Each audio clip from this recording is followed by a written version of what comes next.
than it is. We want the weather to change.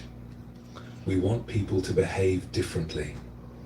We want our bodies to be other than they are. We want the past to have unfolded in another way. And all of this wanting, all of this resistance to what already is, exhausts us. When we resist reality, we divide our energy. Part of us deals with what is actually happening. Part of us fights against the fact that it is happening at all. This divided attention creates stress, confusion, and weariness. We cannot be fully present for life because we are too busy arguing with it. The ancient Zen masters noticed something remarkable. When we stop resisting, when we accept what is here and work skillfully with it, our energy unifies. We can respond with clarity instead of reacting with frustration. We can find creative solutions instead of repeating the same useless struggles. We discover that reality, met with openness instead of resistance, is actually workable. This truth applies to everything. To difficult emotions that we wish would disappear. To circumstances we did not choose. To losses we cannot undo. To changes we cannot prevent. When we stop fighting these realities and start accepting them, we free enormous energy for actually living our lives. Let us explore a story that shows how this understanding can transform even the most difficult work into something flowing and natural. In a river valley many generations ago, there lived a boat captain named Hiroshi who made his living transporting goods up and down the wide river. His boat was sturdy and well maintained. His knowledge of the river's moods was extensive. But every journey exhausted him. The problem was simple. Hiroshi believed that a good captain must control his vessel completely. When the current tried to push his boat off course, he would fight it with all his strength, using poles and oars to force the boat back to his chosen path. When the wind blew from an unhelpful direction, he would strain against it, muscles burning, refusing to let it determine his route. Other captains traveled the same river with less effort, but Hiroshi saw this as laziness. He took pride in his constant vigilance, his refusal to let the river dictate anything. He arrived at each destination drained and sore, but satisfied that he had mastered the water through pure force of will. One autumn morning, Hiroshi found an old sailor sleeping on his boat. The man had white hair and deeply weathered skin. He apologized for trespassing and explained he needed transport downriver to visit a sick friend. Hiroshi agreed to take him, though he was not pleased about having a passenger. The old sailor settled himself at the front of the boat and said little as they pushed off from the dock. The first hour went as usual for Hiroshi. The current pulled to the left, and he strained to keep the boat straight. The wind pushed from behind, threatening to speed them up too much, and he worked hard to maintain his preferred pace. His arms ached. Stop it! Sweat ran down his back despite the cool morning air. The old sailor watched all this with quiet attention. Finally, he spoke. "Captain, may I ask why you fight the river so hard?" Hiroshi was annoyed by the question. "I do not fight it. I control it. This is what good captains do. We do not let the water push us around." "I see," the sailor said. Shut "And how up! do you feel at the end of each day?" "Tired," Hiroshi admitted. "This work is demanding, but that is the price of doing it properly." The old sailor was quiet for a while. Then he asked, "Have you ever watched driftwood floating downstream?" "Of course." "Does the driftwood struggle against the current?" "No, it just floats wherever the water takes it." And yet, it arrives downstream, does it not? Often moving faster than boats and certainly using less effort. Hiroshi snorted. I am not a piece of wood. I have a destination and a schedule. I cannot just float wherever the river wants to take me. True, the old sailor agreed. But have you considered that you might reach your destination by working with the river instead of against it? The river is going to move in certain ways whether you fight it or not. Fighting it costs you energy, but does not actually change the water. Hiroshi wanted to dismiss this idea, but something in the old man's calm voice made him curious. What do you mean, work with it? May I show you? The sailor asked. I have spent 50 years on these waters. Perhaps I could guide us for a short distance, and you could observe? Hiroshi hesitated. He did not like giving up control of his own boat. But his arms were already burning from the morning's effort, and they had a long journey ahead. He handed the pole to the old sailor and moved to the side. What happened next amazed him. The old sailor barely used the pole at all. When the current pushed left, instead of fighting it, he angled the boat slightly to use that push for forward momentum. When the wind blew from behind, he adjusted the sail to let it help rather than hinder. He seemed to be in constant conversation with the water, feeling its movements and responding to them. The boat glided downstream smoothly. They actually moved faster than Hiroshi usually managed with all his straining. And the old sailor looked relaxed, peaceful even. His movements were small and precise, never forced. How are you doing that? Hiroshi asked, genuinely puzzled. I am not fighting the river, the sailor explained. I am asking it where it wants to go, and then I make small adjustments to guide us toward where we need to be. The river has enormous power. Why would I waste my energy opposing it? Much better to redirect that power, to borrow it for my purposes. He handed the pole back to Hiroshi. Try it yourself. Feel the current instead of resisting it. When the water pushes, do not push back. Instead, think about how you can use that push to help you. Hiroshi took the pole with uncertainty. His first instinct when the current tugged leftward was to brace and fight. But he remembered the old sailor's words. He let the boat move slightly with the current, then made a small adjustment to redirect that energy forward. It worked. The boat continued in roughly the right direction, and his arms did not strain at all. Good, the old sailor said. Now try the same thing with the wind. Stop seeing it as an enemy and start seeing it as a potential helper. For the next hour, Hiroshi experimented with this new approach. Sometimes he made mistakes and they drifted off course.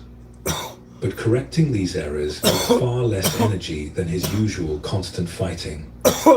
Gradually, he began to feel what the old sailor meant. The river had its own intelligence, its own way of moving.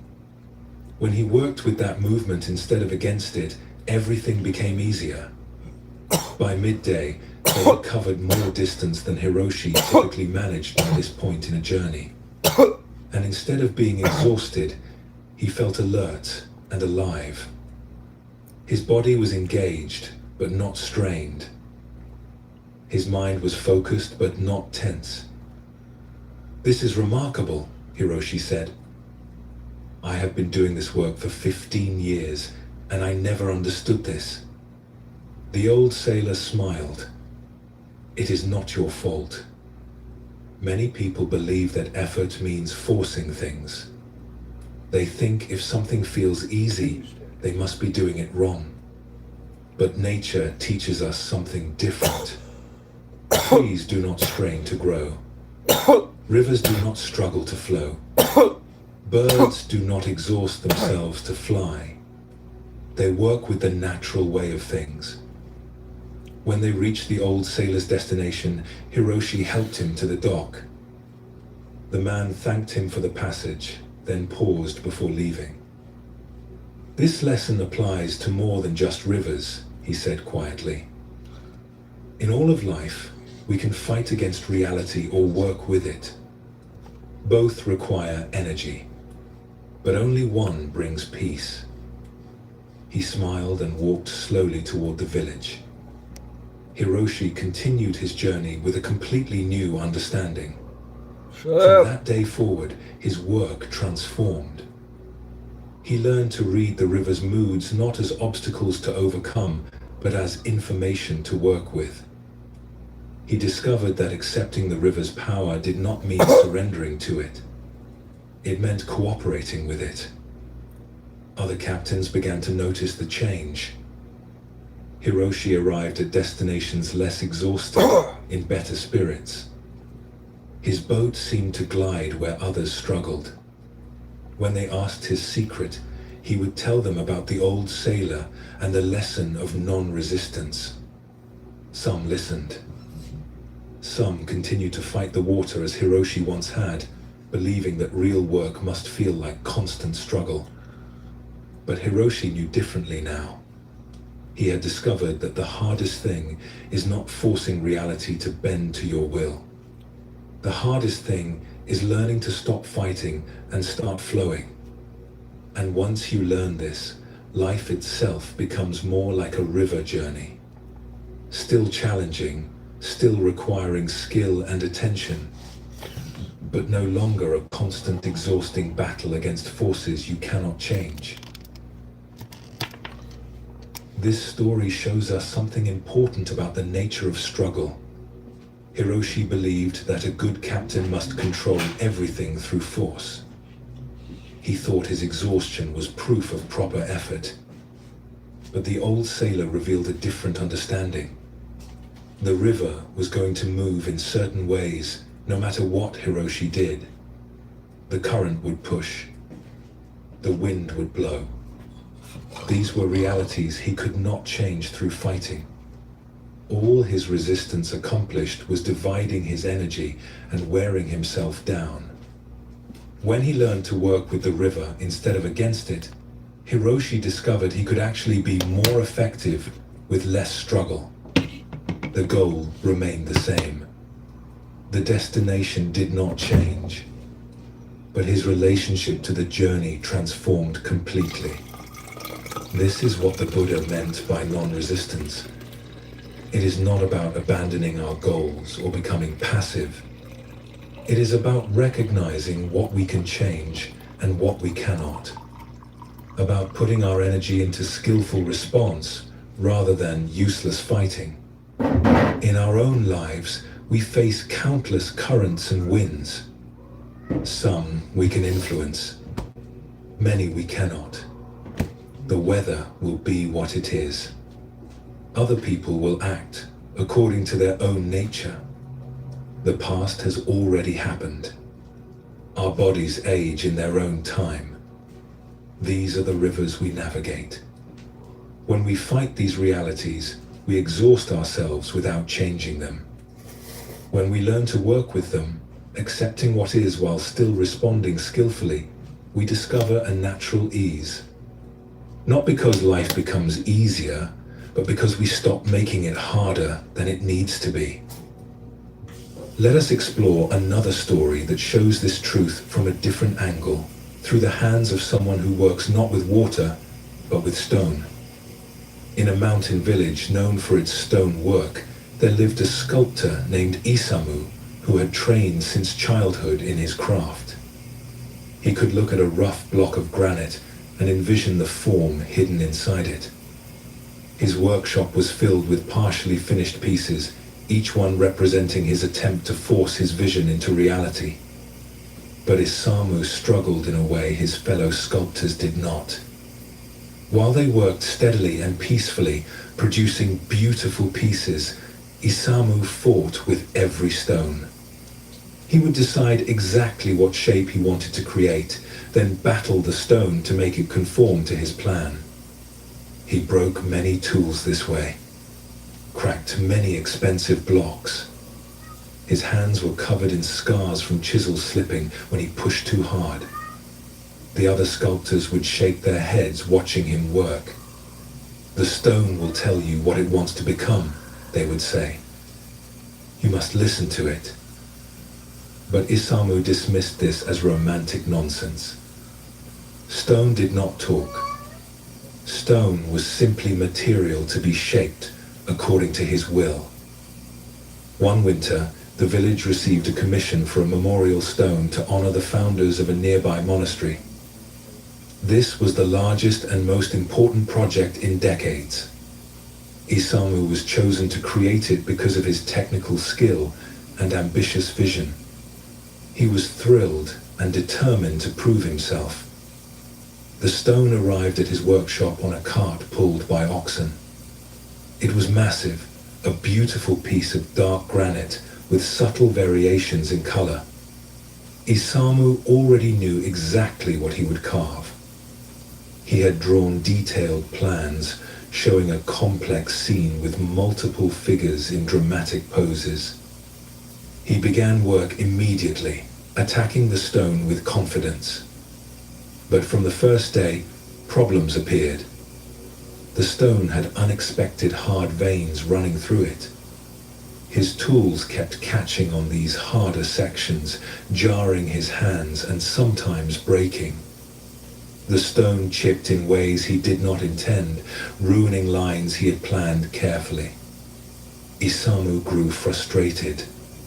He worked longer hours, pushed harder, forced his tools into the resistant stone. His vision was clear in his mind. The stone simply needed to cooperate. Weeks passed. The stone was covered in marks from his efforts, but none of them formed the shapes he intended. The piece looked chaotic, damaged rather than sculpted. Isamu's hands bled from gripping his tools so tightly. His shoulders ached from the constant tension of forcing every cut. An elderly sculptor named Fumiko, who had long since retired from active work, came to visit his workshop one afternoon. She walked slowly around the damaged stone, saying nothing, just observing. "It is not going well," Isamu admitted, his voice tight with frustration. "This stone refuses to accept what I am trying to create." "Show me your plan," Fumiko said quietly. Isamu spread out his detailed drawings. Fumiko studied them carefully, then looked at the stone again. Finally, she spoke. "These drawings are beautiful, but they are not drawings of this stone. They are drawings of the stone you wished you had." Isamu felt anger rise in him. "I am skilled enough to make any stone become what I envision." "Are you?" Fumiko asked gently. "Then why is this one defeating you?" She moved closer to the stone, running her weathered hands over its surface. "This stone has its own nature. See here these hard veins? They run in a particular direction. You are trying to cut across them, and they resist you. But if you worked with their direction, they could become beautiful features rather than obstacles." "But that would mean changing my design," Isamu protested. "Yes," Fumiko agreed. "It would mean collaborating with the stone rather than dominating it. Every stone is different. Each one has its own grain, its own character, its own way it wants to split and shape. A sculptor who fights this nature will always struggle. A sculptor who listens to it will find the work flows." She pointed to a section where the stone had chipped in an unplanned way. "See this? You call it a mistake. But look at the texture it created. Look at how the light catches it. This is the stone showing you something. What if this is not an error, but a gift? Isamu wanted to reject her words, but he was too exhausted to argue. He was failing at the most important commission of his career by doing what he had always done. Maybe it was time to try something different. "What should I do?" he asked, and there was humility in his voice for the first time.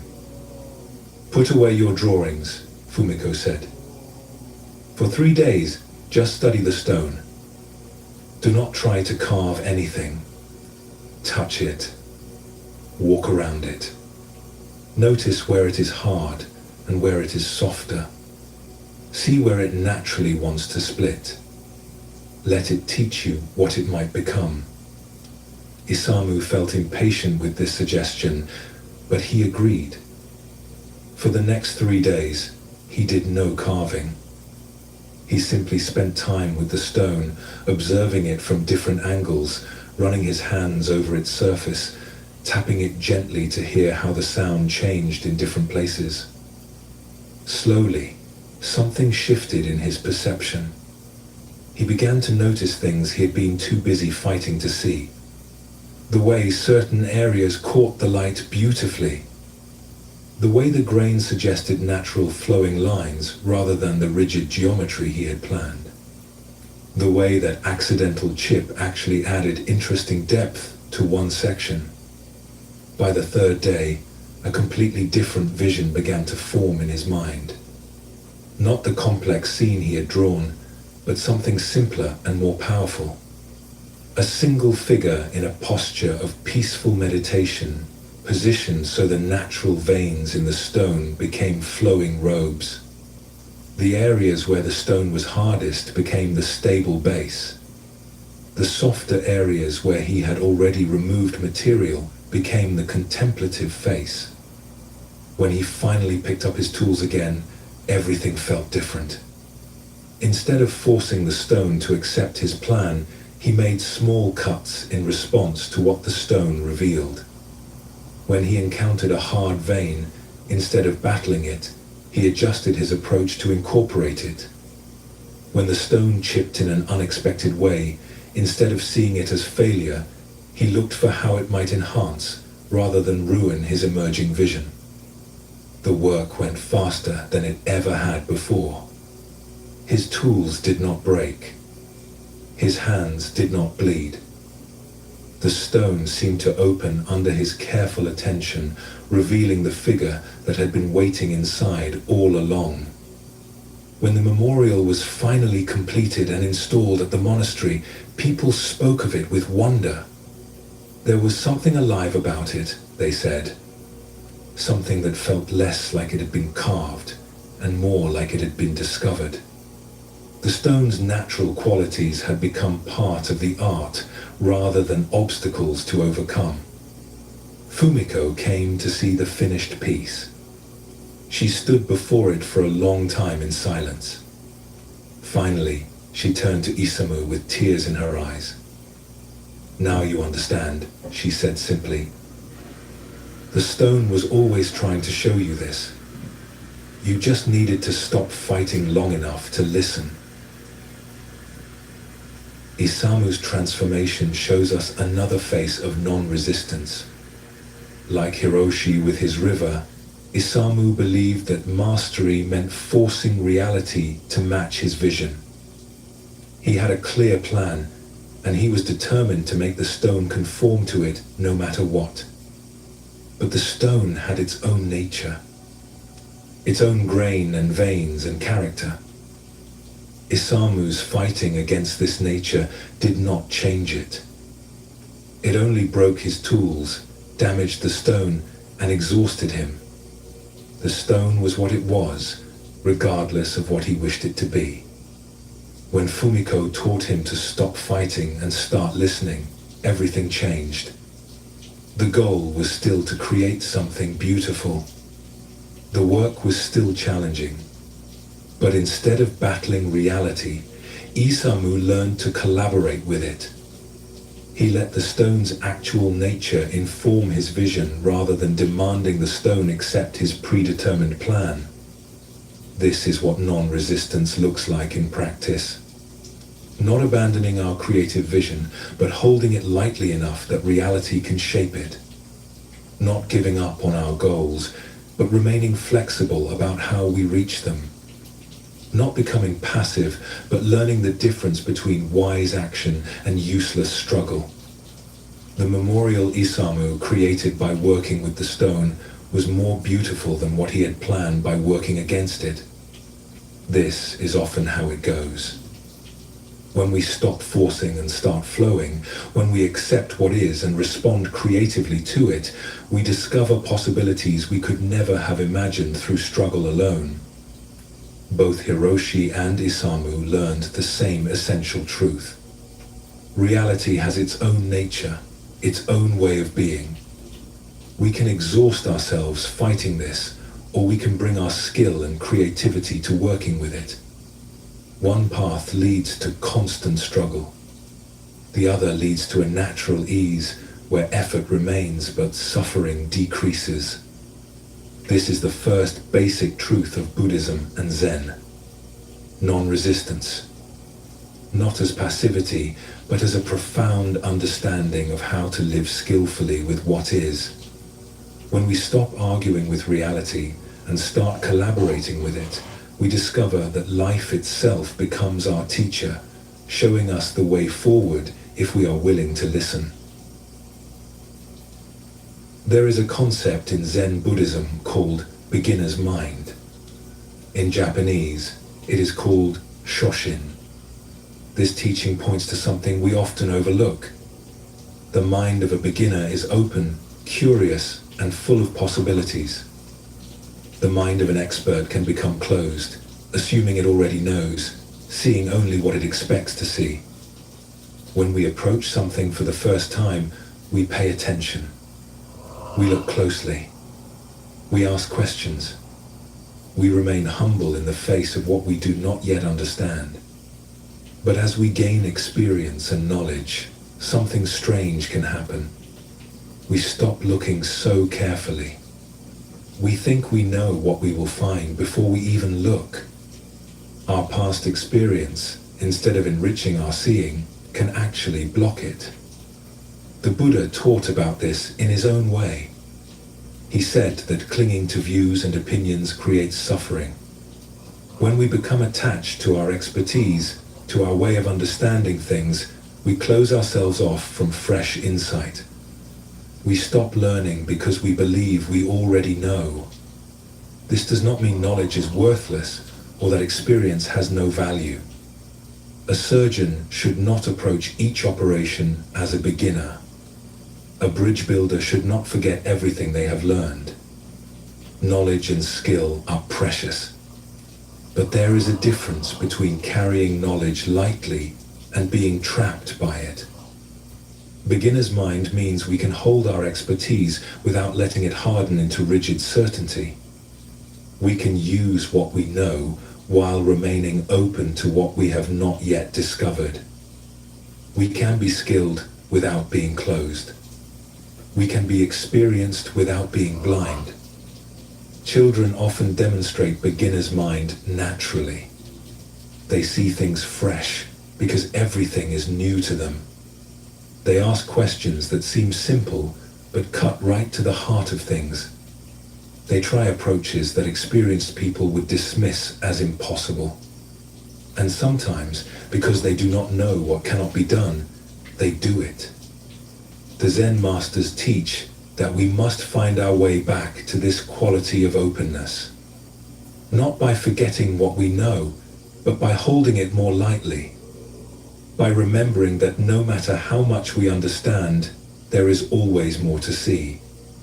By staying curious even in familiar territory. By allowing ourselves to be surprised. This teaching brings great freedom. When we release our need to be the expert who knows everything, we can relax. We can admit when we do not understand. We can learn from unexpected sources.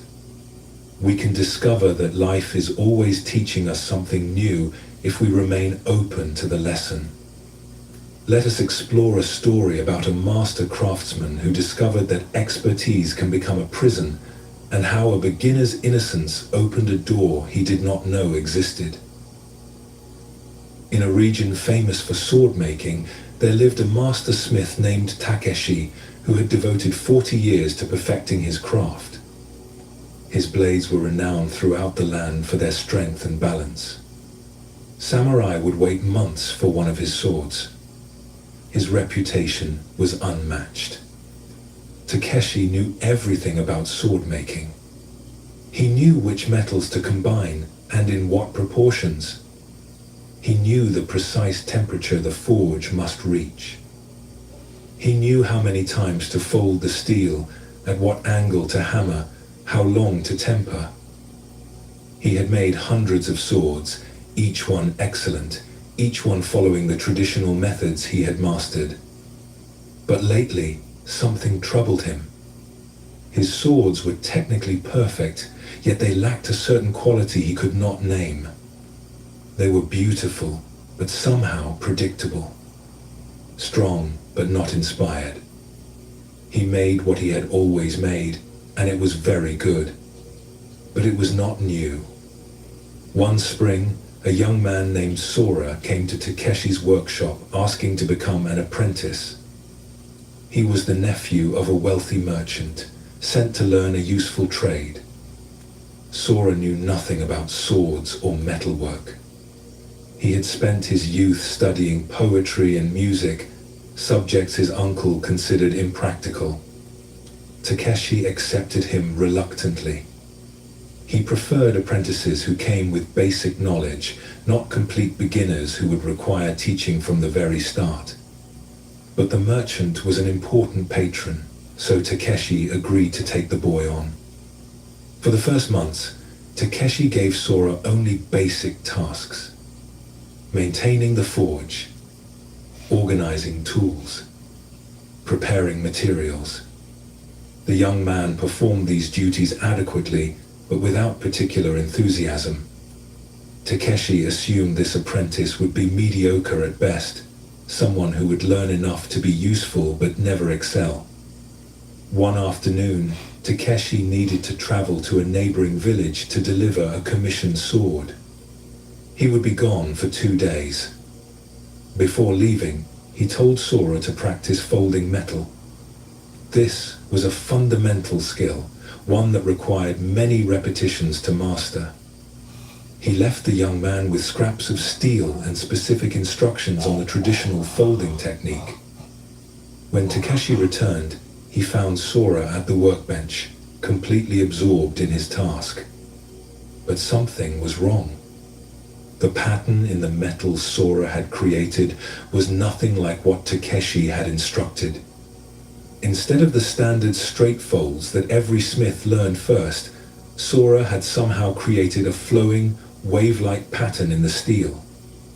Takeshi's first reaction was anger. "What have you done? I told you to practice the basic fold. This is completely wrong." Sora looked up, confused. "I apologize, Master. I followed your instructions about heating the metal and folding it. But when I folded it the way you described, it felt awkward in my hands. So I tried folding it the way it seemed to want to fold. Like this." He demonstrated, his hands moving in a flowing motion that was nothing like the rigid traditional technique. "That is not how it is done," Takeshi said firmly. "There are proper methods passed down through generations. You cannot just invent your own way." "I understand," Sora said quietly. "I will do it correctly from now on. Should I throw this piece away?" Takeshi picked up the metal Sora had worked. He was about to toss it aside when something made him pause. The pattern was unusual, yes, but it was also beautiful. The waves in the steel caught the light in a way he had never seen before. There was a fluidity to it, an organic quality that traditional patterns lacked. "How did you do this?" Takeshi asked, his tone shifting from anger to curiosity. "I do not really know," Sora admitted. "I just let my hands move naturally. I remembered watching water flow over rocks in a stream, the way it bends and curves. I thought the metal might want to move like that too." Takeshi studied the piece more carefully. The technique was unconventional, completely outside the traditional methods. But the result was striking. An idea began forming in his mind. What if he forged a blade using this strange pattern Sora had accidentally created? His expert mind immediately raised objections. This was not how things were done. His reputation rested on following proven methods. What if this untested technique produced a weak blade? What if it failed? But his curiosity was stronger than his caution. He decided to try it, just once, in private. He took Sora's piece of patterned steel and incorporated it into a blade he was forging for his own collection, not for a customer.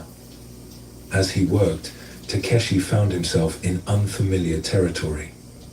The unusual pattern required adjustments to his normal process. He could not simply follow his habitual movements. He had to pay attention in a new way, responding to what this different metal was showing him. The work took longer than usual.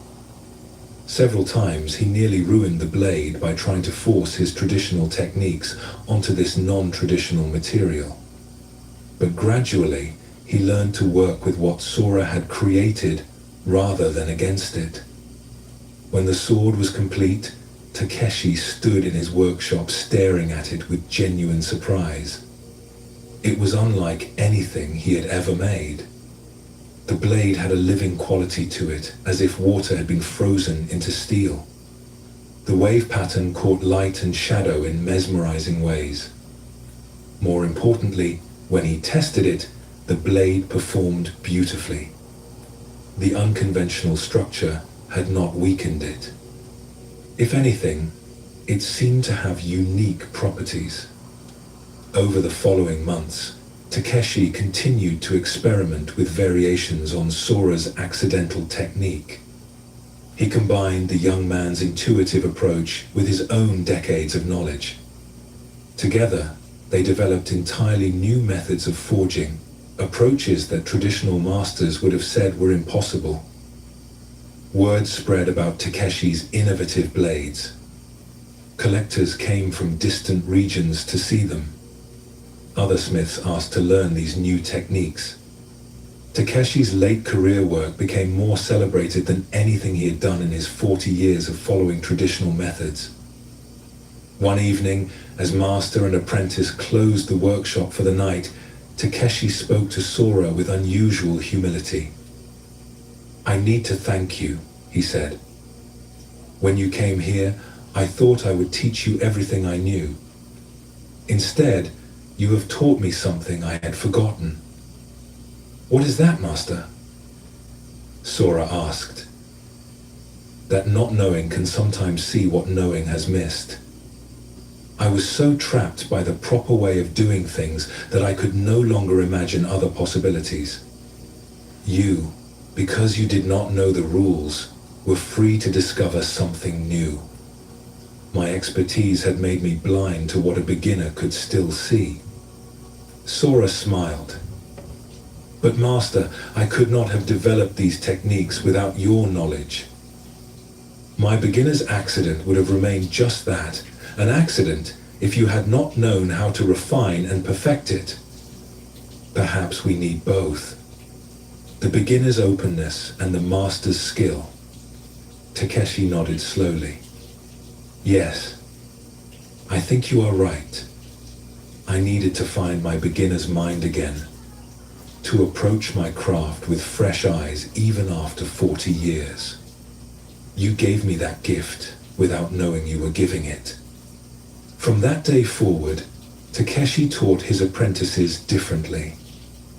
Yes, he passed on traditional techniques and accumulated wisdom.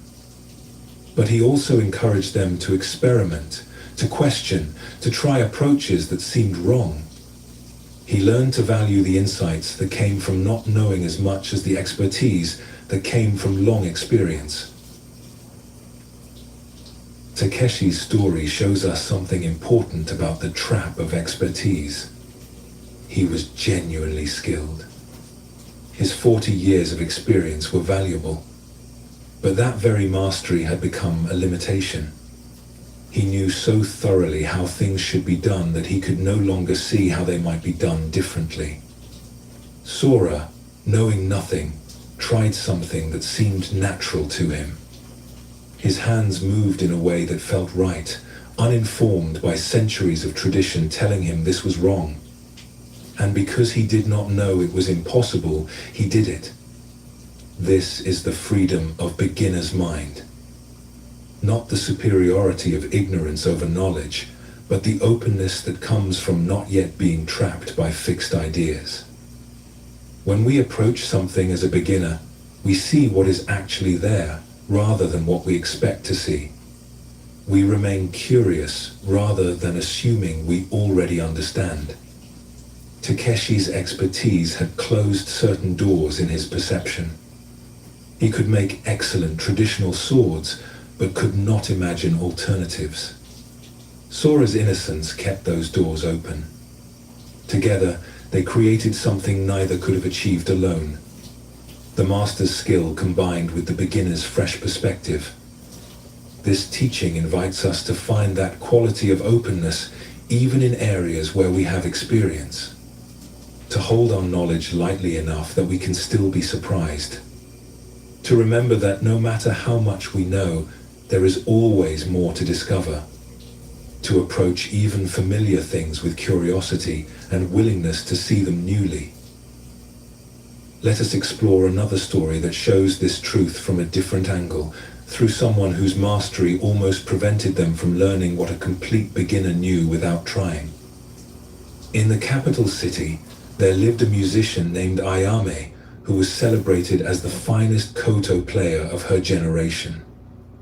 The koto is a stringed instrument, long and elegant, requiring years of training to master. Ayame had studied since childhood under the most demanding teachers. Her technique was flawless. Her performances drew crowds from across the region. But Ayame had a secret dissatisfaction. Despite her technical perfection, despite the praise she received, she felt something was missing from her music. It was beautiful, but somehow lifeless. Correct, but not moving. She could play every note precisely as it should be played, but the music did not touch her heart the way she remembered it doing when she was first learning. One spring afternoon, Ayame was walking through a poor neighborhood she rarely visited. As she passed a narrow alley, she heard music. Someone was playing a koto, but playing it badly. Notes were missing. The rhythm was uneven. The technique was awful. Curiosity drew her down the alley. In a small courtyard, she found a little girl, perhaps 6 years old, sitting with a battered old koto. The instrument was missing strings and poorly maintained. The child's hands moved clumsily across it, creating a melody that broke every rule of proper playing. Ayame's first instinct was to correct the child, to show her the proper hand positions and explain the right way to produce each note. But something stopped her. She stood quietly watching instead. The little girl was completely absorbed in her playing. Her face showed pure joy. When she made mistakes, she laughed and tried again. When she found a sound she liked, she repeated it over and over, delighted by the discovery. There was no concern for technique, no worry about playing correctly. She was simply making music in the most immediate and natural way. Ayame found herself mesmerized. The child's playing was technically terrible, yes, but there was something in it that Ayame's perfect performances lacked. A quality of spontaneity, of genuine feeling. The child was not performing music. She was being music. "Excuse me, little one," Ayame said gently. "Who taught you to play?" The girl looked up, startled. "No one taught me. I found this koto in an abandoned house. I liked how it sounded, so I tried to make pretty sounds with it." "Do you know you are playing it incorrectly?" Ayame asked, not unkindly. The girl looked confused. "How can sounds be incorrect? Some sounds I like, some I do not like. So I make the sounds I like. Is there another way?" Ayame sat down next to the child. "There are traditional ways to play, proper techniques, methods passed down through generations." "Oh," the girl said, considering this. "That sounds interesting, but I do not know any of that. I just play what feels good, like this." She dragged her small fingers across the strings in a way that would horrify any trained musician, creating a cascade of notes that somehow sounded like rain falling on leaves. "That is beautiful," Ayame said, surprised by her own response. "How did you think to do that?" "I did not think," the child replied simply. "I was remembering rain, and I wondered what rain might sound like on the koto. So I tried." "Do you play too?" Ayame almost laughed at the question. She was one of the most famous musicians in the city. But she simply said, "Yes, I play." "Will you play something?" the child asked eagerly. Ayame hesitated. She had not brought her instrument. But the child offered the battered koto with such hope that Ayame accepted it. She positioned her hands in the proper way, prepared to play a classical piece she had performed 1,000 times. But sitting in that dusty courtyard with the child watching expectantly, something shifted in Ayame. She found she did not want to demonstrate proper technique. She wanted to play the way the child played, to make sounds that felt good rather than sounds that were correct.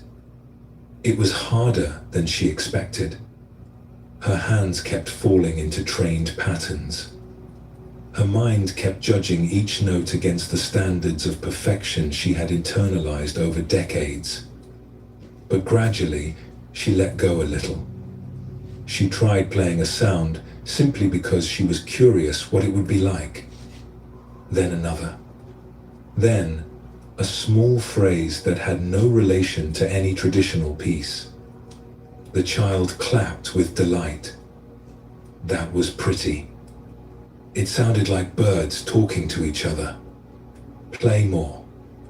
For the next hour, Ayame did something she had not done since her earliest childhood. She played without trying to play correctly. She experimented. She made mistakes and did not stop to fix them. She followed curiosity instead of rules. The music that emerged was imperfect, unpolished, and unlike anything she had ever performed publicly. And it was alive.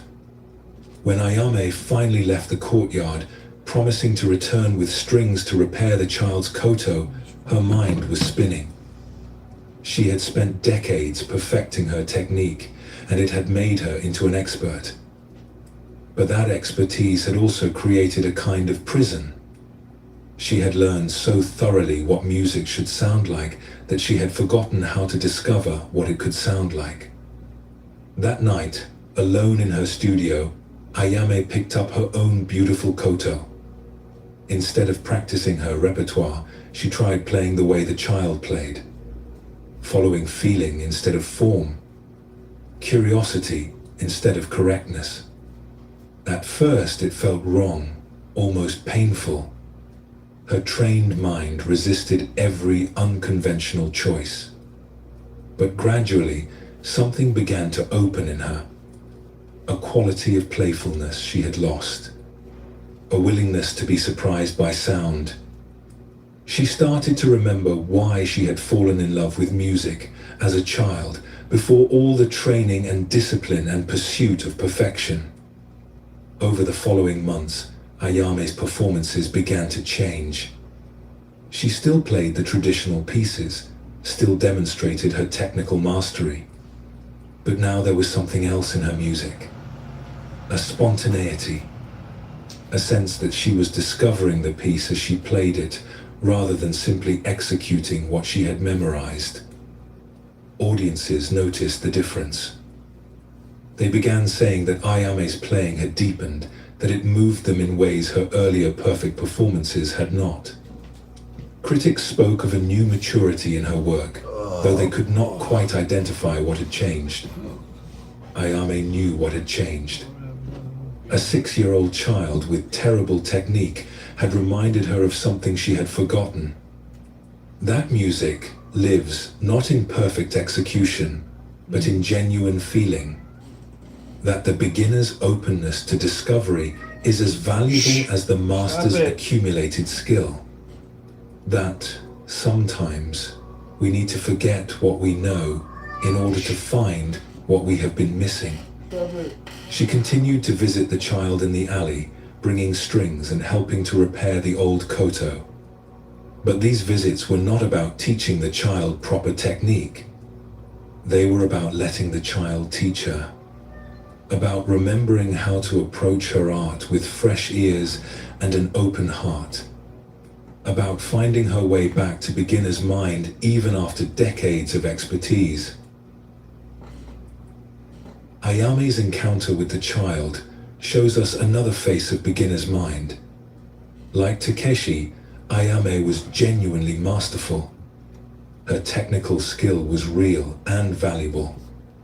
But that mastery had calcified into something rigid. She played correctly, but not freely. Perfectly, but not joyfully. The child knew nothing about proper technique, nothing about traditional methods. She simply played with immediate curiosity and delight. And in that innocent approach, she accessed something that Ayame's expertise had obscured. The living heart of music itself. This is not a teaching that says ignorance is better than knowledge. The child's playing was technically poor, and she could benefit from learning proper methods. But Ayame's playing, for all its technical perfection, had become disconnected from genuine feeling. She needed what the child had. The openness to experiment. The willingness to make mistakes. The joy of discovery. Beginner's mind is not about rejecting expertise. It is about keeping our expertise soft instead of letting it harden into rigid certainty. It is about remembering that no matter how skilled we become, there is always more to learn. That fresh perspective can reveal what familiarity has hidden. Ayame found her way back to beginner's mind, not by forgetting her training, but by combining it with childlike openness. She brought her decades of skill to a more playful, curious approach. The result was richer than either alone could have produced. This teaching invites us to notice where our own expertise might have closed us off, where our accumulated knowledge might be preventing us from seeing freshly, where our need to do things correctly might be blocking access to genuine discovery.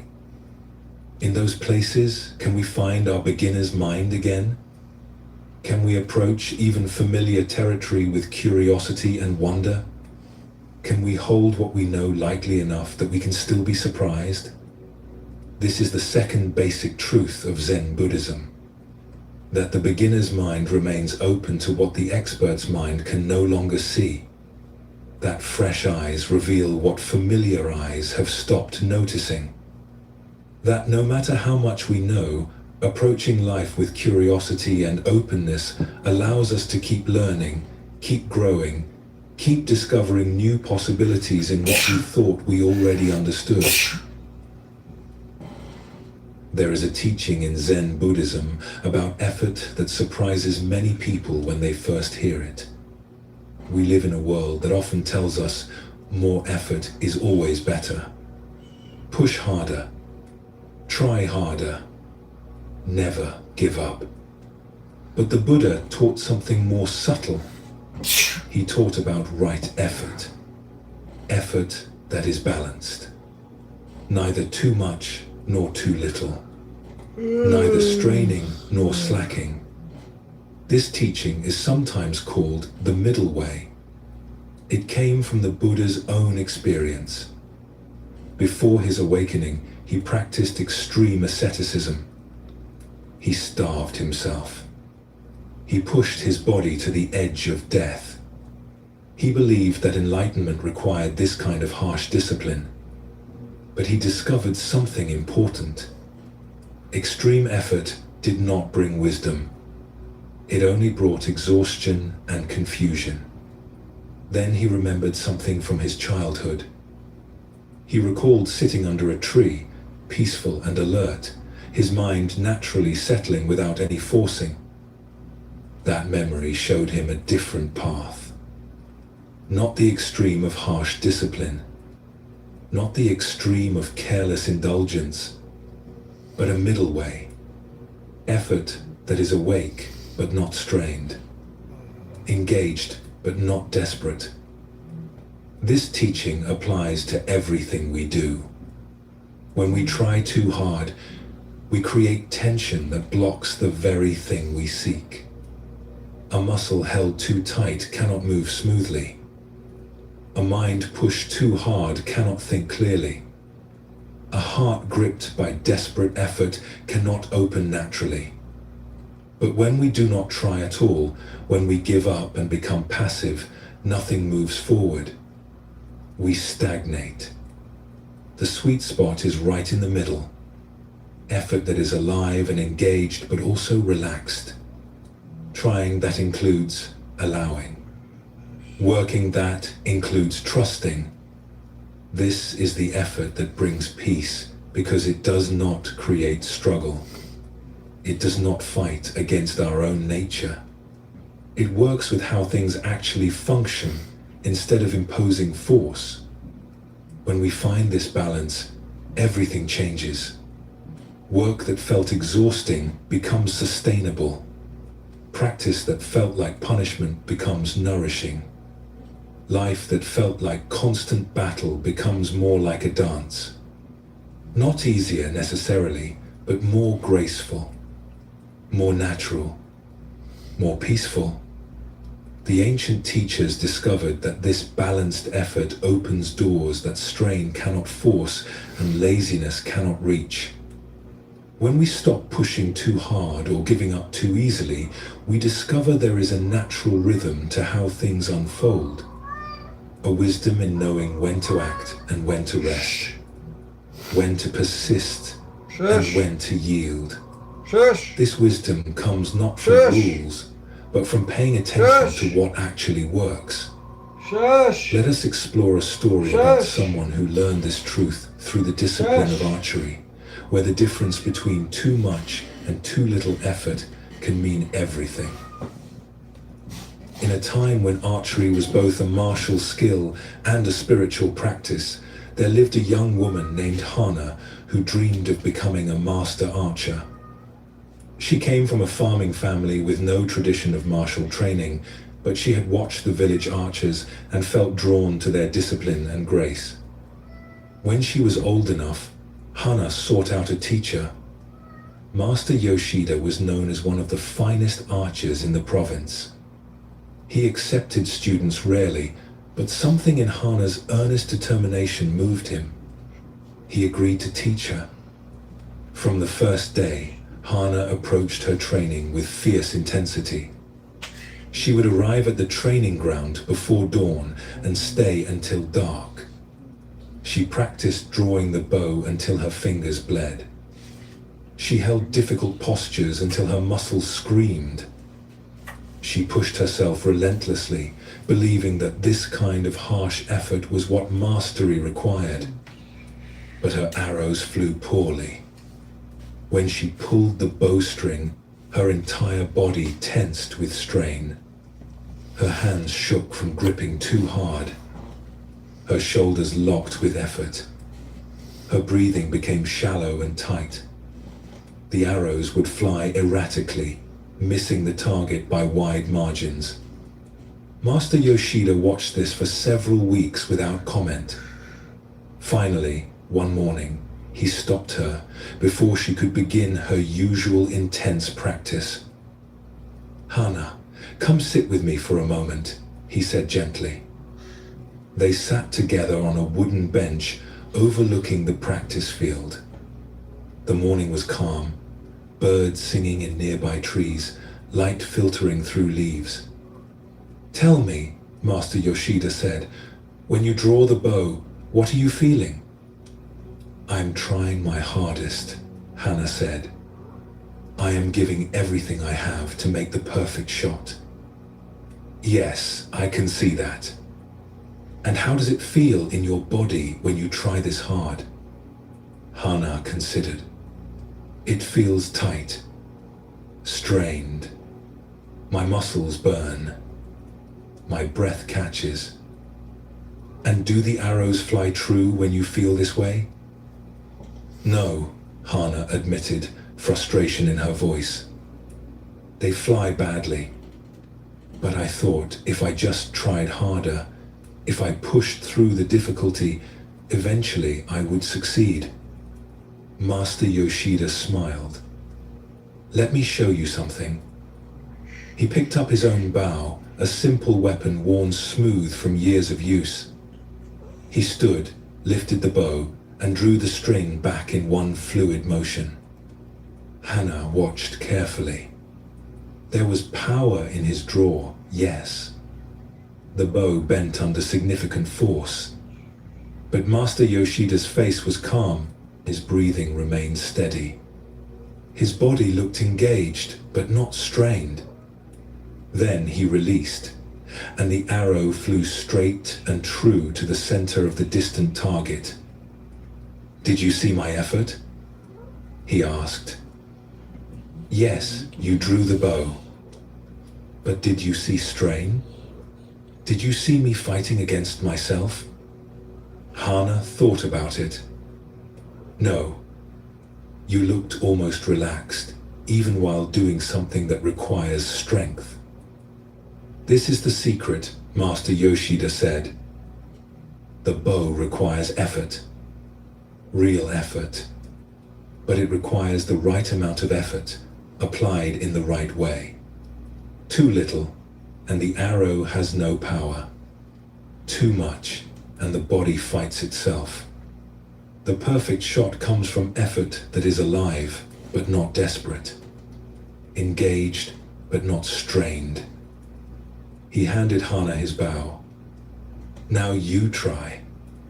But this time, I want you to draw the string with only half the effort you usually use." Hana took the bow reluctantly. Half effort seemed like giving up, like not trying hard enough. But she did as her teacher asked. She drew the string back with what felt like too little force. To her surprise, the bow bent properly. And her body, instead of locking up with tension, remained relatively calm. "Now breathe," Master Yoshida said. "Keep breathing naturally. Do not hold your breath." Hana breathed, and with breath, something softened in her grip. "Now release," he said simply. She let the arrow fly. It did not hit the center of the target, but it flew straighter than any arrow she had shot in weeks of intense training. "How did that feel?" Master Yoshida asked. "Strange," Hana admitted. "Like I was not trying hard enough. But the arrow flew better." "Yes. Because you were not fighting yourself. Your muscles could work together instead of against each other. This is right effort. Not maximum effort. Not minimal effort.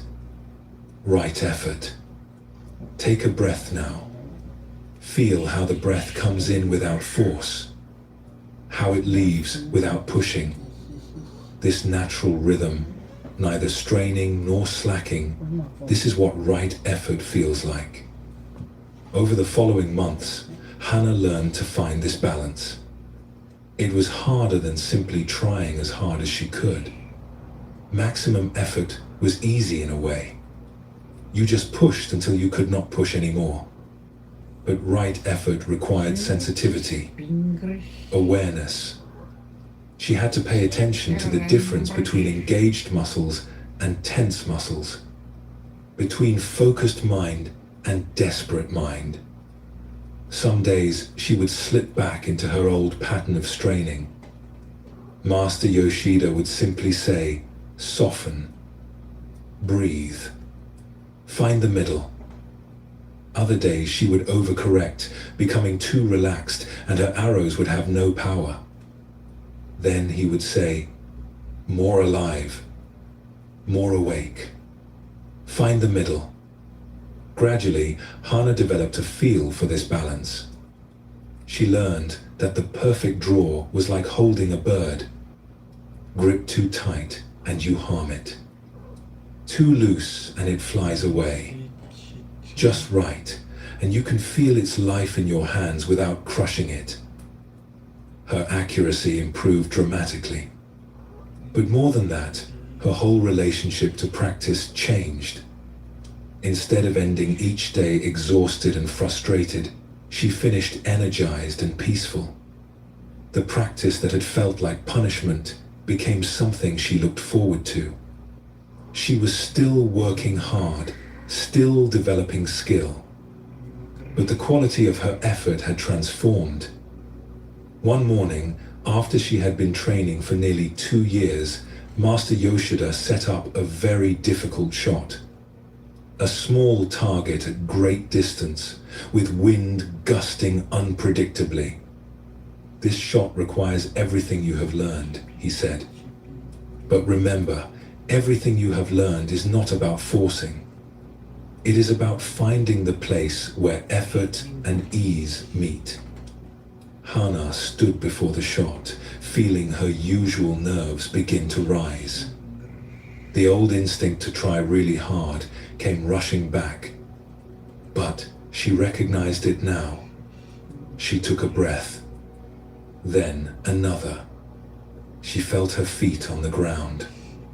She noticed the wind without fighting it. She drew the bow with power, but without strain.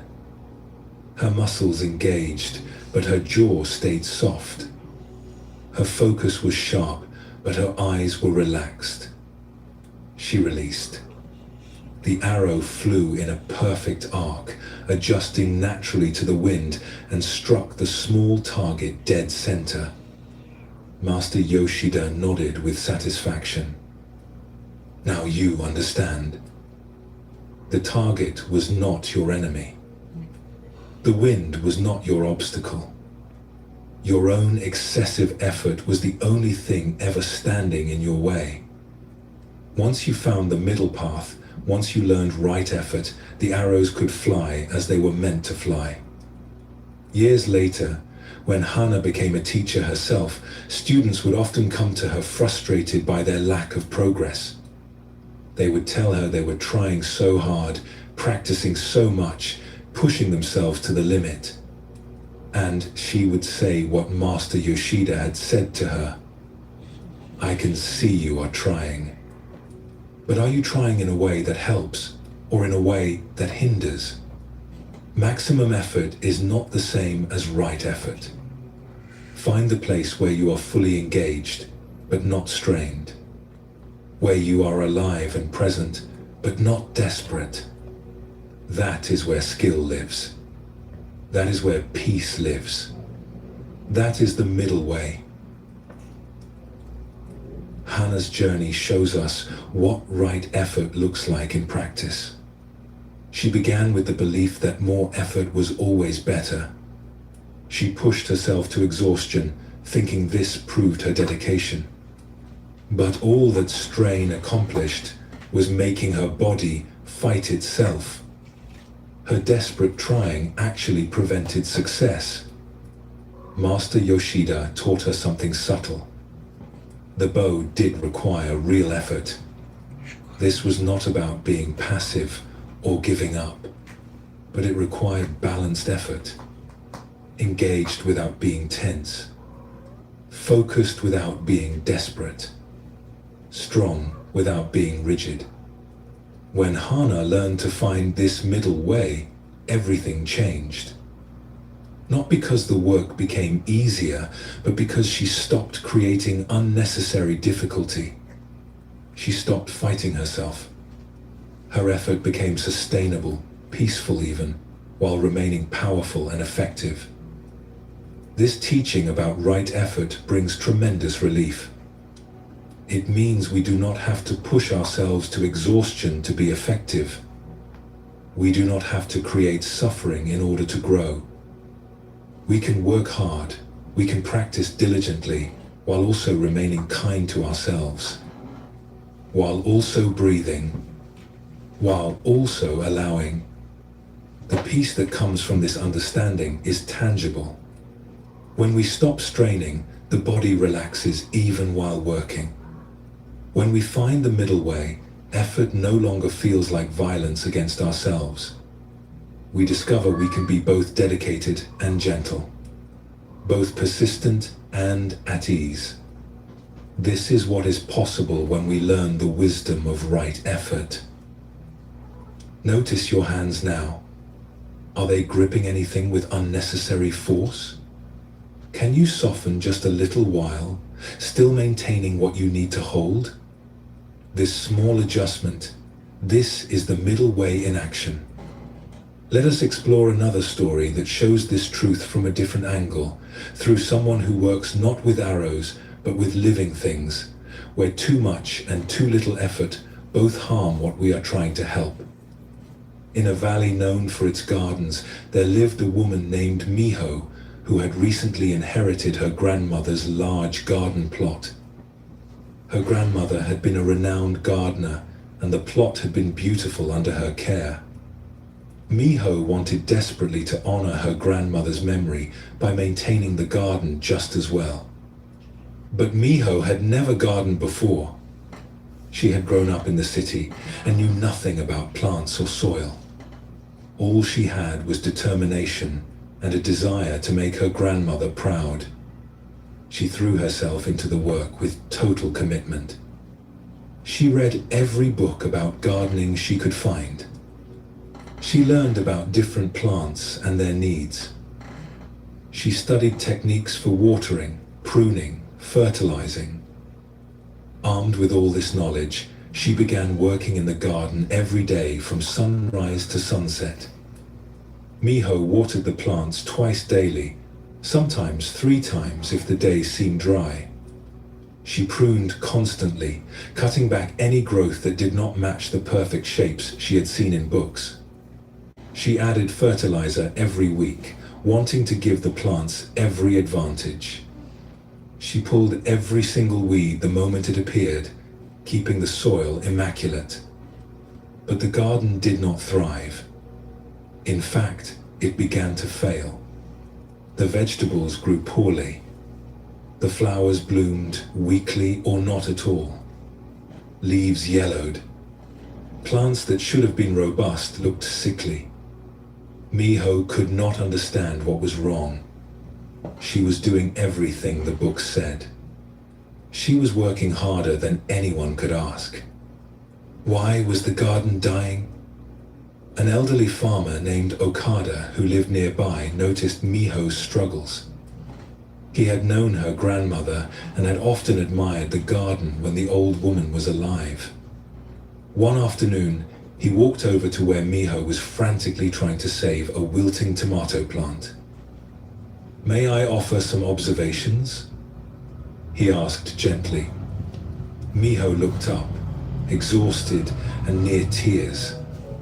Please, I am doing everything I can, but nothing is working. I am failing my grandmother's memory.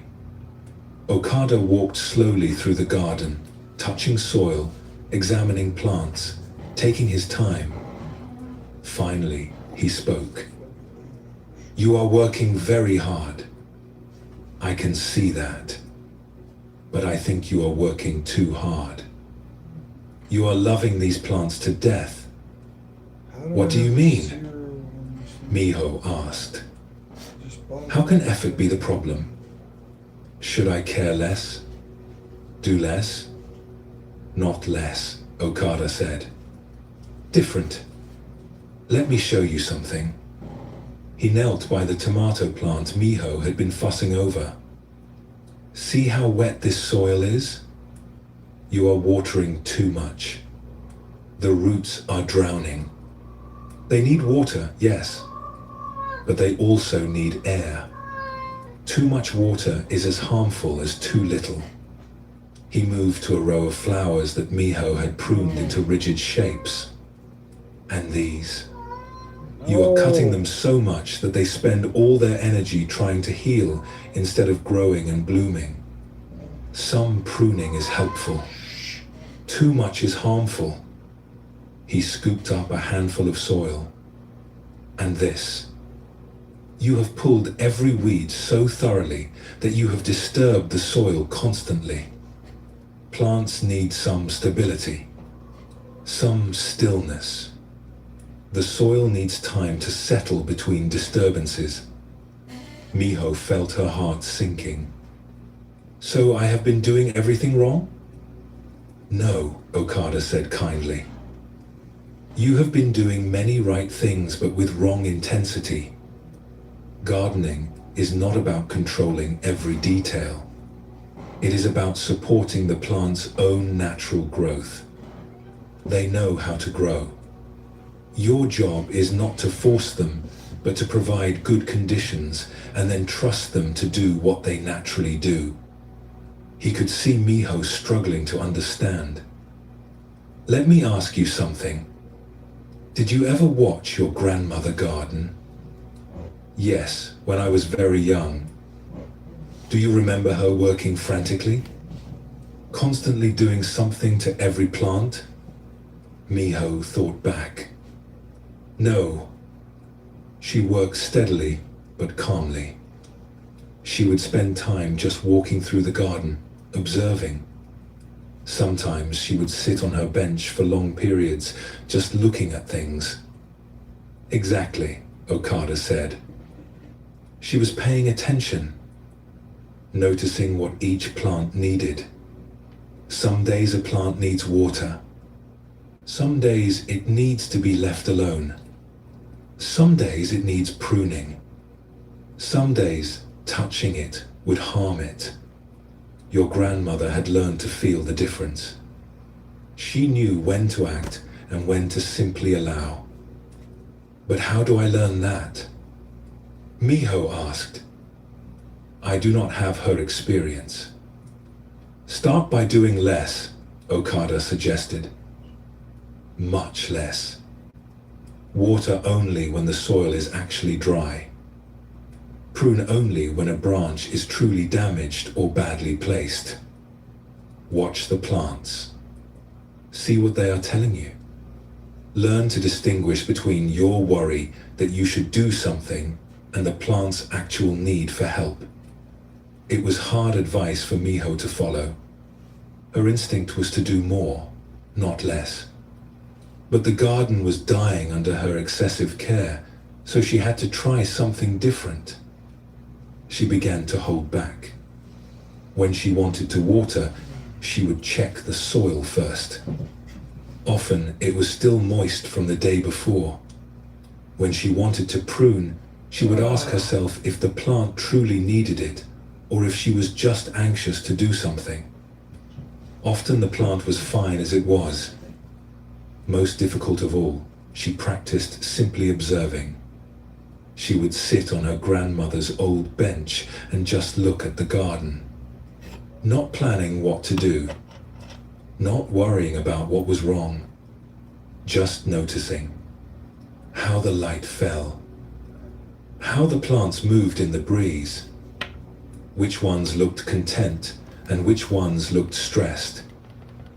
Slowly, her relationship with the garden changed. She stopped trying to control everything and started responding to what was actually needed. Some days she worked hard, doing heavy tasks that genuinely helped. Other days she barely touched anything, just watered what was dry and otherwise left things alone. And the garden began to recover.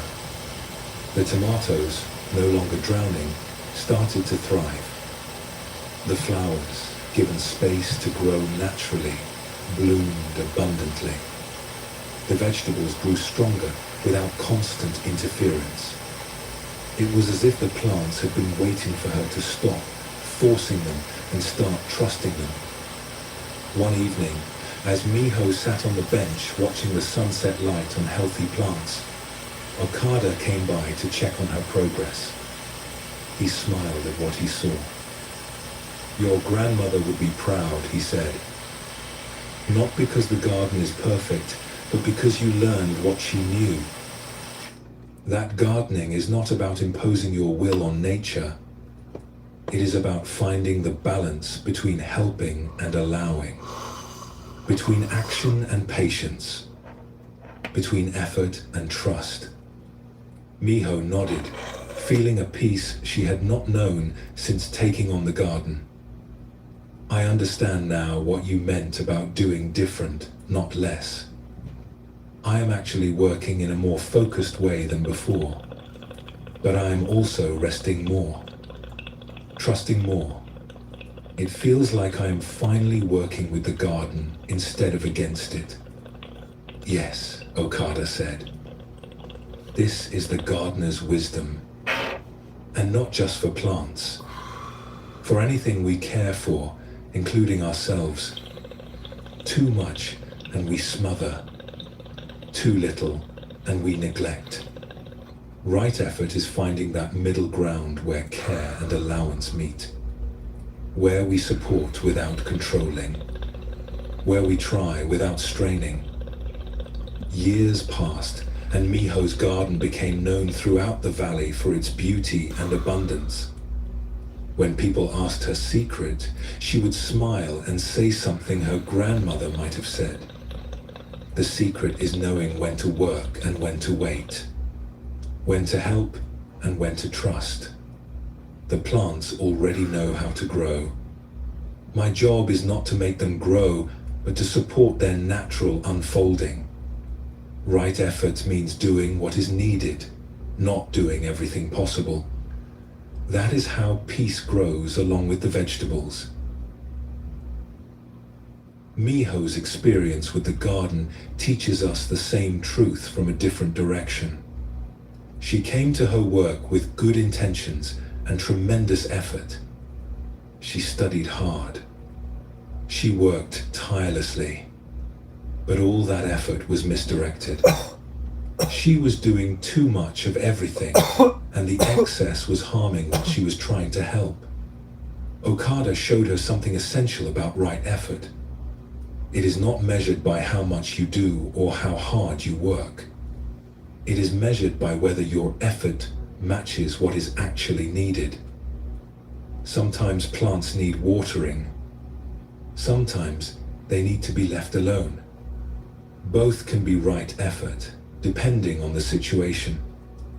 When Miho learned to observe before acting, to feel what was needed rather than anxiously doing everything possible, the garden flourished.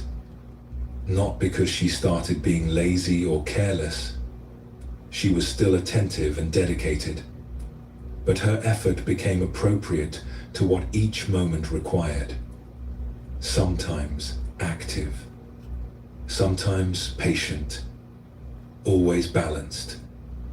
This teaching brings such peace because it frees us from the exhausting belief that we must always be doing more. Right effort means we can rest when rest is needed. We can act when action is needed.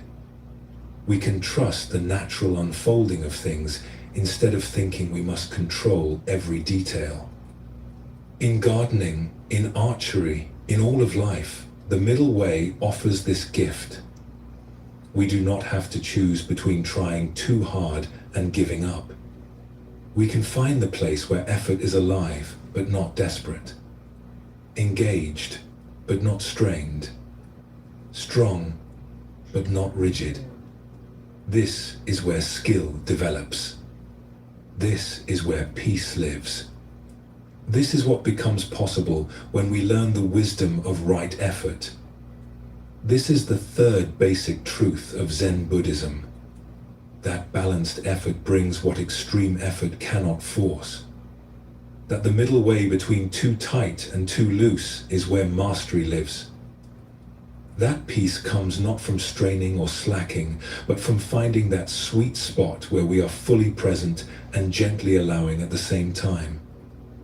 When we discover this balance, we stop fighting ourselves, and life begins to flow with a grace we could not access through force alone.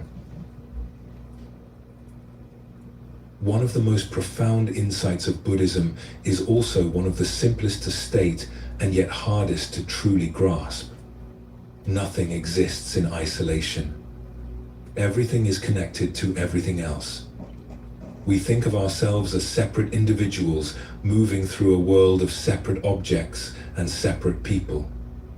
But this sense of separation is not the deepest truth. It is a useful illusion, but still an illusion. The Buddha taught that we are like waves in the ocean. Each wave appears distinct with its own shape and motion. We can point to a wave and say, "There, that one." But is the wave actually separate from the ocean? Where does the ocean end and the wave begin? The wave is made entirely of ocean. It has no existence apart from the water that forms it. And when it subsides, it does not disappear. It returns to being ocean, which it always was. This teaching is called dependent origination or interdependence. It means that nothing exists on its own. Everything arises in relationship to everything else. The food we eat connects us to soil and rain and sun and the labor of farmers. The breath we take connects us to trees and forests and the whole atmosphere of the planet. The thoughts we think are shaped by language we learned from others, ideas we absorbed from culture, experiences we had in relationship. When we truly see this interconnection, compassion arises naturally. How can we harm another when we understand we are not separate from them? How can we be indifferent to suffering when we recognize that the boundary between self and other is not as solid as it appears? The pain of one is, in a real sense, the pain of all. The joy of one enriches the whole web of connection. This insight also brings a kind of peace. When we feel isolated, when we think we are alone in our struggles, life feels heavy and hard. But when we recognize we are part of something larger, held in a vast web of connection, supported by countless seen and unseen relationships, a weight lifts. We are not alone. We have never been alone. We are threads in a vast fabric, and the fabric holds us. The Zen masters teach that this interconnection is not just philosophy. It is direct experience available in each moment. When we eat, we can taste our connection to earth and rain. When we breathe, we can feel our exchange with the world. When we meet another person's eyes, we can sense the deeper reality that there are not two separate beings, but one shared field of awareness expressing itself in two forms. Living with this understanding changes how we move through the world. Our actions take on new weight when we realize they ripple outward in ways we cannot fully track. Our choices matter not just for ourselves, but for the whole web we are part of. And this is not a burden, but a beautiful responsibility. We get to participate in something larger than our small, separate self. We get to contribute to the well-being of the whole. Let your shoulders drop just a little as you listen. Feel the surface beneath you, supporting your weight without effort. You are being held right now. You have always been held. Let us explore a story about someone who discovered this truth through the discipline of making music with others, where every note exists only in relationship to all the other notes around it. In a city known for its musical tradition, there lived a young flute player named Kaito who possessed extraordinary technical skill. From childhood, he had practiced obsessively, mastering difficult pieces that other musicians found impossible. His fingers moved with perfect precision, but Kaito had a problem. He struggled whenever he played in an ensemble. He had recently joined a well-regarded chamber music group that included other flute players, string players, and a drummer. The music they played was complex, requiring all the musicians to blend their sounds into a unified whole. Kaito approached ensemble playing the same way he approached solo performance. He would practice his own part until it was perfect, then show up to rehearsal ready to play it exactly as he had practiced. But something always went wrong. The other musicians would complain that he was too loud, or that his timing was off, or that his interpretation did not match the group's sound. Kaito found this frustrating. He was playing his part correctly. If the others would simply play their parts with equal precision, everything would work. He began to think the problem was that his fellow musicians were not as skilled as he was, that they were holding him back. The group's leader, an elderly string player named Fumio, noticed Kaito's growing frustration. After one particularly difficult rehearsal, Fumio asked Kaito to stay behind for a conversation. "You play beautifully," Fumio said gently. "Your technical skill is remarkable, but you are not yet playing with us. You are playing alongside us. Do you understand the difference?" Kaito frowned. "I play my part correctly. I do not miss notes. I keep time. What more is there?" Fumio picked up his instrument. "Listen to this." He played a simple melodic phrase, beautiful and complete on its own. "Now listen to this." He played the same phrase, but this time he left space, played some notes softer, emphasized different moments. It sounded incomplete, almost wrong on its own. "The second version sounds like you made mistakes," Kaito said. "Exactly," Fumio replied. "But watch what happens when I play that version with others." He called back two other musicians who had been packing up to leave. He played his incomplete-sounding phrase while they played their parts. Together, the three parts wove into something beautiful. The spaces Fumio had left were filled by the other instruments. The notes he had softened allowed other notes to shine. The emphasis he had changed created a conversation between the parts. "Do you see?" Fumio asked. "When I play alone, I play a complete piece. But when I play with others, I must play an incomplete piece. A piece that needs the others to become whole. This is the essence of ensemble music.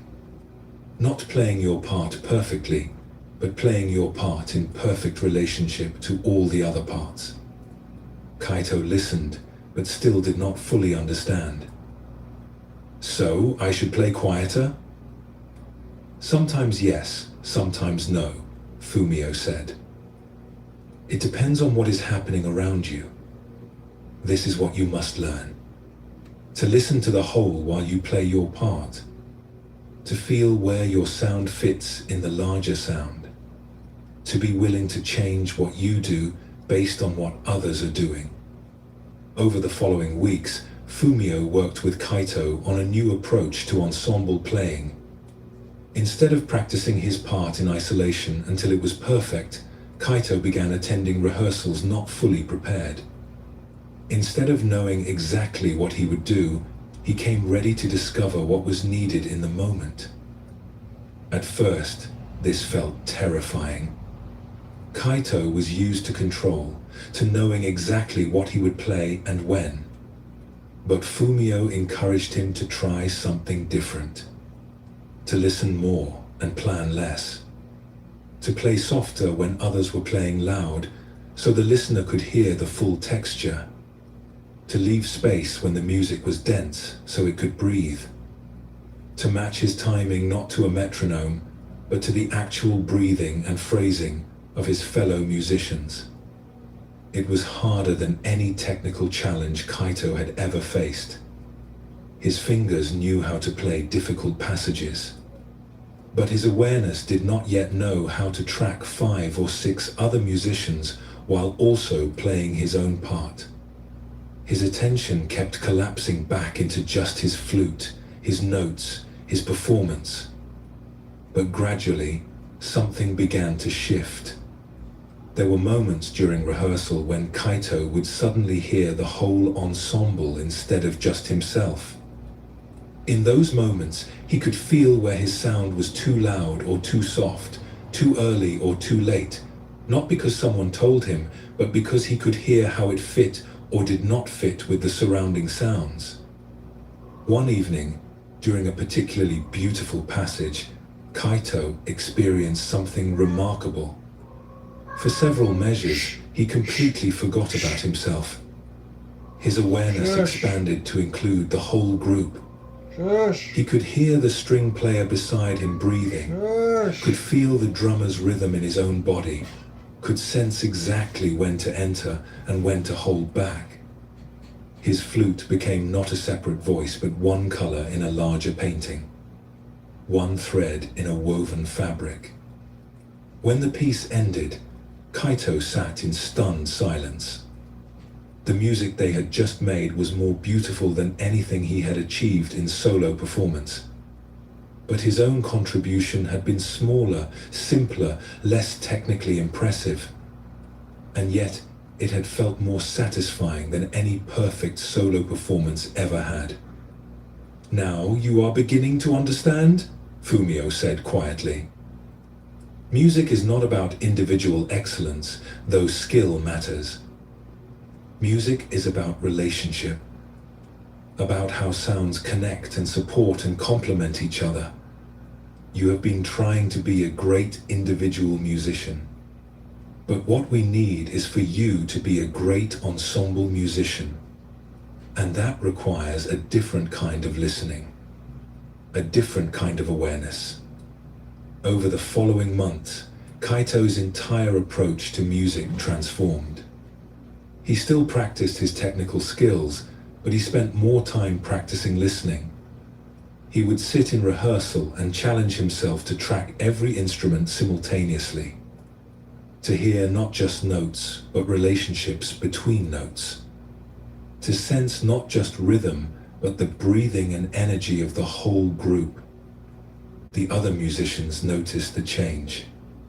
Kaito was no longer fighting to be heard over everyone else. He was finding his place within the collective sound. Sometimes that meant playing boldly when space opened for it.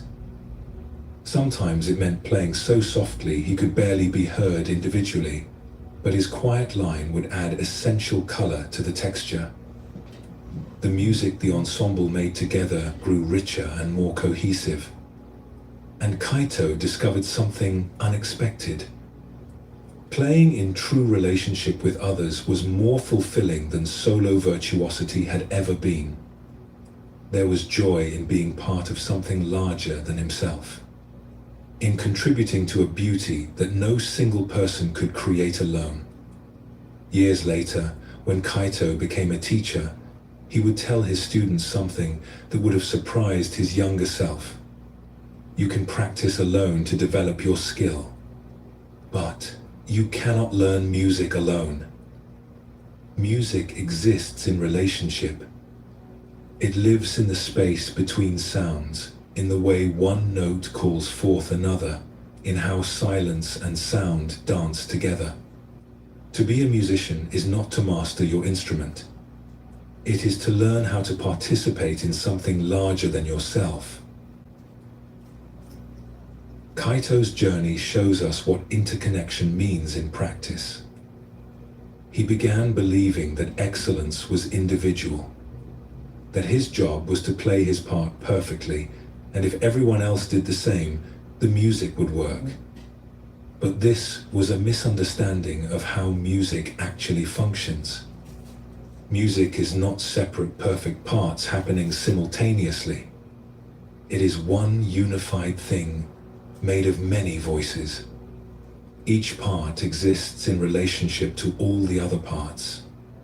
A note that is perfect in isolation might be wrong in context.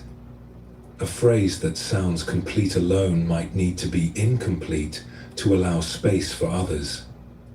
When Kaito learned to listen to the whole while playing his part, everything changed. He stopped being a separate individual trying to be heard and became one voice in a collective conversation.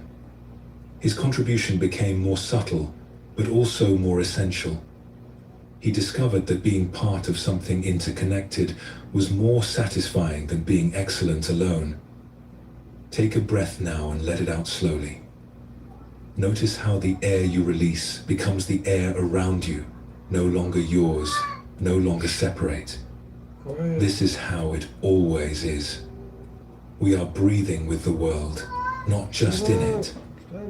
This teaching about interconnection offers profound peace.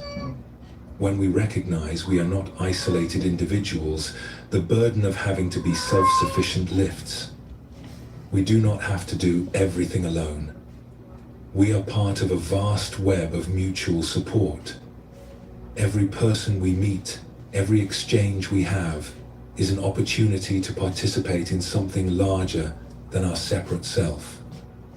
As you rest here, let yourself feel this truth settling into you like rain soaking into soil. You are not separate. You are connected to everything, held by everything. Part of one vast living system that breathes together, moves together, exists together. Let this knowing soften any sense of isolation or aloneness. You belong to this web. You always have. Feel the weight of your body being supported right now. Something is holding you. The earth beneath you, the structure around you, the air surrounding you. You are being held in this moment by forces you did not create and do not control. This is always true. We are always being held. Let us explore another story that shows this truth from a different angle, through someone whose simple act of kindness revealed how one choice can ripple through an entire community in ways we could never predict. In a town that served as a resting point for travelers on a long mountain road, there lived an innkeeper named Taro who ran a modest establishment. His inn was neither the finest nor the cheapest in town. It was simply clean and comfortable, with fair prices and decent food. Taro had run it this way for 20 years, making enough to support his family, but never seeking to expand or become wealthy. One winter evening, during a particularly harsh snowstorm, a traveler arrived at Taro's door just as he was closing for the night. The man looked exhausted and cold, his thin clothes inadequate for the weather.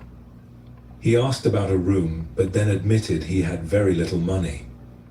Not enough for a room and a meal both. Taro's first instinct was to send the man to a cheaper inn down the street. It was not his responsibility to provide charity, and the winter had been hard on his business. But something in the traveler's face, a quiet dignity in the way he admitted his poverty, touched Taro. "Come in," Taro said. "You can stay tonight. We will work something out about payment. The traveler's name was Hiro, and he was a courier who had fallen on hard times. He gratefully accepted Taro's offer and explained that he was traveling to the next town to start work with a new merchant. Once he reached his destination and began earning again, he would find a way to repay Taro's kindness. Taro gave Hiro a room and a hot meal. He did not expect repayment. It was just one small act of generosity on a cold night. He thought nothing more of it. But 3 months later, something unexpected happened. A well-dressed merchant arrived at Taro's inn and asked specifically for him. The merchant explained that his courier, Hiro, had told him about Taro's kindness. The merchant wanted to thank Taro personally and to offer him regular business. From now on, whenever the merchant's employees traveled this route, they would stay at Taro's inn. This regular business was substantial. The merchant's company was large and prosperous, with many people traveling frequently. Within weeks, Taro's inn went from being half empty most nights to consistently full. He had to hire additional help to manage the increased work. One of the people Taro hired was a young woman named Yuki, who had been struggling to find work after her father's death. The job at the inn allowed her to support her younger siblings and keep the family together. Yuki was hard-working and skilled, and she quickly became essential to the inn's operation. A year later, a fire broke out in a neighboring building in the middle of the night. Yuki, who lived in a room at the inn, was the first to notice smoke. She woke Taro and his family, and together they were able to alert the surrounding buildings before the fire spread. Several families were saved because Yuki raised the alarm in time. One of those families included a young boy named Kenji who loved learning but had no opportunity for education. The boy's father, grateful to Yuki for saving his family, began bringing Kenji to the inn in the evenings where Yuki would teach him reading and basic mathematics during her breaks. She had learned these skills from her own father and enjoyed passing them on. Kenji proved to be exceptionally bright.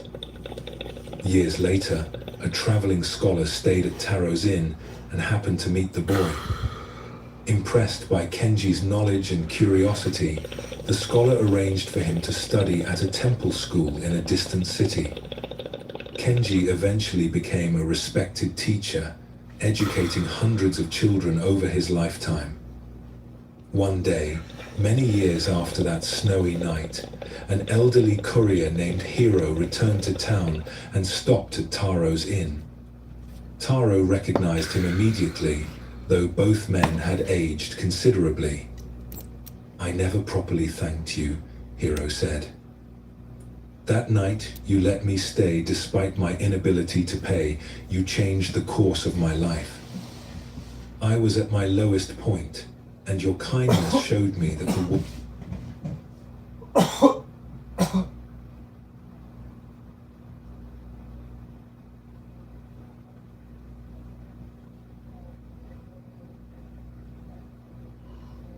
Zen Buddhism has offered a Some cars take you to college, to your first job, to meet the person you'll marry. Some cars carry more than miles. They carry memories. And sometimes they carry a goodbye. To your father's truck, your brother's car. When someone donates in their memory, it isn't about letting go. It's about paying it forward. Because on the other end of that donation, a child's wish is waiting. Your vehicle gets sold, and the proceeds help grant real wishes for real kids. Donate today at reelsforwishes.org. Zen Buddhism has offered a pathway to inner peace that does not require complexity or struggle. Tonight, we will explore this ancient wisdom through stories that have brought peace to people across generations. Before we begin, feel free to share what time it is and where you're listening from. What makes these teachings powerful is their simplicity. The Buddhist path teaches us that peace is not something we must create or achieve. It is something we uncover As you listen tonight, there is nothing to force or figure out. These stories work best when received with a relaxed, open mind. This wisdom cannot be grasped through effort alone. All you need to do is listen. Let the words find their way to wherever they need to go within you. Allow your body to settle now. Notice the surface beneath you supporting your weight. Feel your breathing. Find its natural rhythm, slower and deeper with each moment. Relax. Take a slow, deep breath. And let's begin our journey together. On a hilltop where ancient pines grew thick and the air smelled of cedar and earth, there stood a monastery called Seiyun-ji. It was small, housing perhaps a dozen monks, built of dark wood that had weathered many seasons. The buildings were solid but worn. The garden was tended but simple.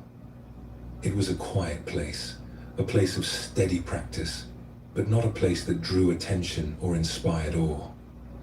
A monk named Taichi lived there, and he had for many years. He was in his middle years, neither young nor old, with a face that held both seriousness and kindness. His days followed the rhythm of monastic life. Morning meditation before dawn. Work in the garden or copying sutras. Afternoon teaching for the few local students who came to learn. Evening prayers as the sun set behind the mountains.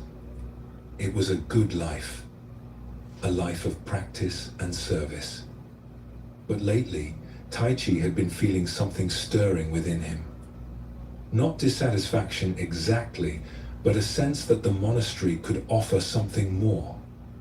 That it could be a place not just of quiet practice, but of real transformation. A place that drew people who were searching, who were lost, who needed what the teachings could provide. He did not speak of this feeling to the other monks. It seemed too large, too ambitious for a place as modest as theirs.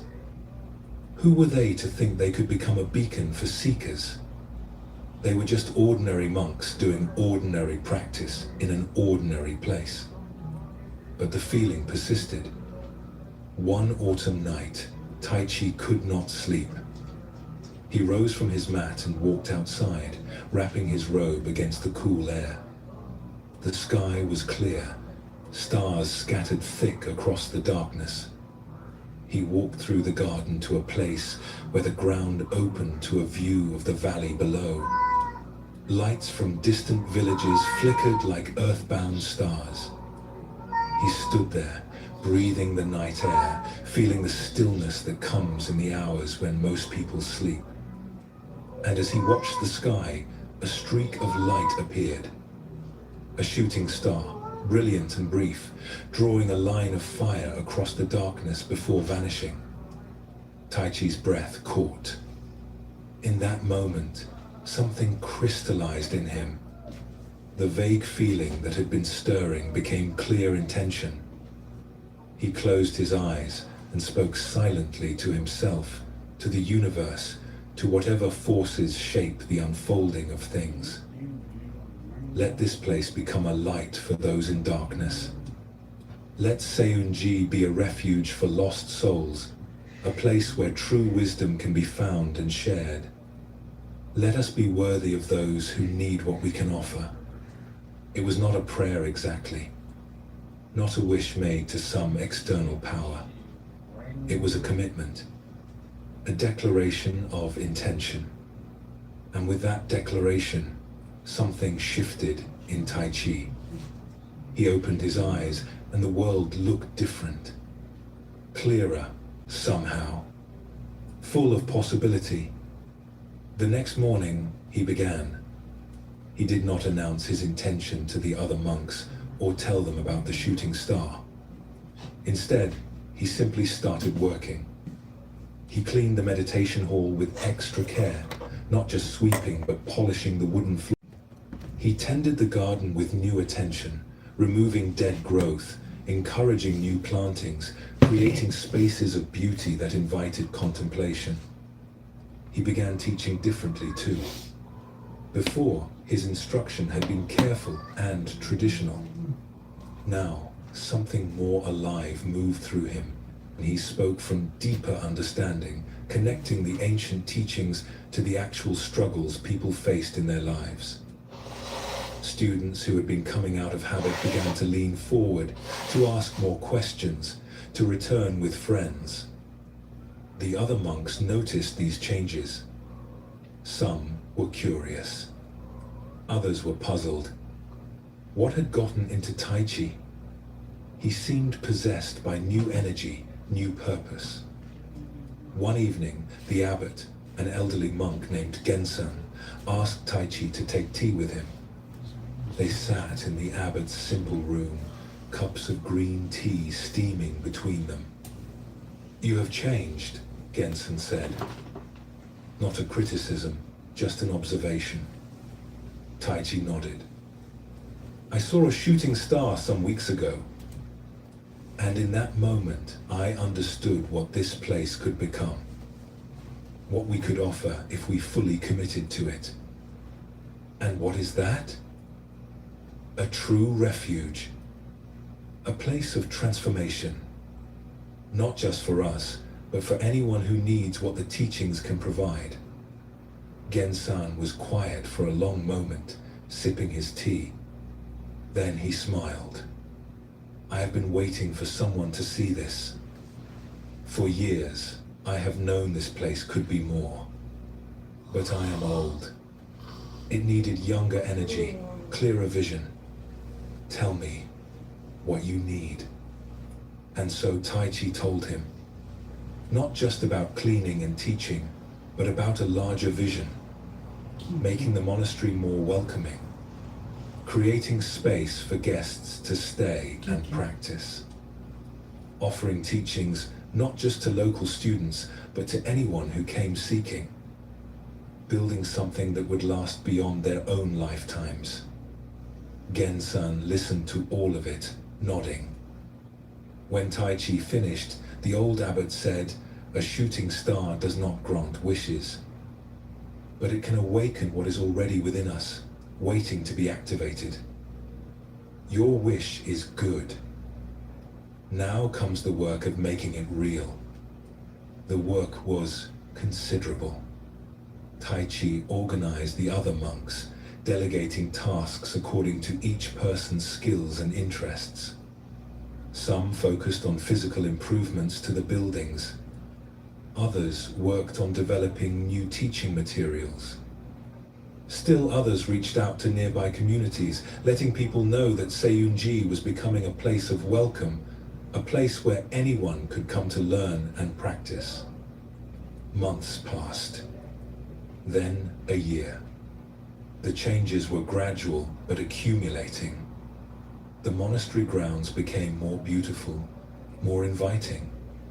The quality of teaching deepened. Word began to spread about this place in the mountains where genuine practice was happening, where people felt met and understood. Seekers began to arrive. At first a few, then more. People who had been searching for something they could not name but recognized when they found it. They would stay for days or weeks, participating in the daily rhythm of practice, sitting in meditation, working alongside the monks, slowly finding whatever it was they had come seeking. Each person who came and was helped became part of the monastery's growing presence. They returned to their communities changed, and others noticed. The light that Tai Chi had wished for was beginning to shine not through grand gestures, but through genuine transformation in individual lives. 2 years after the shooting star, Seiyunji was barely recognizable as the quiet, modest place it had been. The buildings were the same, but everything felt different.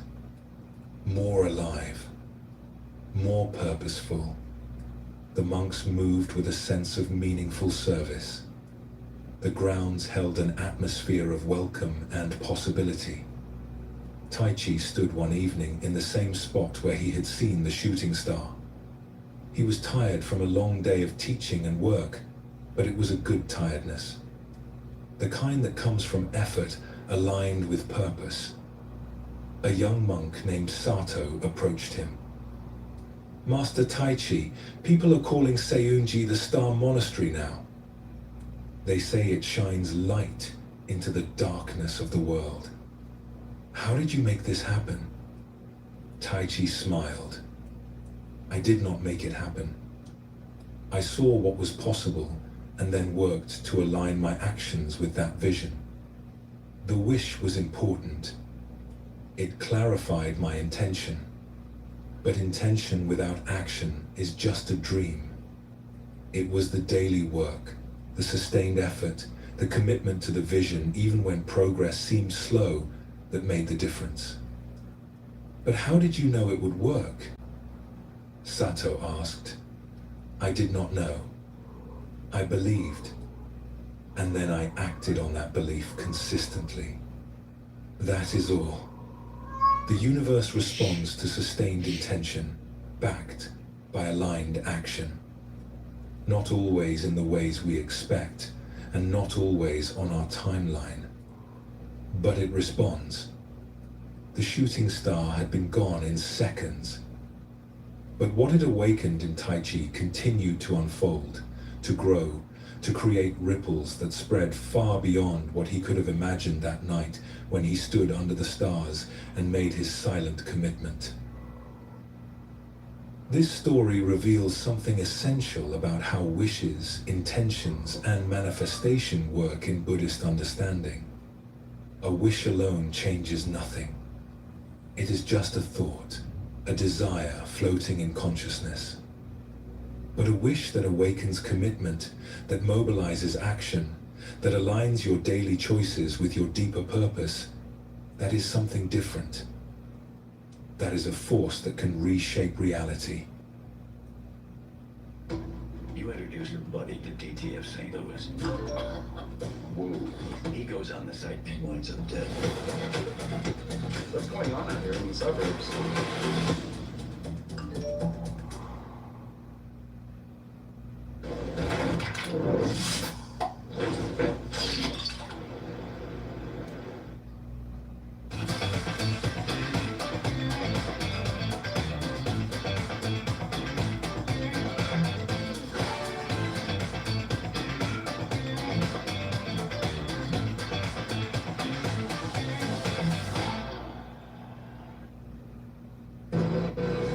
Style and substance in the GMC Sierra, or get a total value of over $8,000 on this Sierra 1500 model.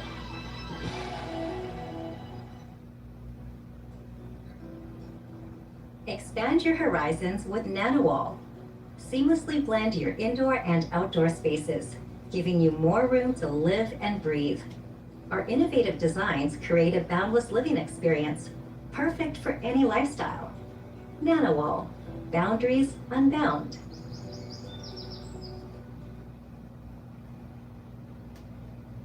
Tai Chi did not wait for magic to happen. He did not expect the shooting star to grant his wish like some cosmic vending machine. He understood that the moment of wishing was the moment of choice. The moment he decided that this vision mattered enough to work toward it consistently, even when results were not immediately visible.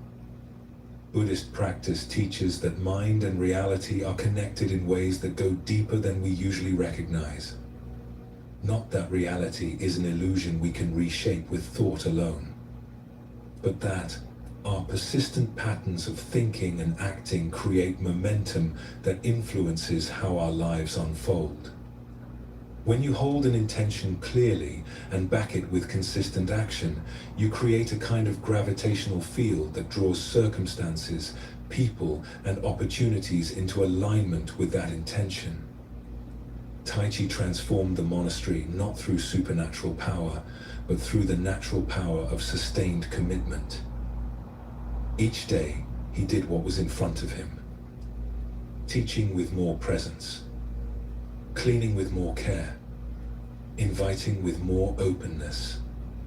None of these actions were dramatic, but accumulated over time, they created massive change. This is the teaching the shooting star awakened. That transformation happens through the compounding of small choices made in alignment with clear intention. That wishes matter not because they magically alter reality, but because they can awaken and focus the tremendous creative power that lives within each person. When you make a commitment to something that matters deeply, something in you changes. You move through life differently, see differently, respond differently. And those differences, though subtle at first, accumulate into transformation.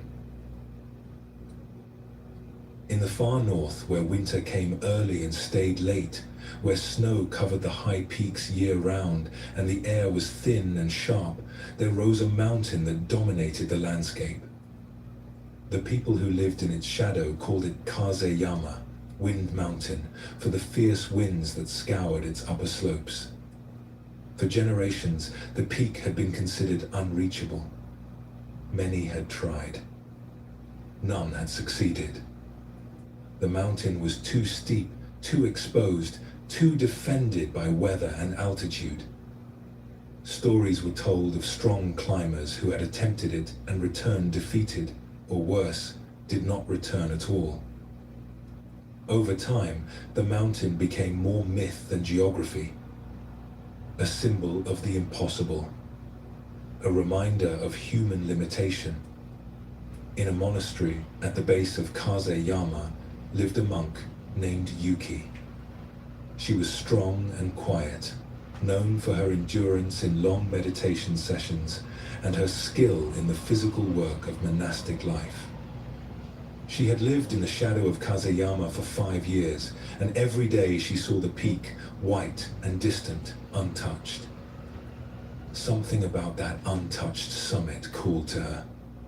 Not because she wanted to conquer it or prove herself, but because the mountain's impossibility felt like a question the universe was asking. Are you willing to attempt what seems beyond reach? Are you willing to fail in pursuit of something that matters? She began preparing. Not announcing her intention, just quietly building strength and learning what she could about the mountain. She studied the accounts of previous attempts. She trained her body, climbing smaller peaks nearby, learning to read weather, to move efficiently on steep terrain, to manage the thin air of altitude. The other monks noticed her training but said nothing. Yuki had always been someone who kept her own counsel. If she was preparing for something, she would reveal it when the time was right. A year into her preparation, during the spring when the weather was most stable, Yuki announced her intention. She would attempt Kazeyama. The response was immediate and unanimous. The other monks tried to dissuade her. The mountain had never been climbed. Attempting it was foolish, dangerous, potentially fatal. Why risk her life for something impossible? But Yuki was unmoved. I understand the risk, she said calmly. I have prepared as well as I can, but I will not live my whole life looking at that peak and wondering if it could be reached. I would rather try and fail than never try at all. The abbot, a man who had known Yuki since she first arrived at the monastery, studied her face. He saw determination, but also clarity. This was not recklessness. This was considered choice made with full awareness. Then go with our blessing, he said, and return to us safely. Yuki set out 3 days later. She carried minimal supplies. Food for several days. Water. Rope. Simple tools for the climb. Everything she needed and nothing she did not. The lower slopes were manageable, steep, but with good footing. She climbed steadily, her breathing controlled, her mind calm. Shut up. By evening of the first day, she had Shut reached the up. tree line where vegetation gave Shut way up. to bare rock and ice. Shut up. She made camp in a protected spot, ate Shut a up. simple meal, and slept as the wind sang above her. The second day brought her into the realm of the mountain proper. Here, the slopes steepened dramatically. Every step required attention. The air grew thinner, each breath delivering less oxygen. Her progress slowed. But she continued, moving with care, testing each handhold, each foothold, before committing her weight. By midday, she reached a cliff face that required actual climbing. She studied it for a long time, tracing possible routes with her eyes. Then she began, fingers finding small edges, feet pressing into tiny ledges, moving upward inch by inch, her entire being focused on this single task. This exact movement, this precise placement of hand and foot. The climb up the cliff face took hours. When she finally pulled herself over the top, her arms were shaking with fatigue. But she was through. She had passed what had turned back many previous climbers. She made camp again, this time with less protection from the wind. It howled through the night, shaking her small shelter. She slept fitfully, waking often to check that everything was secure. The third day, she entered the summit zone. Here, the mountain showed its true nature. The wind was a physical force, strong enough to knock her off balance if she was not careful. The cold bit through her layers. The altitude made every movement an effort. Her body screamed at her to stop, to turn back, to descend to where breathing was easier and warmth was possible. But Yuki kept moving. Not through denial of the difficulty, but through acceptance of it. Yes, this is hard. Yes, my body hurts. Yes, I am afraid. And still, I continue. This is what is required. This is what I chose. She thought about the monastery below. About her fellow monks who believed she was attempting the impossible. She thought about all the people who had looked at this mountain and decided it could not be done. She understood their reasoning. The mountain was objectively difficult, objectively dangerous. But impossible? That was an interpretation, not a fact. Late in the afternoon of the third day, after hours of the slowest, most careful climbing of her life, Yuki took a final step onto level ground. She looked around, confused for a moment. There was nowhere left to go up. She had reached the summit. The wind was fierce, tearing at her clothes, making it hard to stand. The view was vast, mountains and valleys spreading in all directions, the monastery far below looking like a toy. But she did not stay long to admire it. The summit was not a place to linger. She marked it with a small cairn of stones, a simple gesture to show she had been there, and began the descent. The descent was in some ways harder than the climb. Fatigue was deeper. Attention had to be maintained, despite exhaustion. But she moved carefully, retracing her route, and by the evening of the fourth day, she was below the tree line again. By midday of the fifth day, she walked through the monastery gates. The monks who saw her return stopped what they were doing. News spread quickly. Yuki had returned. And as they gathered around her, asking if she had truly reached the summit, she simply nodded. I reached it. The mountain can be climbed. The news spread beyond the monastery, through the villages, into the wider region. Kazeyama, the impossible mountain, had been climbed. The myth of its unreachability was shattered. In the weeks that followed, something unexpected happened. Other people began attempting the mountain, not recklessly, but thoughtfully, using Yuki's route, learning from her experience. Some succeeded. Some turned back. But the mountain was no longer impossible. It was simply difficult. Yuki herself was changed by the climb. Not outwardly, she remained the same quiet, strong presence she had always been. But inwardly, something had settled. She had asked the question the mountain posed and received her answer. Yes, she was willing to attempt the impossible. Yes, she could persist through difficulty. Yes, she had resources within her she had not fully known before. A young monk approached her one day in the garden. "Master Yuki, how did you climb the mountain?" What was the secret? Yuki pulled a weed from between the vegetables, her hands dark with soil. There was no secret. I decided the summit was possible. Then I took the first step. Then the next step. I kept taking steps until there were no more steps to take. That is all. But you could have died. Were you not afraid?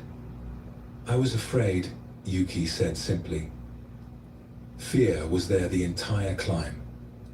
But I did not let fear make the decision. I acknowledged it, respected the real dangers it pointed to, and continued anyway. Fear is not wrong. It is information, but it is not the only information. She stood, brushing soil from her hands. The mountain taught me that impossible is often just untested. That we limit ourselves not by our actual capacity, but by our beliefs about our capacity. And that the greatest barriers we face are frequently the ones we construct in our own minds. The story of Yuki and Kazeyama speaks to something profound about human potential and the nature of limitations. Many of the boundaries we experience are not external facts, but internal beliefs. We decide something is impossible, and that decision shapes our reality more powerfully than the objective difficulty of the thing itself. Yuki did not deny the mountain's difficulty. She prepared carefully. She respected the real dangers. But she did not accept that it was impossible simply because it had not been done before. She distinguished between actual impossibility and untested difficulty. And in that distinction lies freedom. Buddhist teaching points to how much of our experience is shaped by mind. Not that external reality does not exist, but that our interpretation of reality creates the world we actually live in. Two people can face the same challenge and experience it completely differently based on the stories they tell about it. One person's impossible is another person's difficult but doable. I called this on the bill. These bibs are everything. I'm guarding my heart out. Let's see who's in here. Pocket City. Ladies, you know you love them. Good job, Kalu. So, I'm gonna go do some hoeing.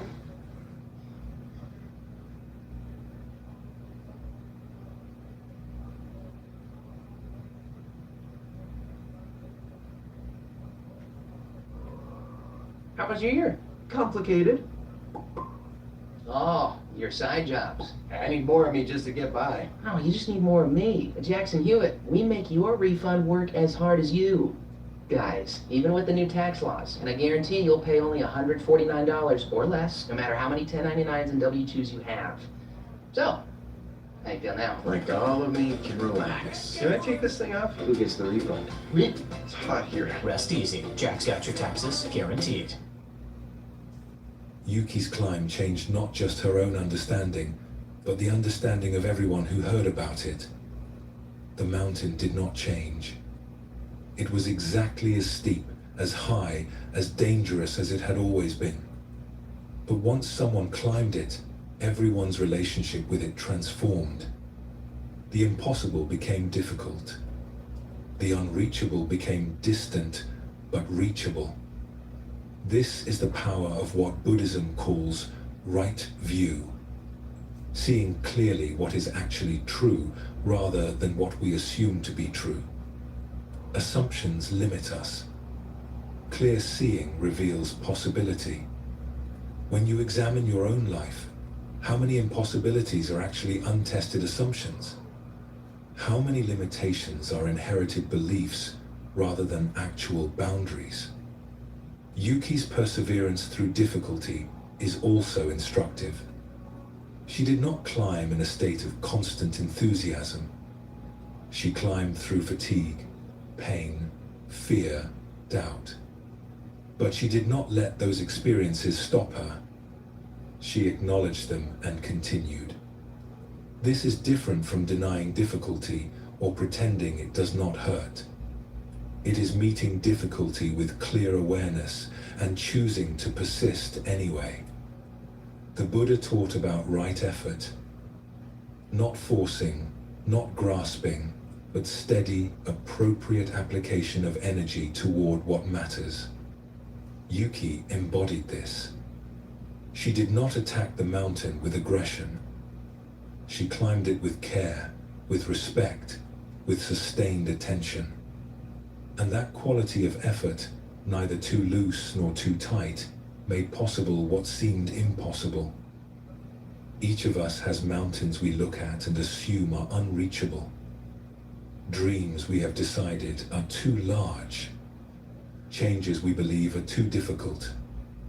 But what if those assessments are more about our current beliefs than about actual reality? What if, like Yuki, we simply began? Took one step, then another, and continued taking steps until we discovered what was actually possible. The summit she reached was significant, but perhaps more significant was the internal summit she discovered. The understanding that her capacity was greater than she had known. That difficulty is not the same as impossibility. That fear can be acknowledged without being obeyed.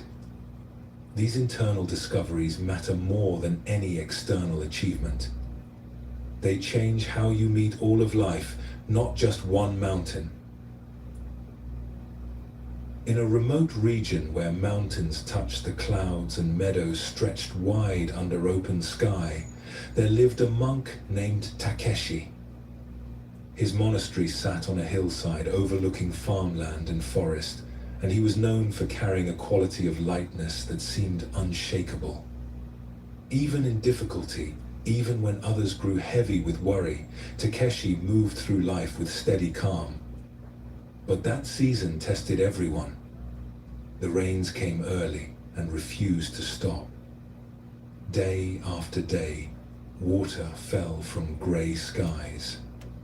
The river that ran beside the village, usually gentle and clear, swelled beyond its banks. Fields flooded.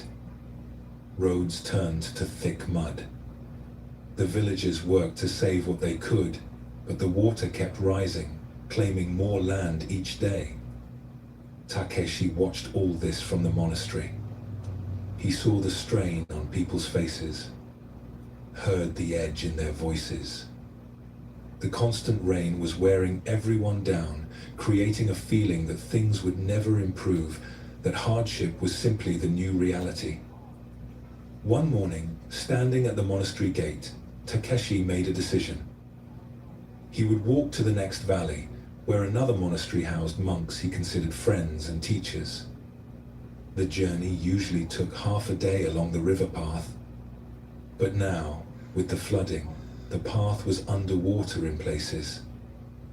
The river itself had become something wild, dark with churned earth, moving fast and loud. He could have waited. That would have been the practical choice. But Takeshi understood something about hope. That sometimes you must move toward connection, toward light, especially when staying still feels safer. Hope is not passive. It requires action, even small action, to keep it alive. He packed simply. Some rice, a water flask, an extra robe. He told the other monks where he was going, and they looked at him with concern.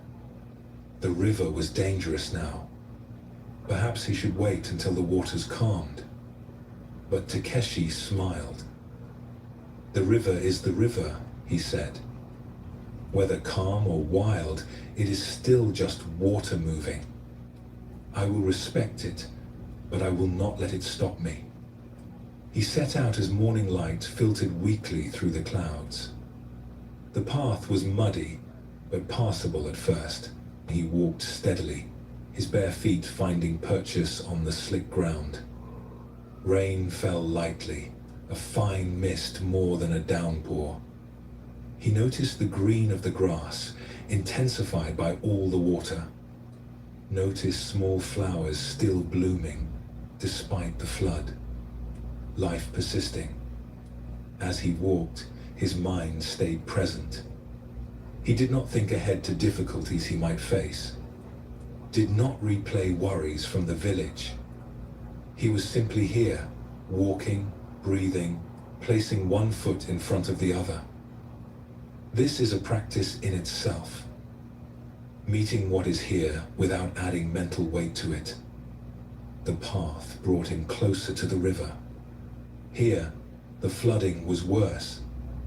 Water spread across land that was usually dry, creating a wide, shallow lake where the path used to be.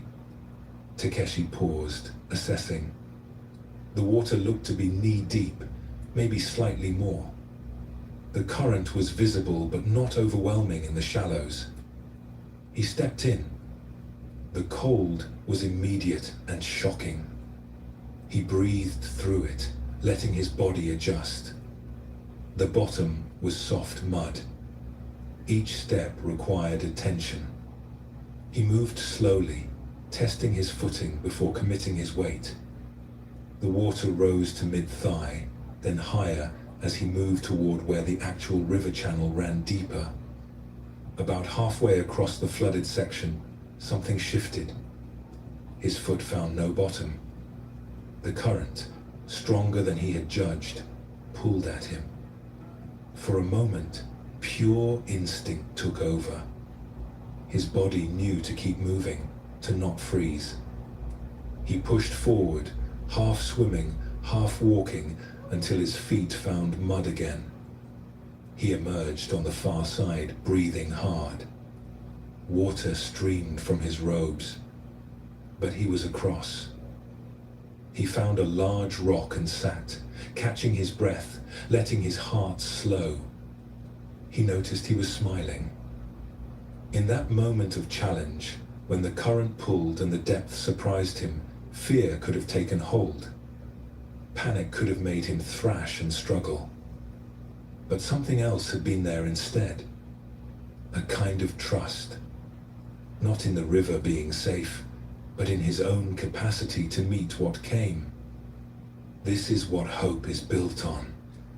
Not the belief that nothing difficult will happen, but the understanding that you can meet difficulty, that you have resources within you that respond when needed, that you are not as fragile as fear suggests. He continued walking. The rain intensified.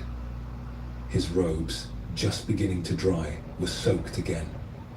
The path grew steeper as it climbed away from the river, and his legs began to tire. He was no longer young. The body has its limits. But his mind remained light. He found himself thinking about the villagers, about their worry. He understood it.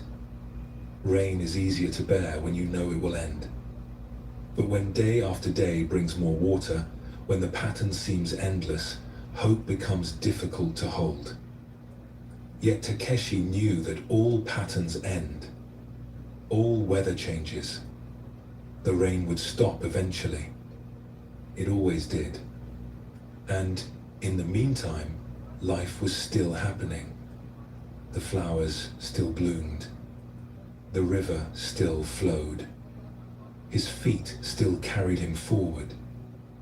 These facts remained true regardless of the difficulty.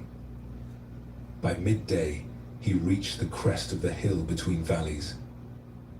Below, he could see the other monastery, its curved roof tiles dark with rain, smoke rising from the cooking fire. The sight filled him with warmth. He had made it. The journey that seemed daunting was complete. When he arrived at the gate, the monks there greeted him with surprise and concern. Why had he traveled in such weather? They brought him dry robes, hot tea, a seat by the fire. Takeshi accepted all this gratefully. But when they asked again why he had come, why he had not waited, his answer was simple.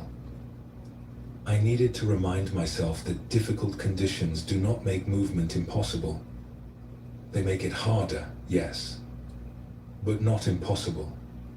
And I needed to carry that reminder back to my own monastery, to my own village. One of the older monks, a woman named Shunko with grey hair and sharp eyes, nodded slowly.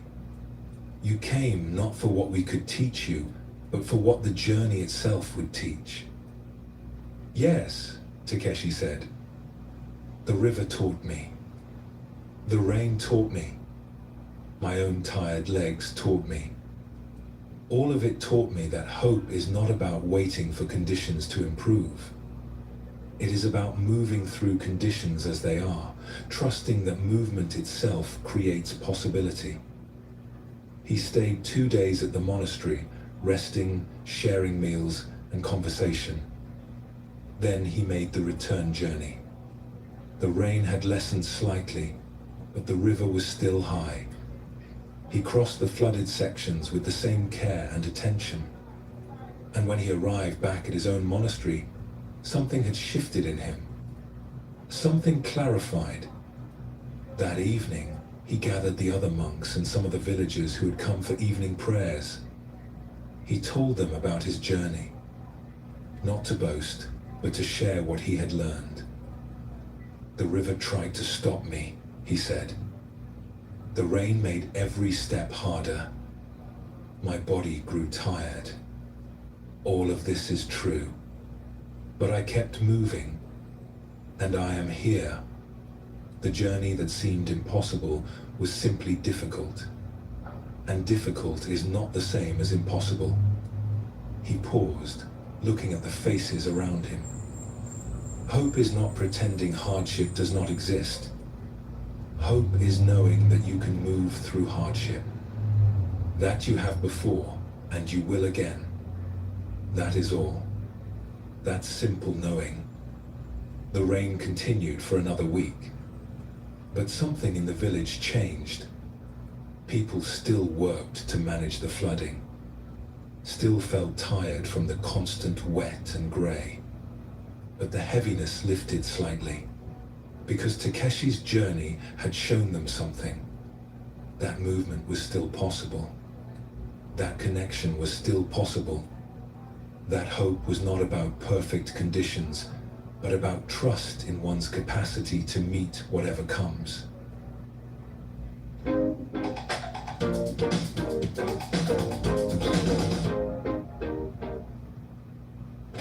Truly blessed and honored to be able to do this every single day. This was always my dream, and now we're living it, and it's truly special. It is.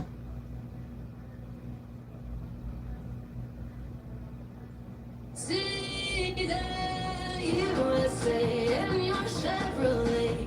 America's asking you to go. Drive your Chevrolet through the USA. America's the greatest land of all. So make it day today to see the USA and see it in your Chevrolet.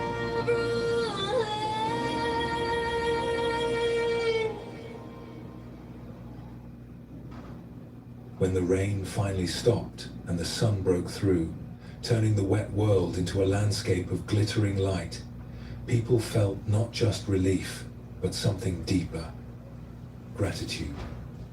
Not just for the sun, but for having moved through the rain without losing themselves to despair. This story speaks to the Buddhist understanding of hope and optimism. These are not naive beliefs that everything will always be fine. They are practices, ways of meeting life that acknowledge difficulty while not being consumed by it. Takeshi did not deny the danger of the swollen river. He respected it, moved carefully through it. But he did not let it define what was possible. This is the balance Buddhism teaches. Clear seeing of what is, combined with trust in your capacity to meet what is. Hope becomes difficult when we believe that our well-being depends on conditions being a certain way. When we tie our peace to the rain stopping, to the river calming, to circumstances aligning with our preferences. This creates fragility, because conditions are always changing. Sometimes in our favor, often not. But when hope is rooted in something deeper, in the understanding that you can meet what comes, it becomes more stable. The river may be wild, but you can still cross it. The rain may continue, but you can still move through your days. This is not about forcing positivity or denying real difficulty. It is about knowing your own capacity.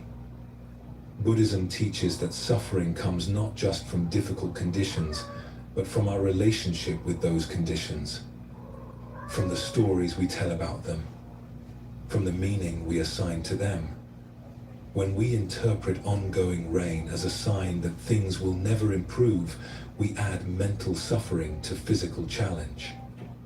But when we can hold difficulty as simply what is present right now, without making it mean something larger about the future or about ourselves, the suffering lessens. The difficulty remains, but we are not overwhelmed by it. Takeshi's journey was an act of practice. He did not need to go to the other monastery. He chose to go as a way of training his own mind, of proving to himself that movement was still possible. And in doing so, he created something that benefited not just himself, but his whole community. This is how hope works.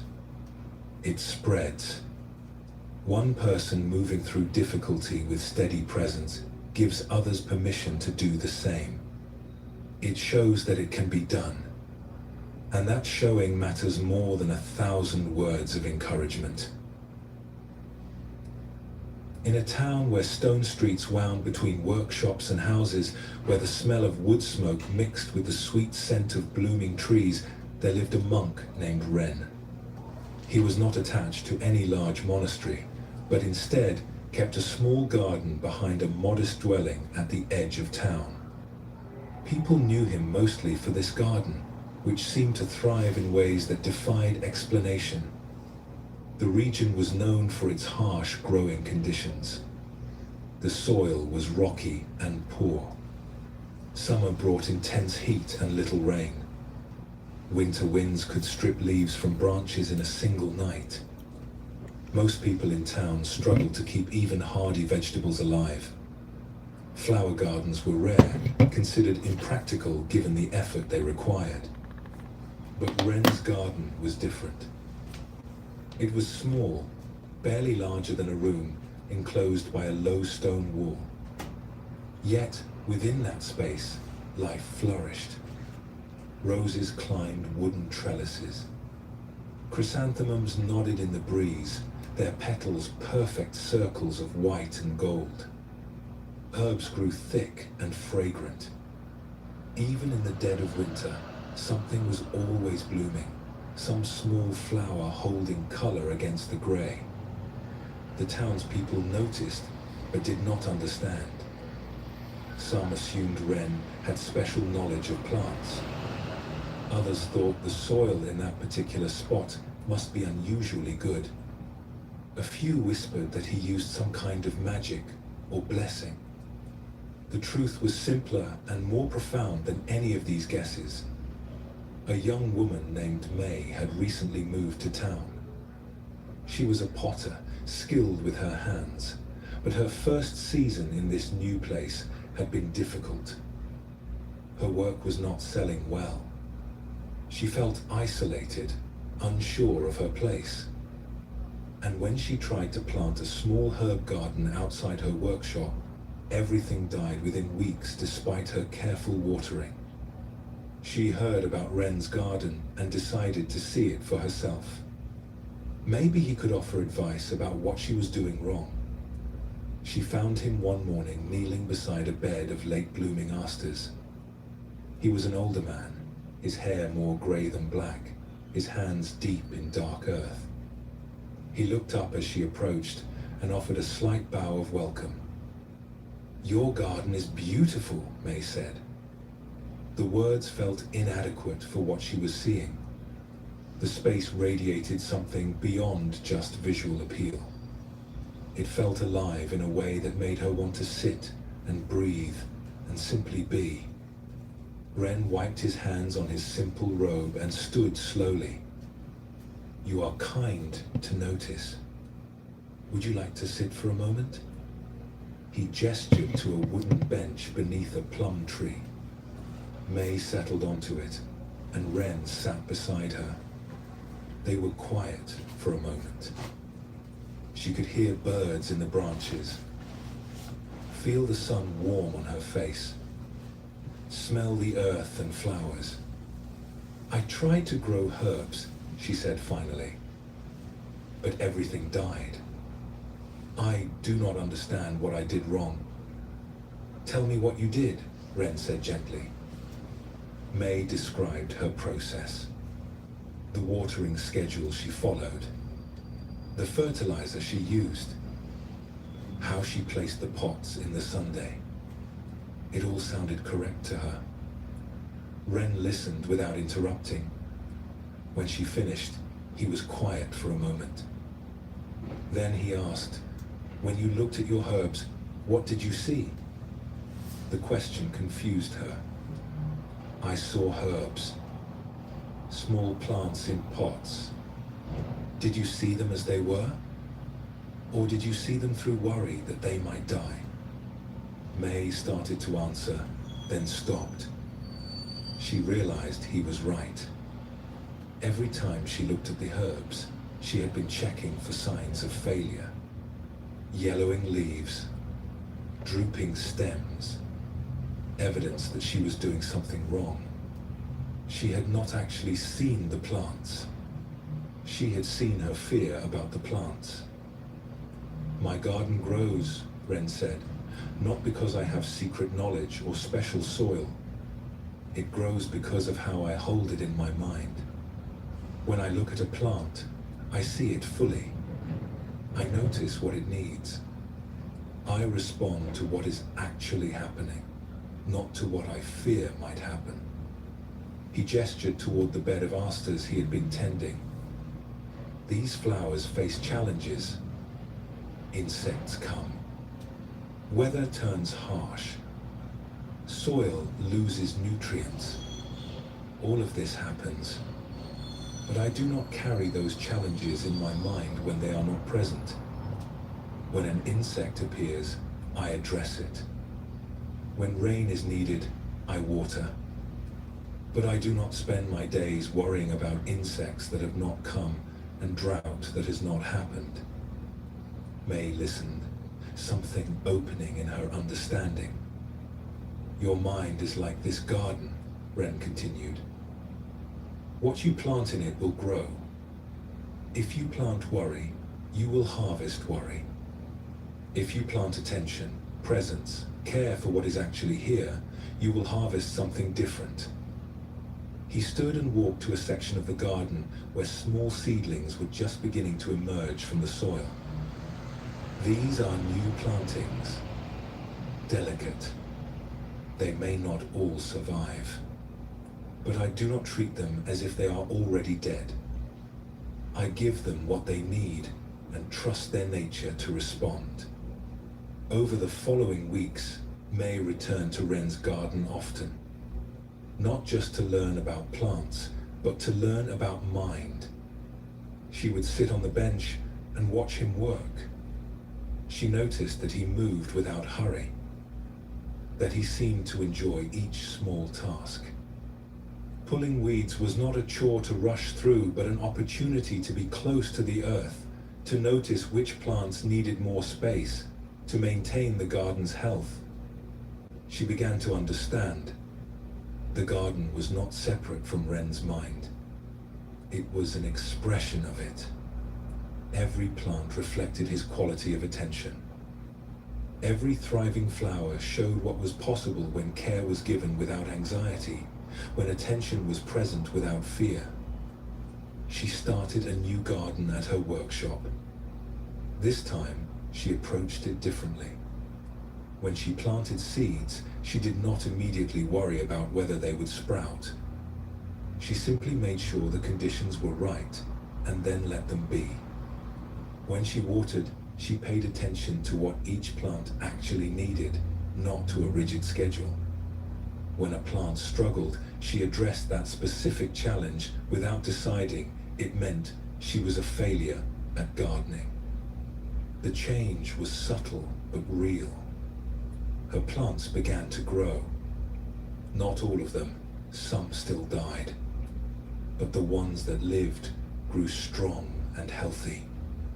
And she found that her anxiety lessened. Not just about the garden, but about other things too. Her pottery, her place in this new town, her life in general. One afternoon, several months after her first visit, May found Ren sitting on his bench. The garden was in full autumn glory, every shade of gold and orange and red represented in the changing leaves and late blooms.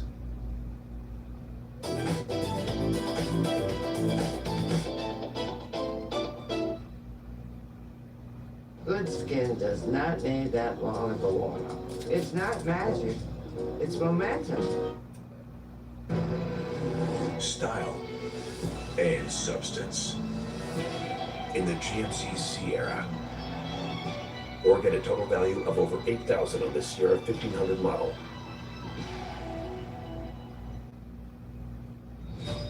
My husband and I, we take turns supporting each other. So he supported me through my first book. Now it's my turn. My turn is yet to win me the Nobel. The Nobel. Are you joking? Honey. Not at all. I am creating the bioagrotech that will change the world. I call it the miracle of miniaturization.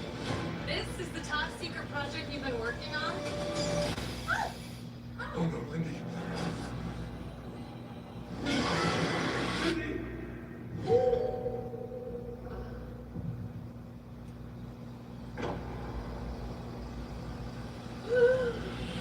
There you are! You're okay! Okay!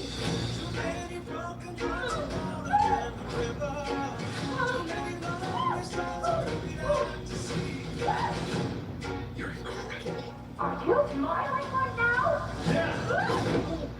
Sorry. I'm so sorry. So, this is my tiny little life then? You will be restored to regular size. I am so close. Are you really so close? Really. Trust me. The things we do for love. I have to make things big again. We have 30 days to prove that the restoration works, or the patent on our tech reverts to Hilton. That's me. That's insane! Let's do this thing!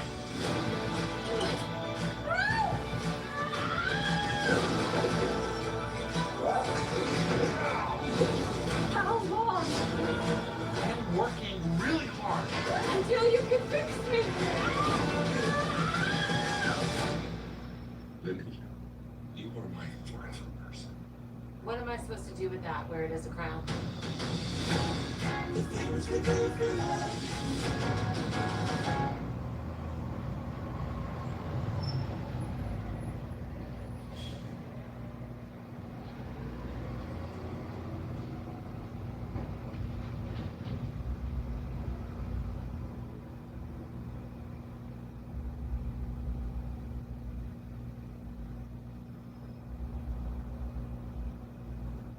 I understand now, she said, settling beside him. The garden is a teacher. It shows us how mind works. What we tend grows. What we ignore withers. And the quality of our attention matters more than almost anything else. Ren smiled. Yes, the garden teaches freely to anyone willing to observe. And the teaching applies not just to plants, but to everything. Your thoughts, your emotions, your relationships, your work. All of it responds to the quality of attention you bring. A breeze moved through the garden, and May watched the flowers sway. Not fighting the wind, just moving with it. Returning to stillness when the wind passed. This too was teaching. This flexibility, this capacity to bend without breaking, this trust in natural cycles. Thank you, she said quietly. The teaching is not mine, Ren replied. The garden offers it. I am only the gardener who tends it. And now you are learning to tend your own garden, both the one with plants and the one within your mind. The story of Ren's garden points to something central in Buddhist practice. The understanding that mind is like soil. What you plant in it determines what grows. This is not metaphor. It is direct observation of how consciousness works. Every thought you give attention to becomes stronger. Every emotion you feed becomes more present. Every pattern you repeat becomes more established. This happens automatically beneath conscious awareness, which is why gardens of the mind often grow wild. Weeds take over because we are not paying attention to what we are cultivating. Ren's practice was simple. He paid attention to what he was planting, both in his physical garden and in his mind. When worry arose, he noticed it but did not water it with more attention. When presence arose, when appreciation arose, when simple enjoyment of the work arose, he allowed those to grow. This is not about forcing positivity or suppressing difficult emotions. It is about recognizing that you have some agency in what you cultivate. A thought of worry arises. That is natural.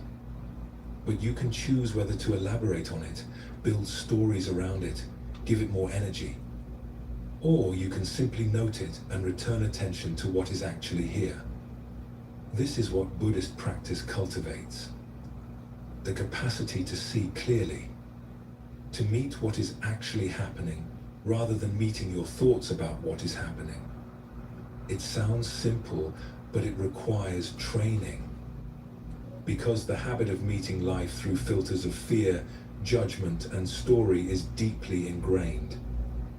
The garden grows whether you watch it or not. But what it grows depends on what seeds are planted, what weeds are removed, what care is given. Your mind is the same. It is always active, always generating experience. But the quality of that experience depends on what you cultivate. Joy can be cultivated, not manufactured or forced, but cultivated. By giving attention to what brings aliveness. By noticing small beauties. By appreciating what works rather than fixating on what does not. This is not denial of difficulty. It is balance. Making sure that the whole garden is seen, not just the struggling sections. Ren's garden thrived in harsh conditions because he gave it what it needed without adding the burden of his worry. Your inner life can do the same. Not by eliminating challenges, but by meeting them without the extra weight of anxiety about them. Just clear seeing. Just appropriate response. Just this moment's care for this moment's need. In the foothills where autumn painted the maple trees in shades of crimson and gold, there lived a monk named Kenzo. His small temple sat at the edge of a farming village, a simple structure of weathered wood and stone that had sheltered monks for generations. Kenzo was known among the villagers not for grand sermons or elaborate ceremonies, but for the quiet way he moved through life, as if he carried some understanding that made even ordinary moments feel sacred. That particular autumn had been difficult for everyone. The summer rains had come late, and then too heavy. Some crops had withered in the drought. Others had drowned in the floods that followed. The harvest was thin. Families who usually had plenty now worried about the coming winter. A heaviness had settled over the village, visible in the way people walked with their heads down, their shoulders curved inward, as if trying to make themselves smaller. Kenzo felt this collective sorrow. He saw it in the faces at the market, heard it in the shortened conversations. The village had always been a place of mutual support, of shared laughter and celebration. But hardship has a way of making people forget their own strength, forget what they carry within themselves. One morning, Kenzo decided to walk through the abandoned fields beyond the village. These were old lands, left fallow for years, where wildflowers now grew among the remnants of ancient furrows. The sun was just rising, painting the sky in soft pinks and oranges. His feet moved through the tall grass, and his mind was quiet, simply present with the cool air and the sound of birds beginning their morning songs. He was not looking for anything. This is important to understand. He was simply walking, simply being. But sometimes, when we are most present and least seeking, life offers us exactly what is needed. His foot caught on something beneath the grass. Not a rock, the resistance felt different. He knelt down, parting the vegetation with his hands. The earth there was soft, and as he brushed away the soil, something gleamed in the early light. Metal. Gold. His heart quickened slightly, not with greed, but with curiosity. He dug carefully, working the object free from the earth that had held it for who knows how long. It was a chest, small enough to hold in both hands, but surprisingly heavy. The metal was tarnished in places, bright in others where his digging had cleaned it. Simple designs were etched into its surface, patterns of waves and clouds that reminded him of the eternal flow of life. Kenzo sat back on his heels, holding the chest. For a moment, he simply looked at it, feeling its weight, its solidity. Then, with steady hands, he opened the latch. The lid creaked as it lifted. Inside, catching and multiplying the morning light, was gold. Not coins exactly, but small pieces, nuggets, and fragments that filled the chest nearly to its brim. Mixed among them were gemstones, smooth river stones that had been polished until they shone like colored glass. Amber, jade, quartz. Each one different. Each one catching the light in its own way.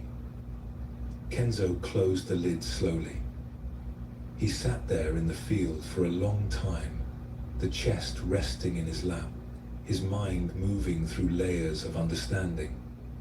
He thought about the villagers, about their forgotten strength, about how hardship can make us believe we are empty when we have never been anything but full. A teaching was taking shape in his mind, not in words yet, but as a feeling, a knowing. The chest was not just gold and stones. It was a mirror, a way to show people what they had stopped seeing in themselves. He carried the chest back to his temple. In the days that followed, he prepared. He cleaned the small ceremonial hall, a room usually reserved for meditation and occasional gatherings. He arranged cushions in a circle. He gathered pine branches and placed them in the corners, their sharp, clean scent filling the space. He lit candles along the walls, their flames steady in the still air. Then he walked through the village, stopping at each home, each shop, each gathering place.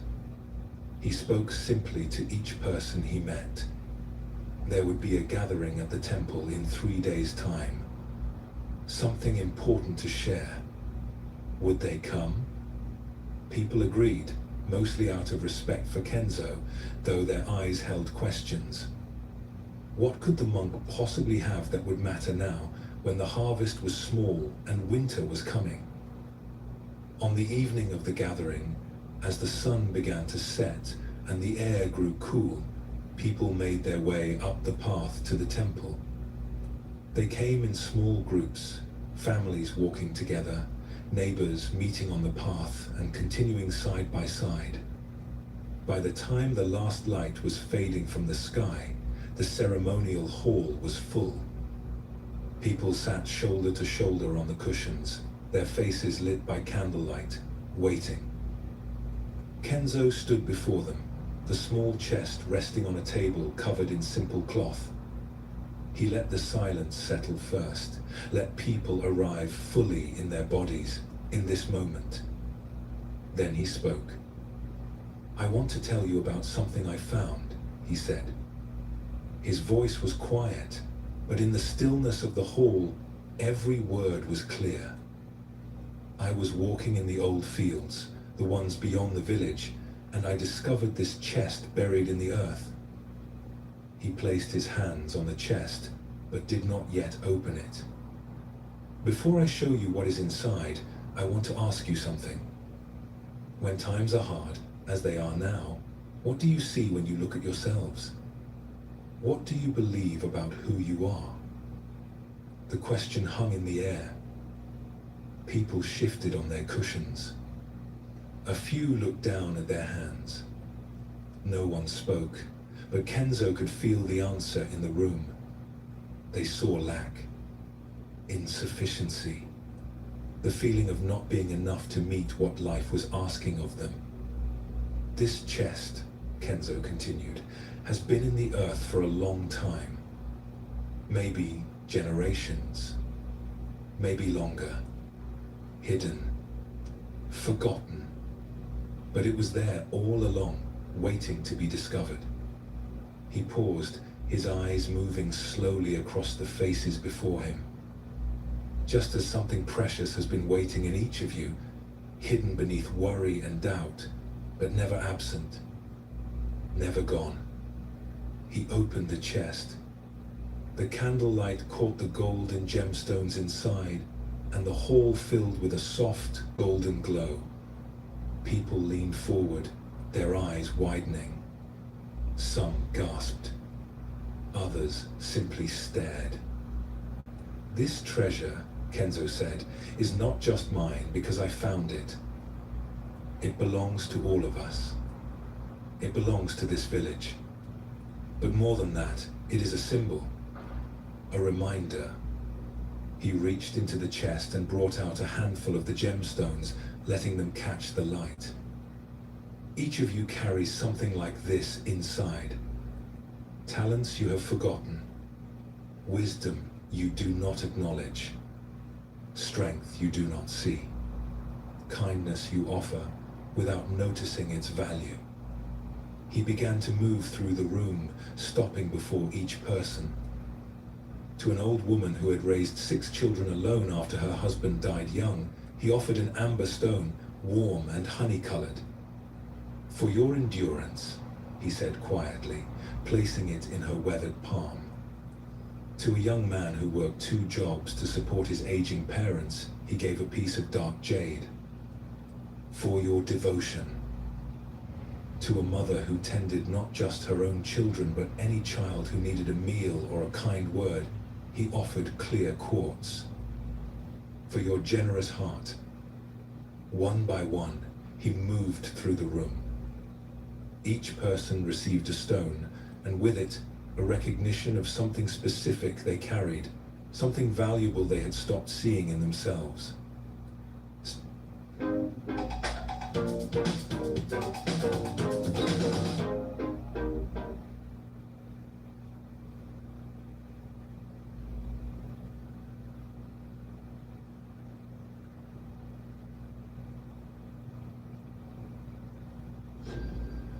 It was the stock market that started history's greatest wave of wealth creation.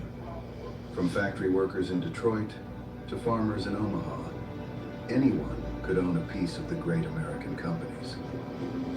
But today, our most innovative companies are staying private longer, which means everyday Americans are missing out. Until now. Introducing VCX, the public ticker for private tech. Some people's eyes filled with tears. Others held their stones and stared at them in wonder, as if seeing themselves clearly for the first time in months. When everyone had received a stone, Kenzo returned to the front of the hall. "Carry these with you," he said. "Not because they are valuable as objects, but because they are reminders. When you feel empty or insufficient, hold your stone. Remember that you are the field where treasure has always been buried. You are the chest that holds what is precious. You always have been." The gathering ended quietly. People filed out into the night, but something had shifted. They walked differently, held themselves differently. In the days and weeks that followed, the village began to change. Not the external circumstances, those remained challenging, but the way people met those circumstances transformed. They helped each other more freely, shared what they had without the fear that there would not be enough, remembered their own capacity, their own worth. And Kenzo, watching this transformation, understood something the Buddha had taught long ago, that all beings possess intrinsic worth, that this worth is not created by achievement or destroyed by failure. It simply is, like the treasure in the field, waiting to be recognized. The teaching in this story touches something central to Buddhist understanding. The recognition that your worth is not something you must earn or prove. It exists independent of your circumstances, your achievements, your failures. This is not mere philosophy. It is a truth about the nature of what you are. Think about how much energy we spend trying to become worthy, trying to be good enough, successful enough, kind enough, wise enough. We treat worth as a destination, something we might reach if we just work hard enough, improve enough, fix enough of our flaws. But this is like Kenzo's villagers believing they were empty because times were hard. The hardship did not create their emptiness. Their emptiness was an illusion, a forgetting of what they had always carried. Buddhism teaches that you are already whole, already complete. Not in the sense that you cannot grow or learn or change, but in the sense that your fundamental nature, your Buddha nature, as it is sometimes called, is not lacking anything. It is not waiting to be perfected. It is perfect in its essence, even while your human life unfolds with all its messiness and challenge. Kenzo did not create worth in the villagers by giving them stones. He revealed what was already there. He held up a mirror, and in that reflection, people remembered something they had forgotten. This is what good teaching does. It does not add to you. It removes the obscurations that prevent you from seeing what you already are. When you touch this understanding, even briefly, something relaxes. The constant striving to prove yourself, to earn your place, to justify your existence. All of that can soften.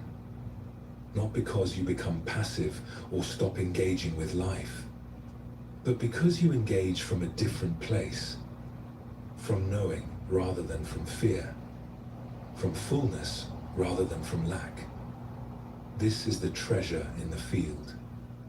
Not something you must seek or create. Something you must simply remember again and again each time you forget. There was a village nestled in a wide valley between two ranges of green hills. A stream ran through the center of this valley, clear and cold, fed by mountain springs. The land was fertile. The people were hard-working. But for all their effort, for all their longing, something felt out of reach. The villagers would stand at the edge of the valley and look across to the far hillside where wildflowers bloomed and old-growth forest climbed toward the peaks. That side of the valley felt different somehow, full of possibility, as if the life they wanted was over there, just out of reach, separated by the distance they could see but could not easily cross. A monk named Renzo noticed this. He had come to the valley some years before, drawn by its beauty and quiet. He had built a small meditation hut on the near side of the valley, and he spent his days in practice and in observation.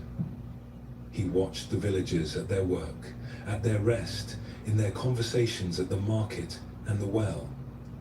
What he noticed was a kind of yearning, a belief that fulfillment was somewhere else. Somewhere they were not. The farmers wanted to be merchants.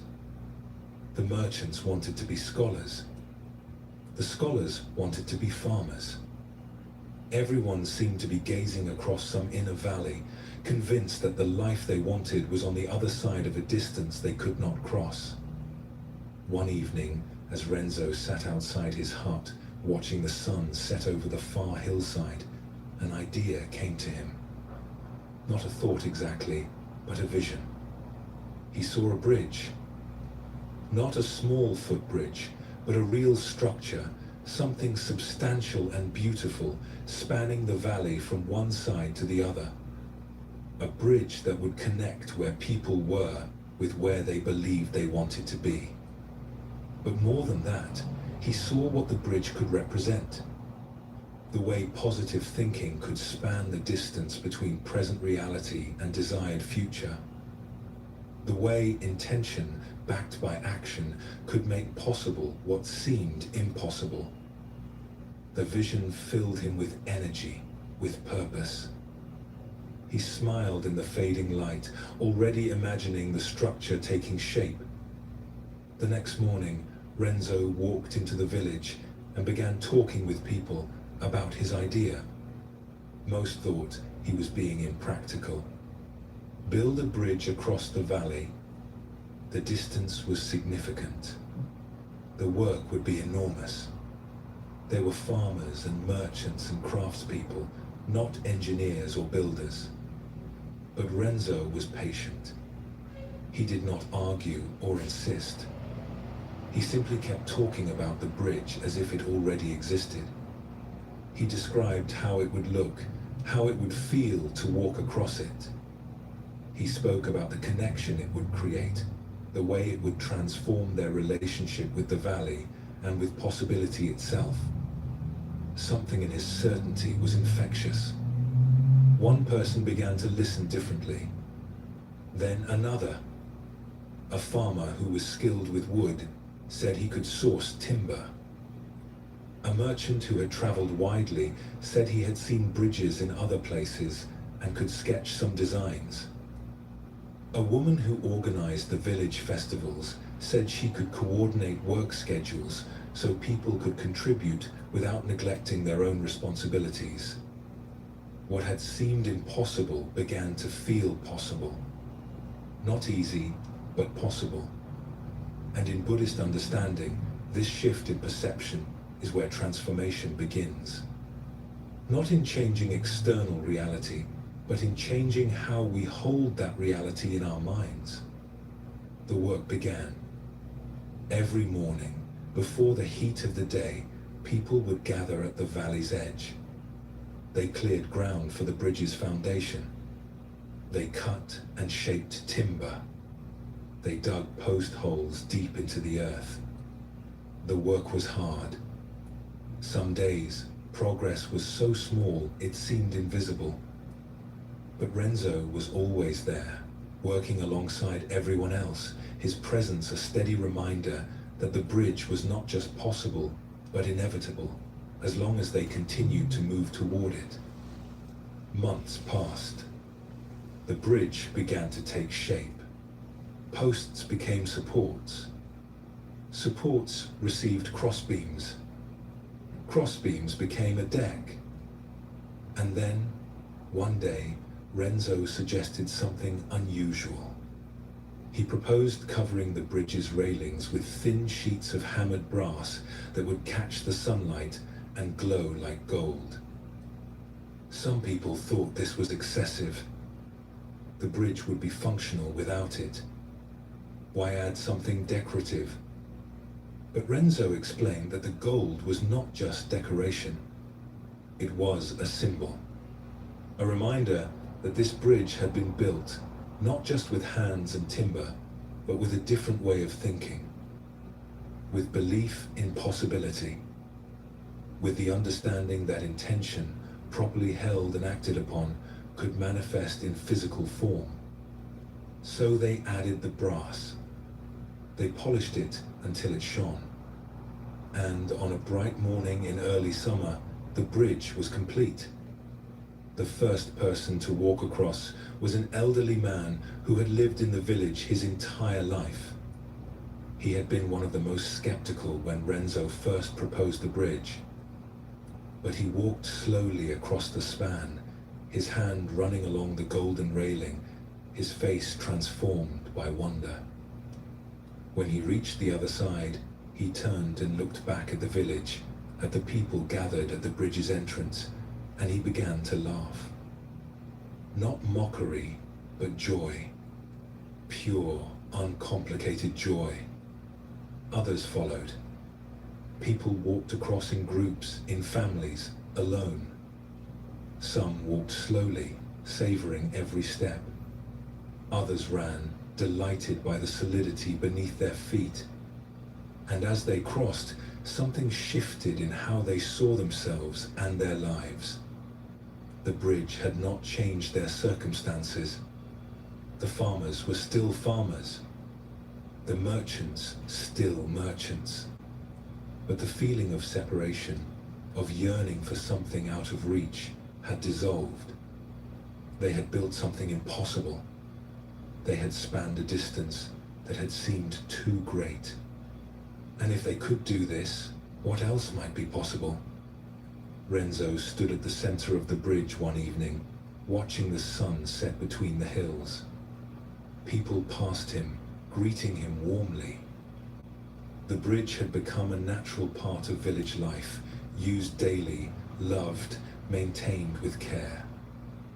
A young woman stopped beside him. "Master Renzo," she said, "thank you for this bridge. It has changed everything." Renzo shook his head gently. "I did not build this bridge. We all did. But more importantly, the real bridge was never this one." He tapped the brass railing. "The real bridge is the one you built in your minds when you began to believe that the impossible was possible. That is the bridge that connects dreams to reality. That bridge you will carry with you wherever you go." The woman looked at him, understanding dawning in her eyes. She nodded slowly, then continued across the span, her steps lighter than before. This story reveals something essential about the nature of positive thinking in Buddhist practice. It is not about denying difficulty or pretending that challenges do not exist. It is about understanding that how we hold something in our mind shapes what becomes possible. The valley was always the same width. The distance did not change. But when the villagers' thinking changed, When they began to hold the bridge as possible rather than impossible, the physical reality eventually followed.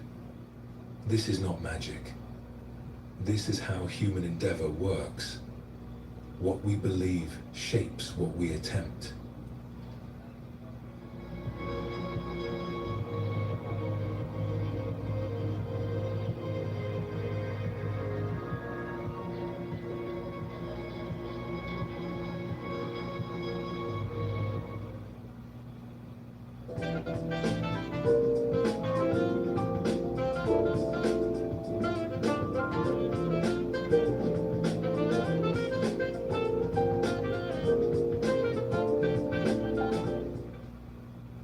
Chevy trucks are as capable and dependable as the Chevy people who drive them.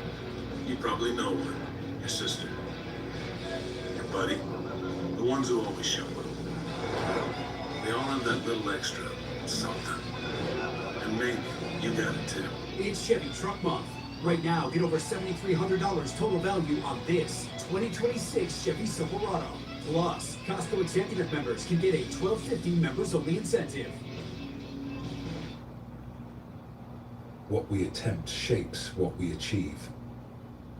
Buddhism teaches that mind is primary, that everything we experience is filtered through, shaped by, and in some sense created by consciousness. This does not mean the external world is an illusion. It means that our relationship with the external world is profoundly influenced by the quality of our thinking. Renzo understood this. He did not just propose a bridge. He held a vision so clearly that others could begin to see it too. And once they could see it, once they could imagine it as real, the work of making it real became not just possible, but almost inevitable. When you believe something is impossible, you do not even begin. The impossibility is self-fulfilling. But when you hold something as possible, when you let yourself imagine it clearly, something in you begins to move toward it. Not with grasping or desperate striving, but with natural, aligned effort. Not because life becomes easy or challenges disappear, but because you meet those challenges with a different quality of mind, with creativity rather than resignation, with possibility rather than limitation. With the understanding that the distance between where you are and where you want to be may be great, but it is not unbridgeable. This is the teaching Renzo offered. Not just a physical structure, but a way of holding life itself.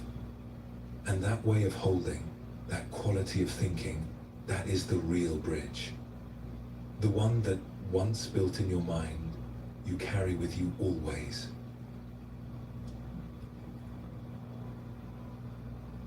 In a region where granite cliffs rose steep from pine forests, where winter lasted long and the wind carried the smell of snow even in summer, there was a cave known throughout the surrounding villages. It opened in the side of a mountain like a great mouth, dark and forbidding. The locals called it Yamiana, the dark hollow, and they avoided it. Stories had built up around the cave over generations. Some said it was endless, a tunnel into the heart of the mountain with no way through. Others claimed it was home to spirits that confused travelers, leading them in circles until they were lost forever. A few insisted that anyone who entered came out changed, touched by something they could not name. Whatever the truth, the cave had a reputation that kept most people away. A monk named Ishin lived in a small hermitage not far from the cave's entrance.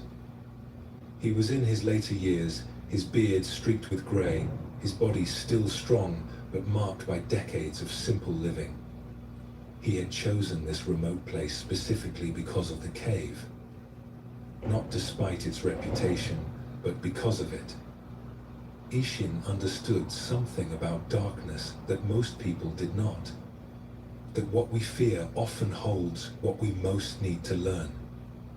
That avoiding the difficult places means avoiding the places where real understanding lives. He had been observing the cave for months, studying its entrance, considering what it might teach. One autumn morning, cold and clear, Ishin decided the time had come. He prepared simply. A small candle made of beeswax, the kind that burns slow and steady. Flint and steel to relight it if needed. A walking stick. Nothing else. He did not need provisions because he did not plan to be inside long. This was not an expedition into the depths.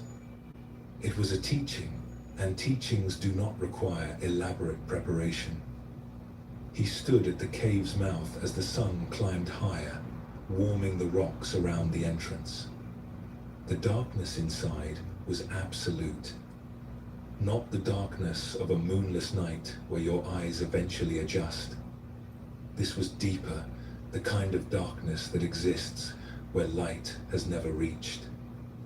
Ishin lit his candle. The small flame seemed fragile against all that darkness, a tiny point of warmth and light that could be extinguished by the slightest wind. He cupped his hand around it protectively and stepped forward into the cave. The temperature dropped immediately.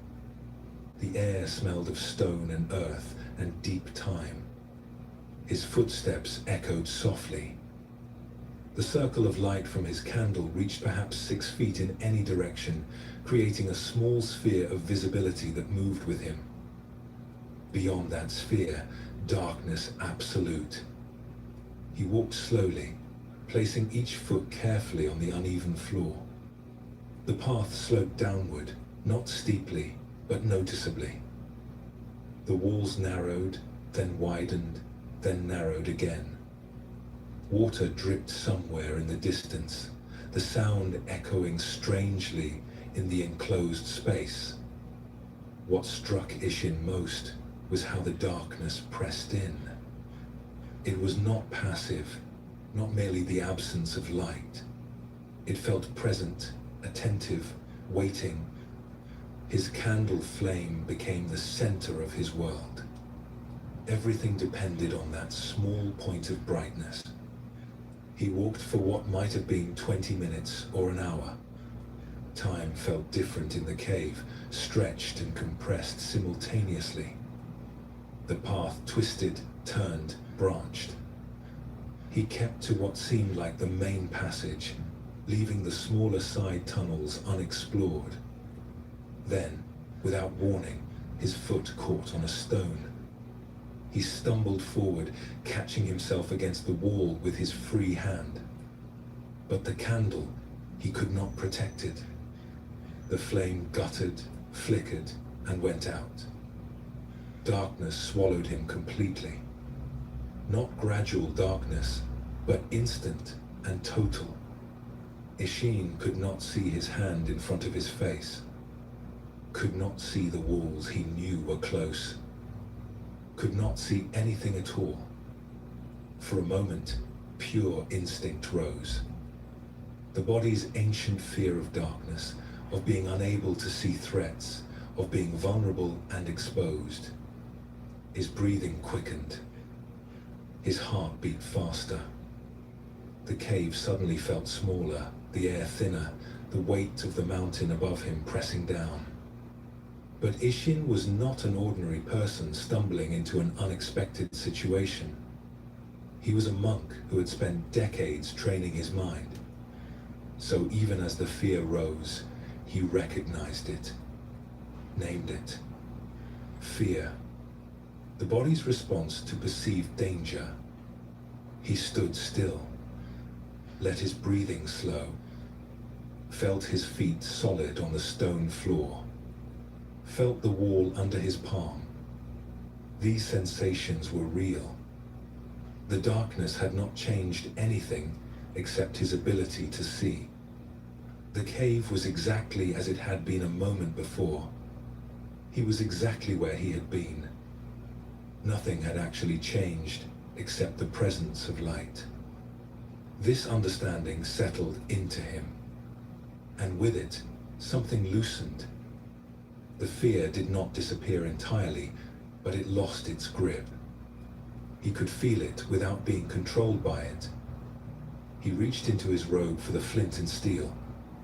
In the darkness, this simple task became a meditation, finding the objects by touch, positioning them correctly, striking them together, once, twice, 3 times. Small sparks flared and died. On the 4th strike, a spark caught on the candle's wick. The flame grew. Light returned. But something had changed. Ishin looked at the candle flame differently now. Before, it had been a tool, a practical source of light. Now it felt like a teacher. It showed him something about the relationship between light and dark, between fear and understanding, between what is actually happening and what we believe is happening. The darkness had not been a threat. It had been neutral, just an absence of light. But his mind had added layers of interpretation. Fear, danger, threat. All of that had come from him, not from the darkness itself. He continued walking. The candle lit his way. But now he paid attention differently. Not just to what the light revealed, but to what the darkness taught. That it was not his enemy. That it simply was neither good nor bad, waiting patiently for light to move through it. After some time, the passage began to slope upward. The air changed, carrying a hint of freshness. And then, in the distance, he saw something other than candlelight. Natural light. Faint, but unmistakable. The cave had another opening.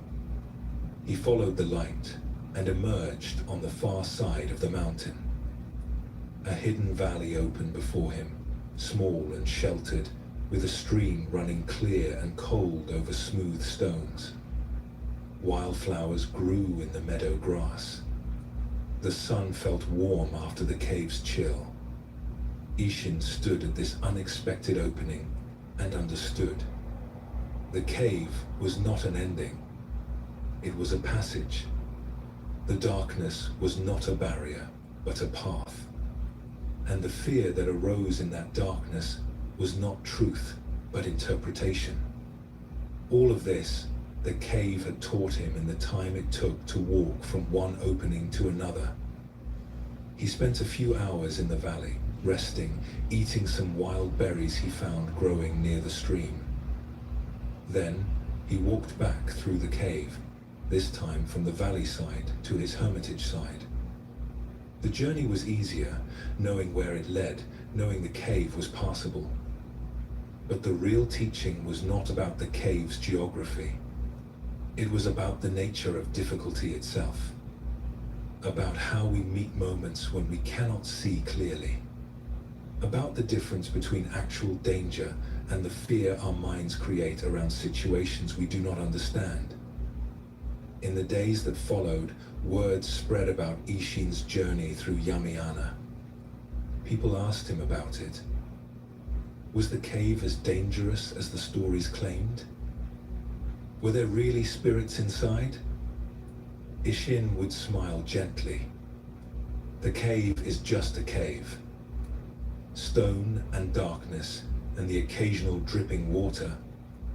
The only spirits I encountered were the ones I brought with me.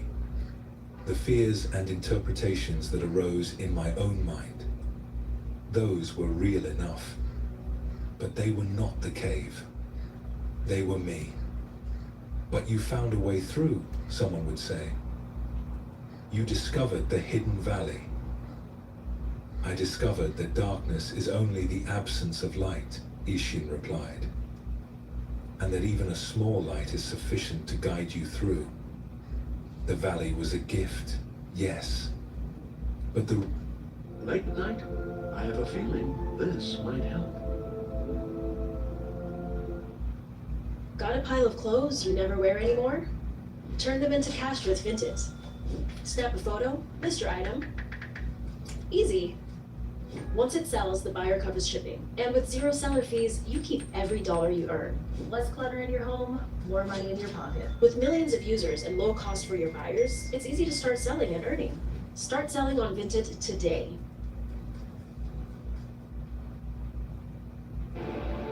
We fight those who wield power to prey on the weak. Beasts who think themselves men.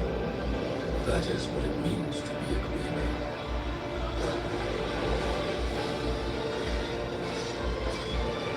Remember who you are and let it guide your path. For at the end of it, you will find the answers you seek.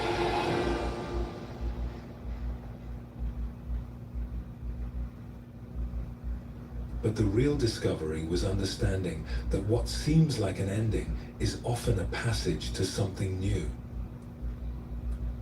This story touches something fundamental in Zen Buddhist understanding. That most of our suffering comes not from our circumstances, but from how we interpret our circumstances. The darkness in the cave was neutral. It was Ishin's mind that added fear, that created the sense of threat and danger. And when he recognized this, when he saw clearly what was actually happening versus what his mind was adding, the suffering lessened even though the circumstances remained the same. Zen teaches that reality itself is neither good nor bad. It simply is. A cave is a cave. Darkness is the absence of light. These are just facts, just the way things are. But humans have a habit of layering interpretation onto bare facts. We tell stories about what things mean. We project our fears and hopes onto neutral situations.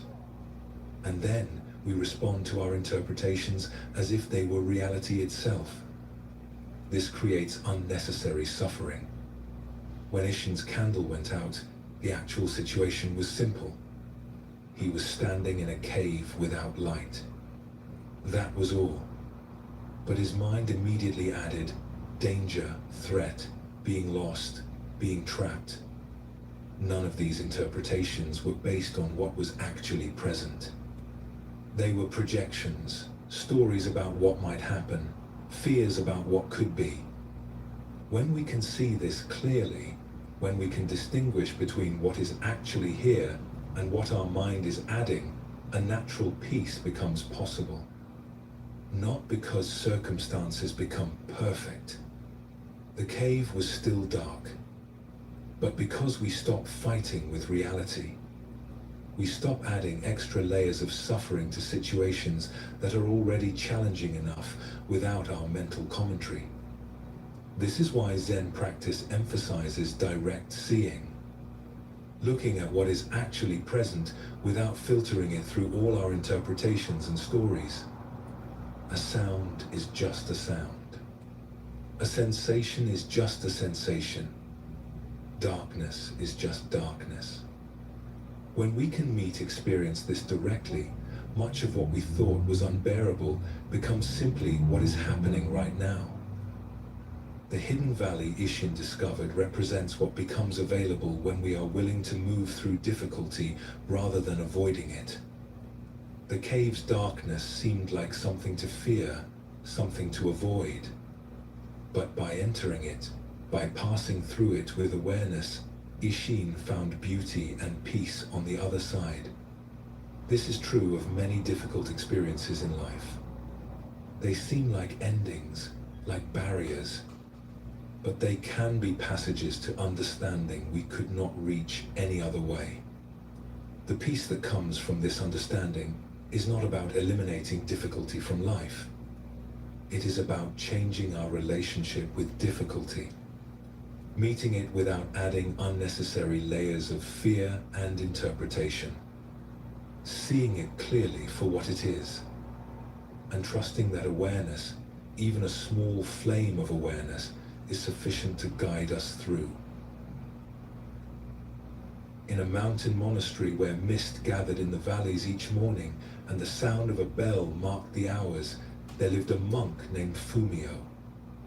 He had been at this monastery for most of his adult life, and he was known for a particular daily practice that puzzled some of the younger monks. Each morning, before the first meditation session, Fumio would go to the stream that ran behind the monastery. There, he would use a simple ceramic cup to scoop water from the flowing current. Not a large cup, just an ordinary vessel that monks used for tea, glazed in pale green with a few simple brush strokes suggesting bamboo leaves. He would return to his room with this cup of water and place it on a small shelf near the window where morning light could reach it. Then he would sit on his cushion and simply look at the cup. Not in meditation exactly, though his posture was meditative. Not in prayer, though there was something reverent in his attention. He would simply observe the cup of water for a period of time that varied from a few minutes to half an hour. A young monk named Haruki had noticed this practice and was curious about it. He had asked other monks if they knew what Fumio was doing, but no one could explain it. Finally, Haruki gathered his courage and approached Fumio directly one afternoon when they were both working in the garden, pulling weeds from between the vegetables. "Fumio-san," Haruki began carefully, using the respectful form of address. "I hope you do not mind my asking, but I have noticed your morning practice with the cup of water. What is it you are observing?" Fumio continued his work for a moment, gently loosening the soil around a young plant. Then he sat back on his heels and smiled. "Ah, you have been watching. That is good. Attention is the beginning of understanding." He pulled another weed, examining its roots before adding it to the pile. "What I observe is perspective itself. Come tomorrow morning, and I will show you." The next morning, Haruki rose early and found Fumio at the stream, filling his cup. Together they walked back to Fumio's small room.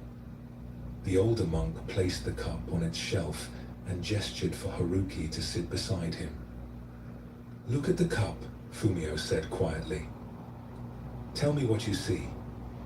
Haruki looked. "I see a cup. It is filled with water.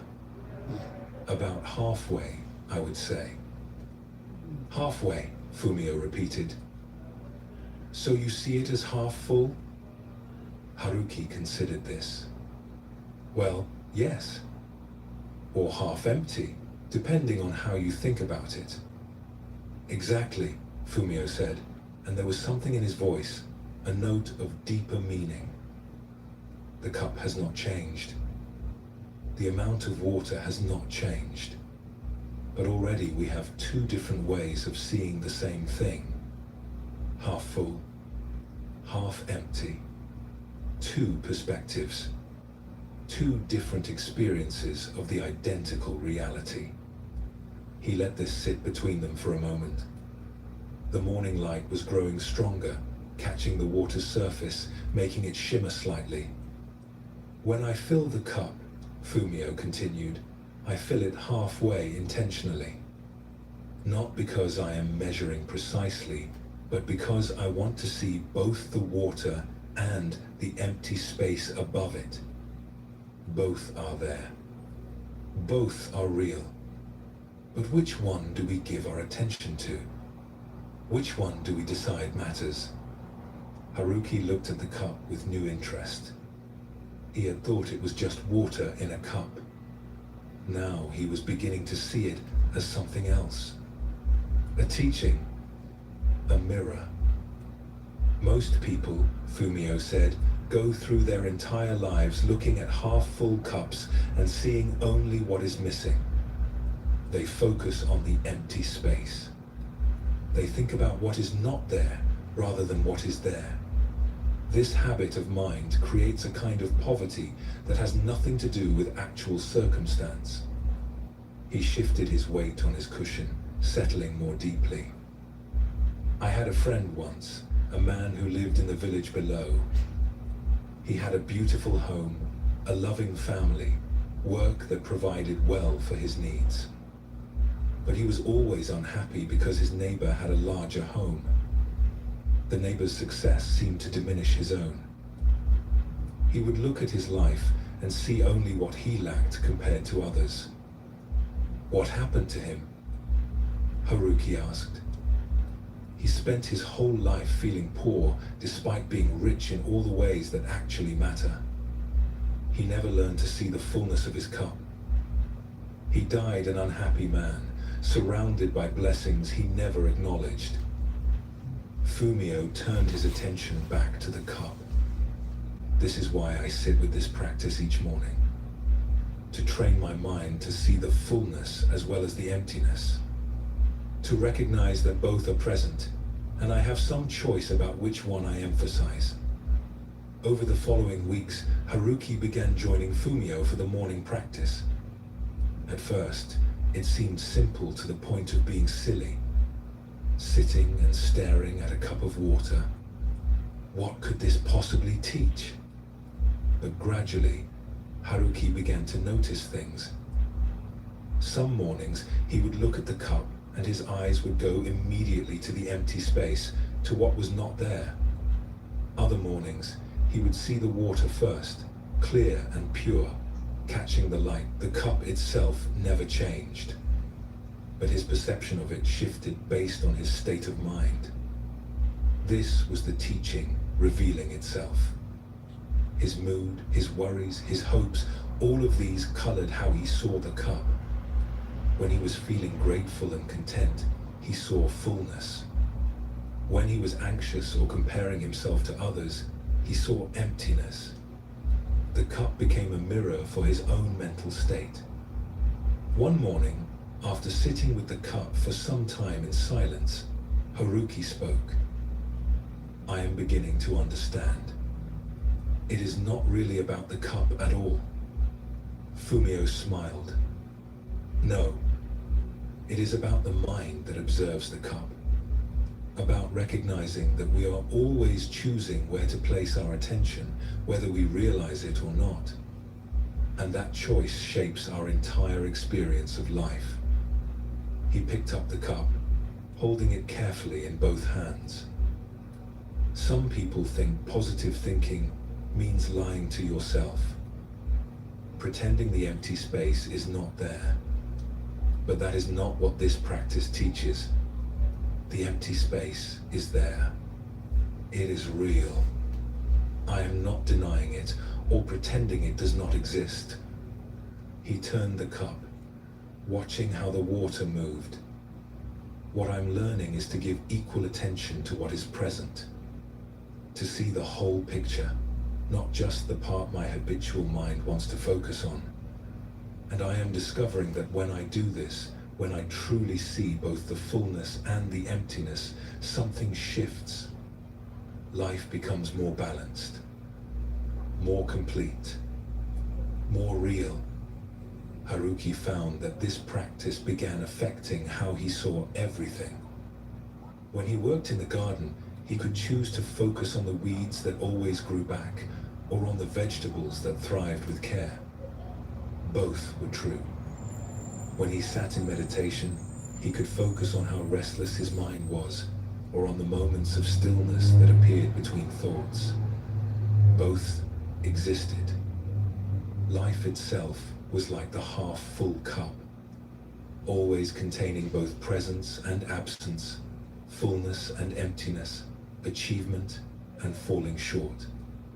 The question was not how to make the cup completely full. That was impossible. The question was how to hold the reality of the partially filled cup without letting the empty space define the whole experience. Months later, a group of visitors came to the monastery, seekers looking for teachings on finding peace and contentment. The abbot asked several monks to share their practices, and Fumio was among them. He sat before the group with his ceramic cup, filled halfway with clear water. "This is my teacher," he said.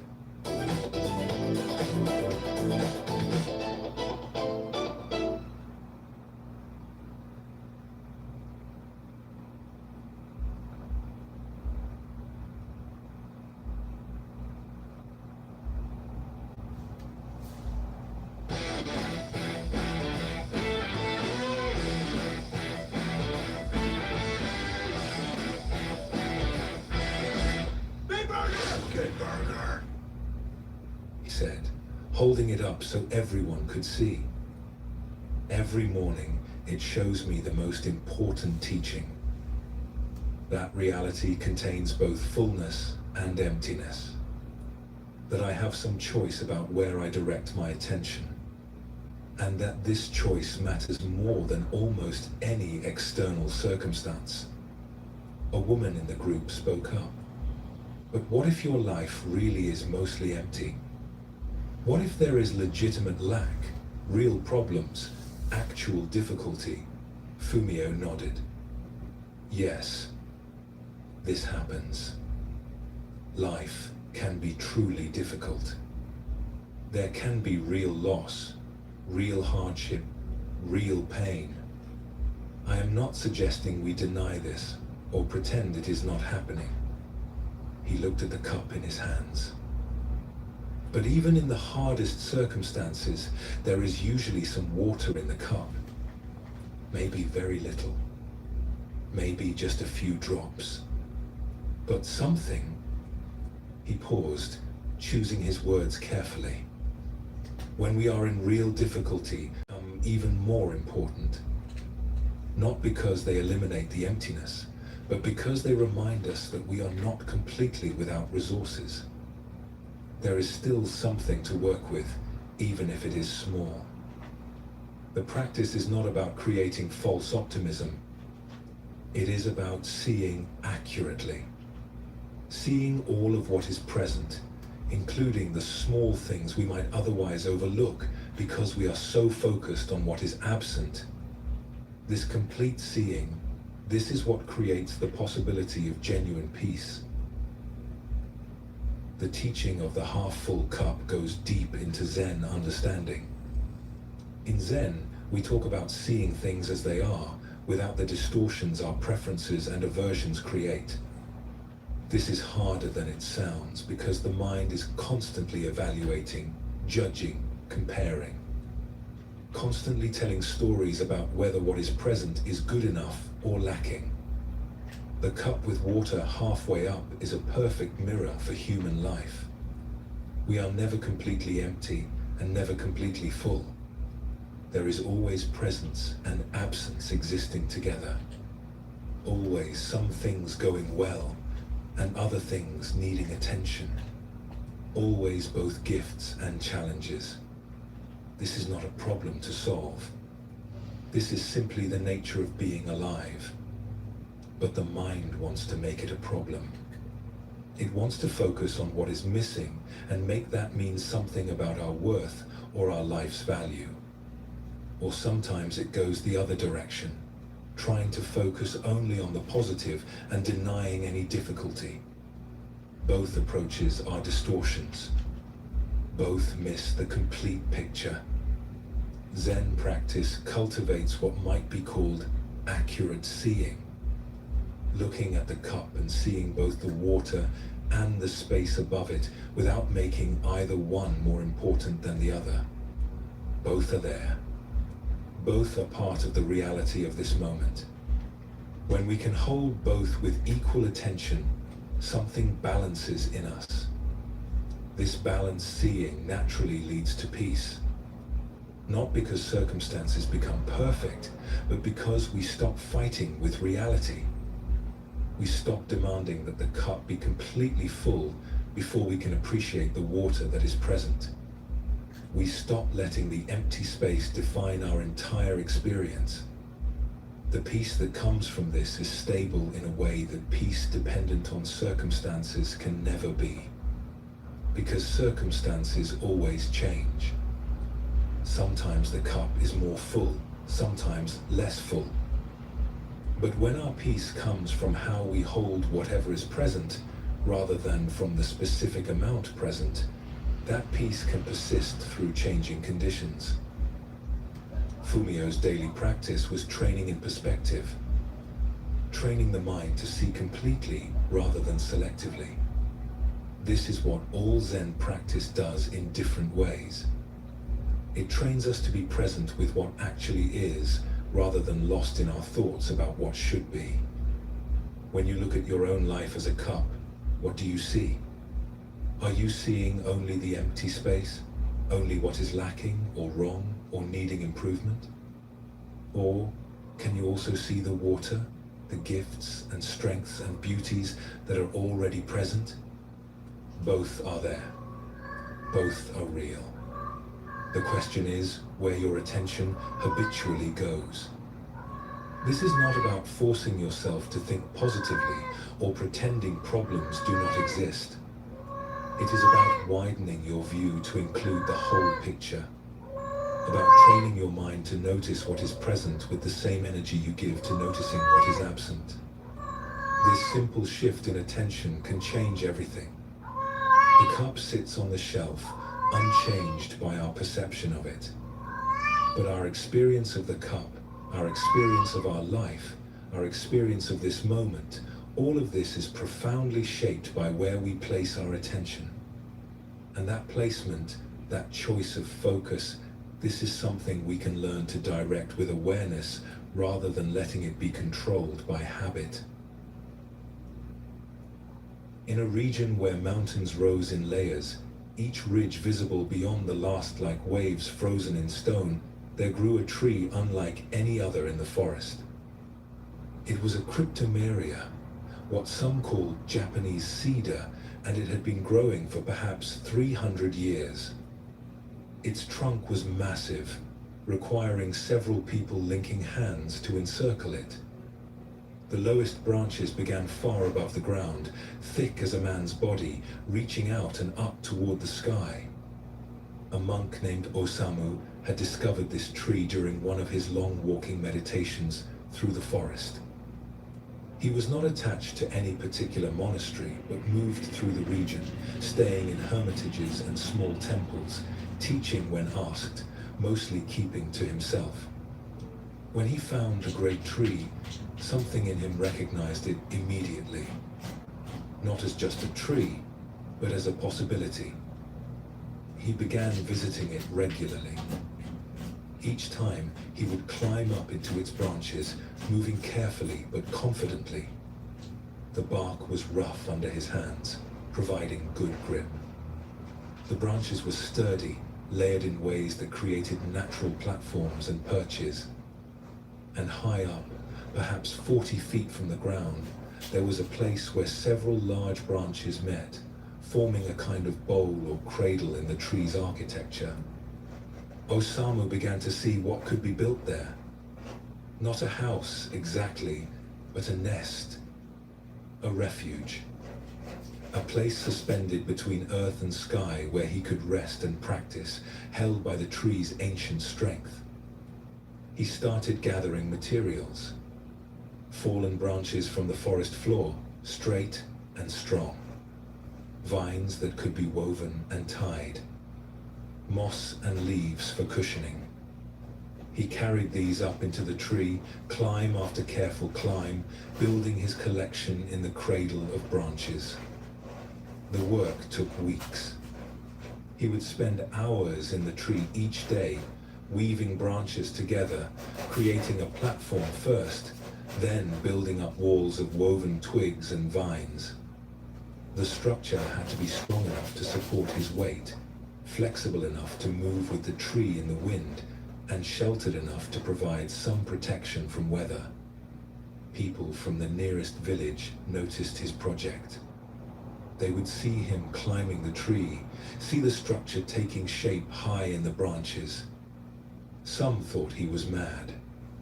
Why would a monk build a nest like a bird? What purpose could it serve? Others were simply curious, watching his progress with interest. One day, a farmer named Ichiro called up to him from the base of the tree. "Master Osamu, why do you build so high? Would not a simple shelter on the ground be easier and safer?"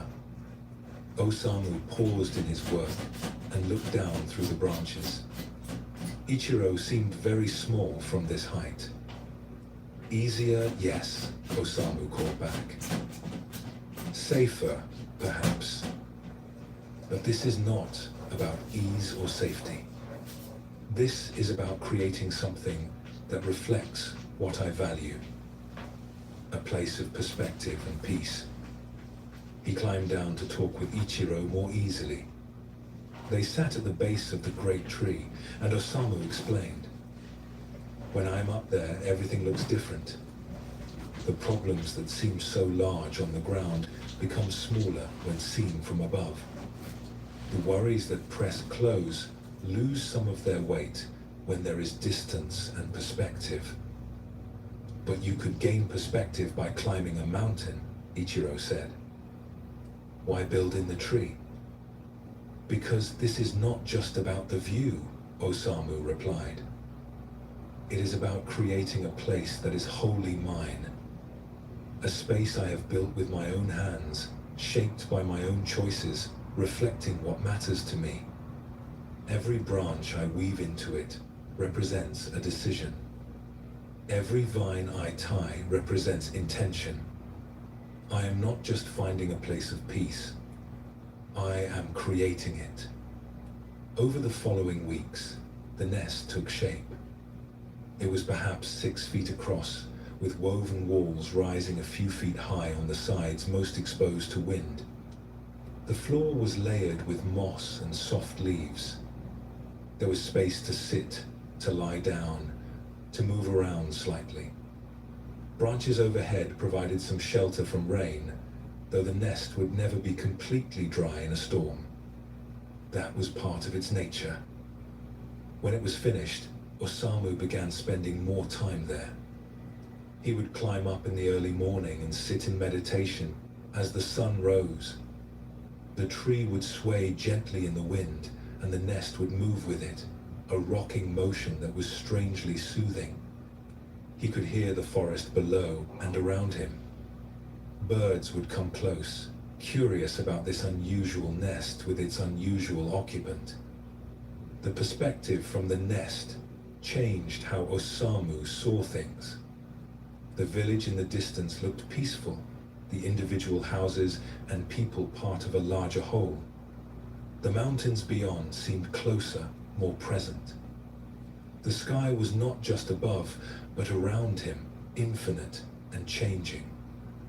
But more than the physical perspective, there was something about being in the nest that created inner space as well.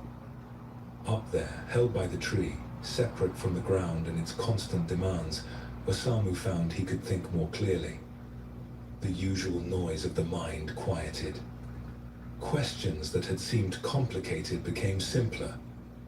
Decisions that had felt heavy became lighter. One afternoon, a young monk named Takara came looking for Osamu. She had heard about the tree nest and wanted to understand it. She called up to him, and he invited her to climb. She made her way up carefully, testing each branch before putting her weight on it. When she finally pulled herself into the nest, she was breathing hard from the climb, and her eyes were wide with wonder. "This is remarkable," she said, looking around at the woven walls, at the forest spreading below, at the sky so close above. They sat together in silence for a while. The tree swayed gently. A breeze moved through the upper branches. Takara felt something in her relax that she had not realized was tense. "Why did you build this?" she asked finally. Osamu considered the question. "I built it because I needed to create my own paradise. Not to escape the world, but to have a place where I could return to myself, where I could remember what matters beneath all the things that seem to matter." "Is that not what monasteries are for?" Takara asked. "Monasteries serve that purpose for many people," Osamu agreed. "But I needed something more personal. Something I shaped with my own hands and my own vision. This nest is not just a physical structure. It is an expression of my understanding that peace is something we create, not something we find. It is something we build, branch by branch, choice by choice, until we have made a space where our deepest self can rest." Takara looked at the woven branches around her, touched one of the vines tied into the structure. So each of us needs to build our own nest? Our own place of peace? Not literally, Osamu said. Though some might. Shopify returns got you chasing emails and spreadsheets. Connect ShipStation with Shopify, and your returns basically run themselves. Labels, tracking, even the branded return experience, it's all automatic. It's faster for you and smoother for them, and that kind of experience, oh, that's how you keep customers. Connect ShipStation with Shopify. They're kind of a dream team. If you're ever seeking comfort, imagine a time in your life. It's beautiful and tender as orange chicken, tossed in a sweet and spicy sauce, or a memory that leaves you feeling warm, like a bowl of steamed white rice. Think of things that feel good, a medley of broccoli, ham, and cabbage. There's goodness out there, all contained in a box of stir-fried noodles. But yes, in the deeper sense. Each person must create the conditions for their own peace, must make the choices, set the boundaries, cultivate the practices that allow their inner life to thrive. No one else can do this for you. Teachers can point the way. Practices can provide tools. But the actual building, the actual creating of your personal refuge, this is work only you can do. Takara stayed in the nest for several hours. When she finally climbed down, she felt changed. Not dramatically, but in some subtle way. She had seen that peace was not just something to seek in monasteries or sacred places. It was something that could be created anywhere, in any way that reflected one's deepest values. Osamu continued living partly in his nest and partly on the ground. He would spend nights up there when weather permitted, sleeping under the stars, waking with the birds. The nest became known in the region, and occasionally other seekers would come to see it, to climb up and sit for a while in that suspended space between earth and sky. Each person who visited came away with their own understanding. Some saw it as a lesson about creativity and determination. Others saw it as a teaching about the importance of having a refuge. But what Osamu hoped people would see was simpler and more profound. That peace is not a destination to reach, but a space to create. That each of us has the capacity to build our own refuge, whether physical or mental or spiritual. That the work of creating this space is itself a practice, a way of shaping our lives according to what we most deeply value. The nest in the tree speaks to something important about how we create the conditions for our own well-being. In Zen practice, there is often talk about finding peace, as if peace was something that exists somewhere waiting to be discovered. But what if peace is not found but made?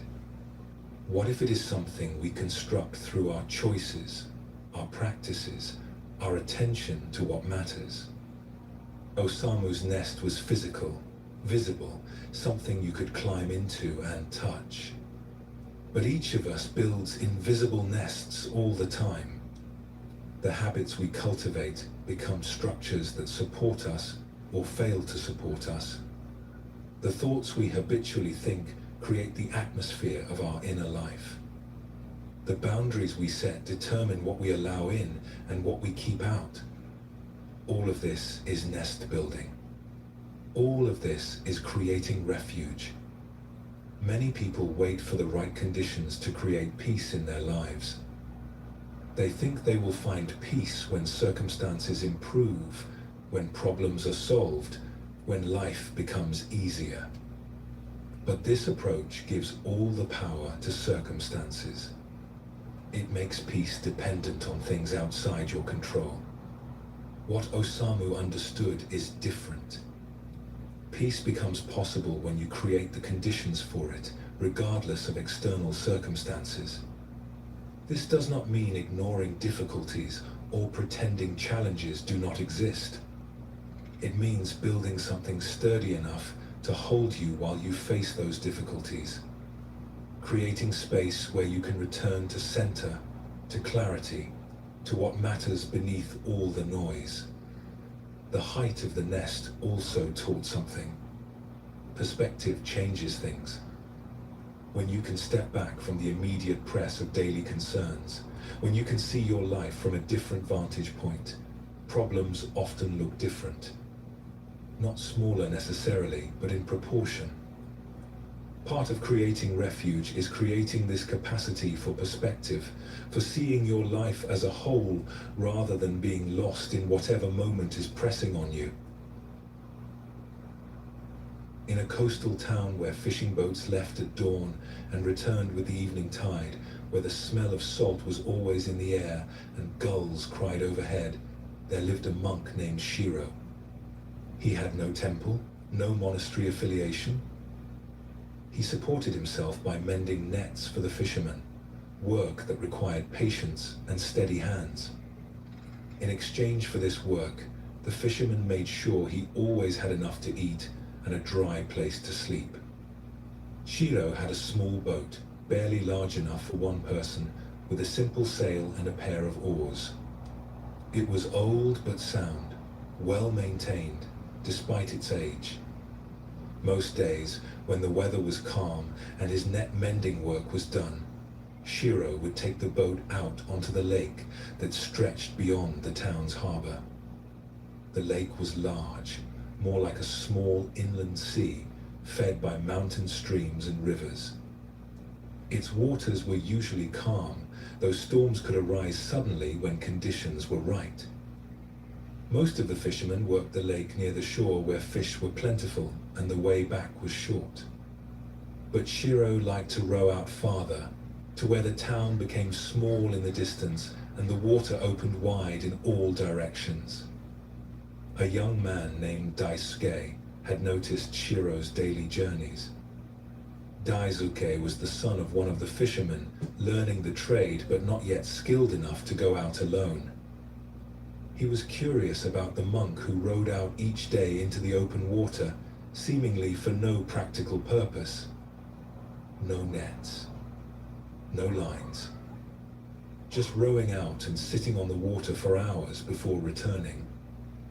One day, Daisuke approached Shiro at the dock as the monk was preparing his boat.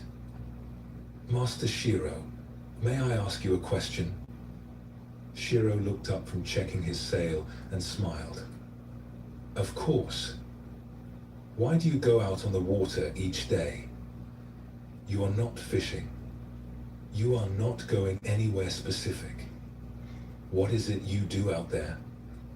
Shiro secured the sail and sat on the edge of his boat, gesturing for Daisuke to sit beside him.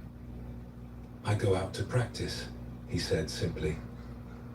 "Practice what?" "Navigating. But not in the way your father teaches you. I am learning to navigate life itself, and the lake is my teacher." Daisuke looked confused. Shiro laughed gently. "Come with me tomorrow if you would like to understand. The lake explains better than I can." The next morning, Daisuke met Shiro at the dock just after sunrise. The lake was calm, reflecting the soft colors of the early sky. They pushed off from shore, and Shiro showed Daisuke how to help manage the sail while he handled the rudder. The wind was gentle but steady, filling the sail and moving them slowly away from land. As the town receded behind them, Daisuke felt a strange mixture of excitement and nervousness. He had been on boats many times, but always close to shore, always with a clear purpose. This felt different, more open, less certain.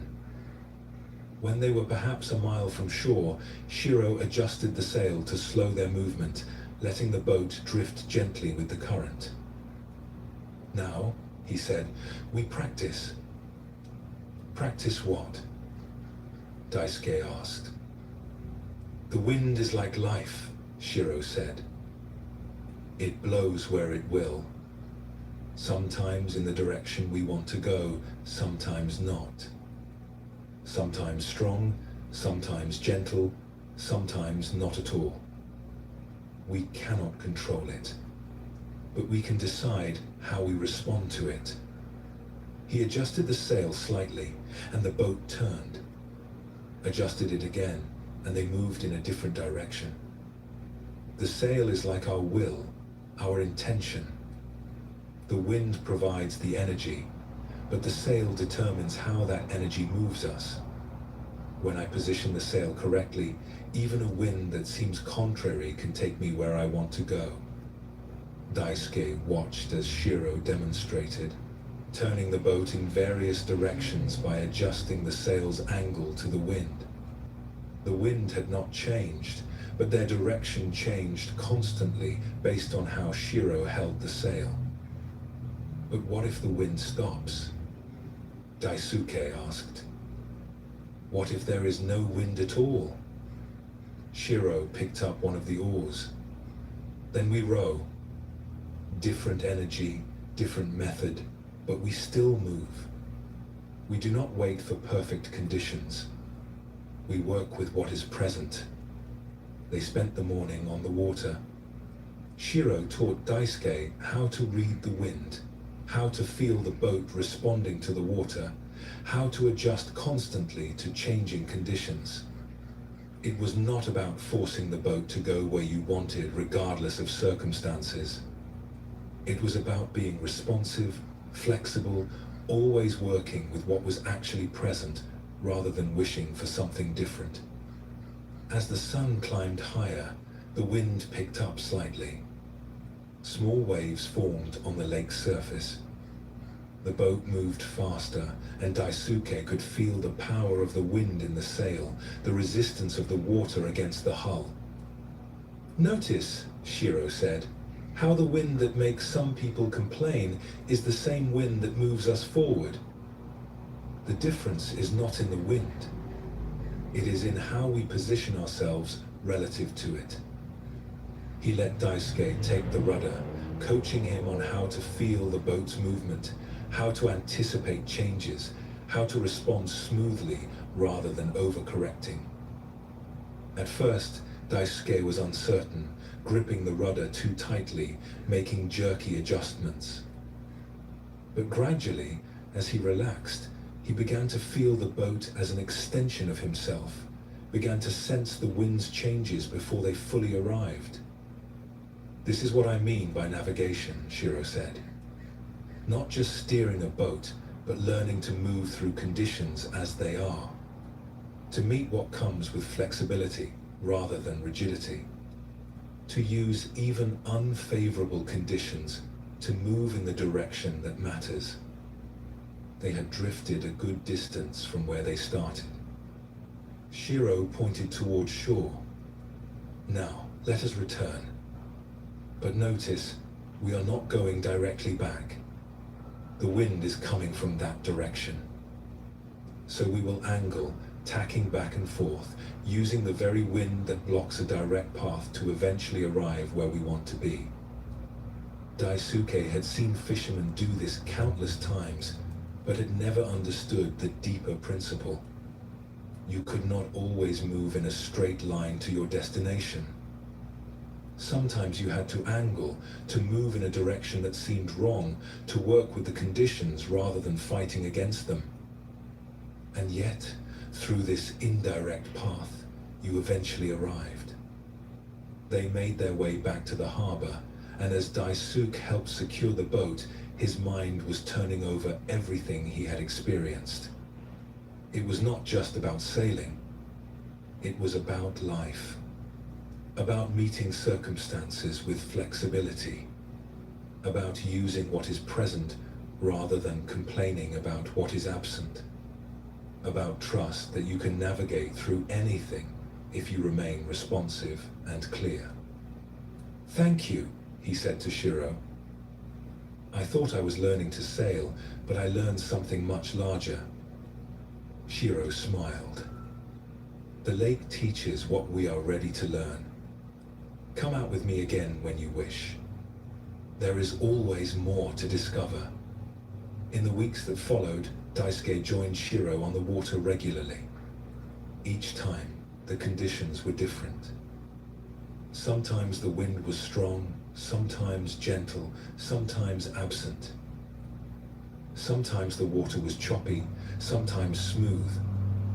But through all these varying conditions, Shiro demonstrated the same quality: presence, responsiveness, a kind of optimism that was not naive cheerfulness, but deep trust in his capacity to work with whatever arose. Try Aleve for longer lasting body pain relief. Aleve.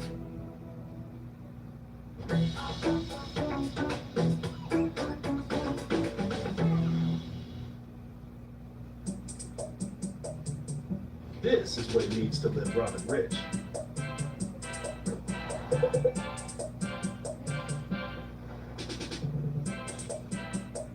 See you at the top.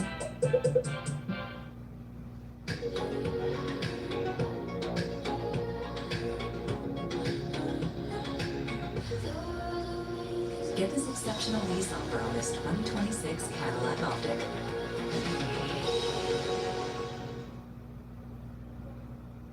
One day, clouds began gathering while they were far from shore. The wind picked up quickly, and the water turned gray and rough. Daisuke felt fear rise in him. They were too far out. The storm was coming too fast. They should not have come today. But Shiro was calm. "We adjust," he said simply. He brought the sail down partially, reducing the wind's force on it. He positioned the boat to take the waves at an angle rather than head-on. He rowed when the wind was too chaotic to use. And slowly, steadily, they made their way back towards shore. When they reached the harbor, Daisuke was shaking, more from the intensity of the experience than from cold. But Shiro was steady, securing the boat with his usual care. "I was afraid," Daisuke admitted. "Fear is natural when conditions become challenging," Shiro said. But notice, the fear did not help us navigate. Presence helped. Clear seeing of what was needed helped. Trust that we could meet each moment as it arose, that helped. The fear was just fear.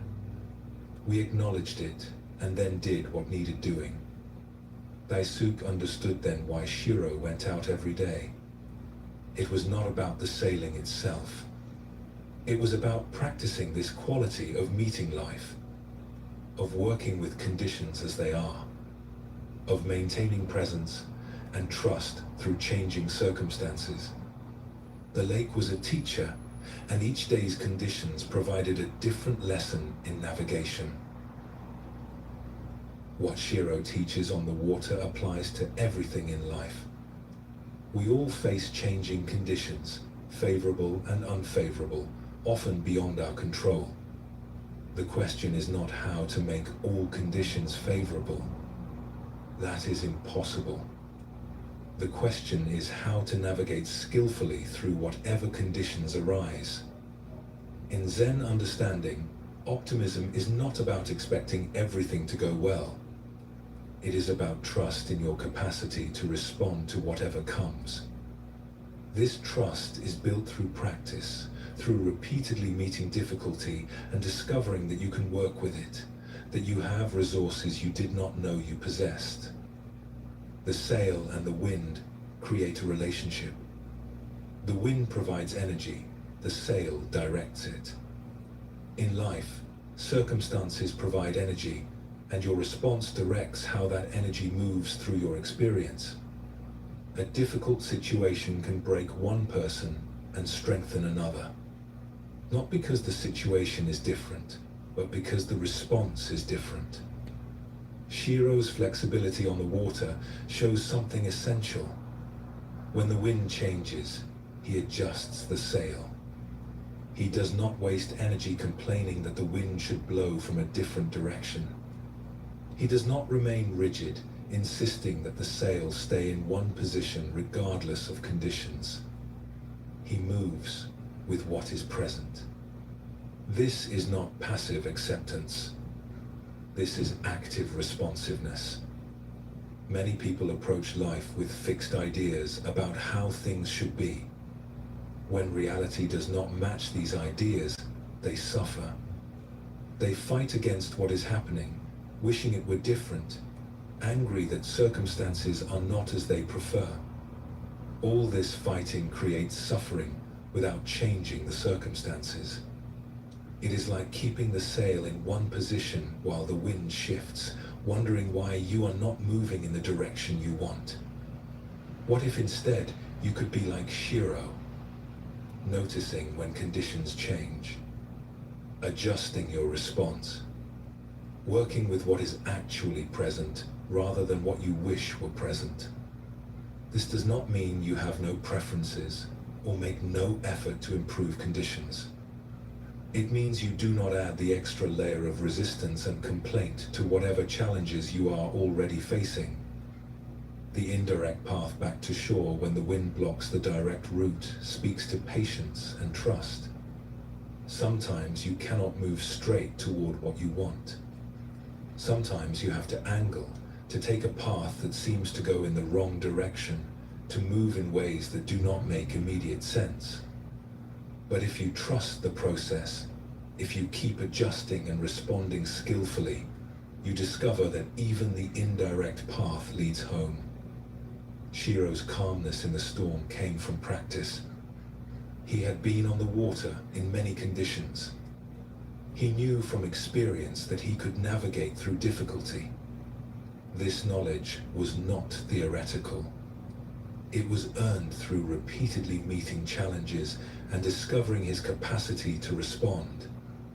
This is how trust develops in life.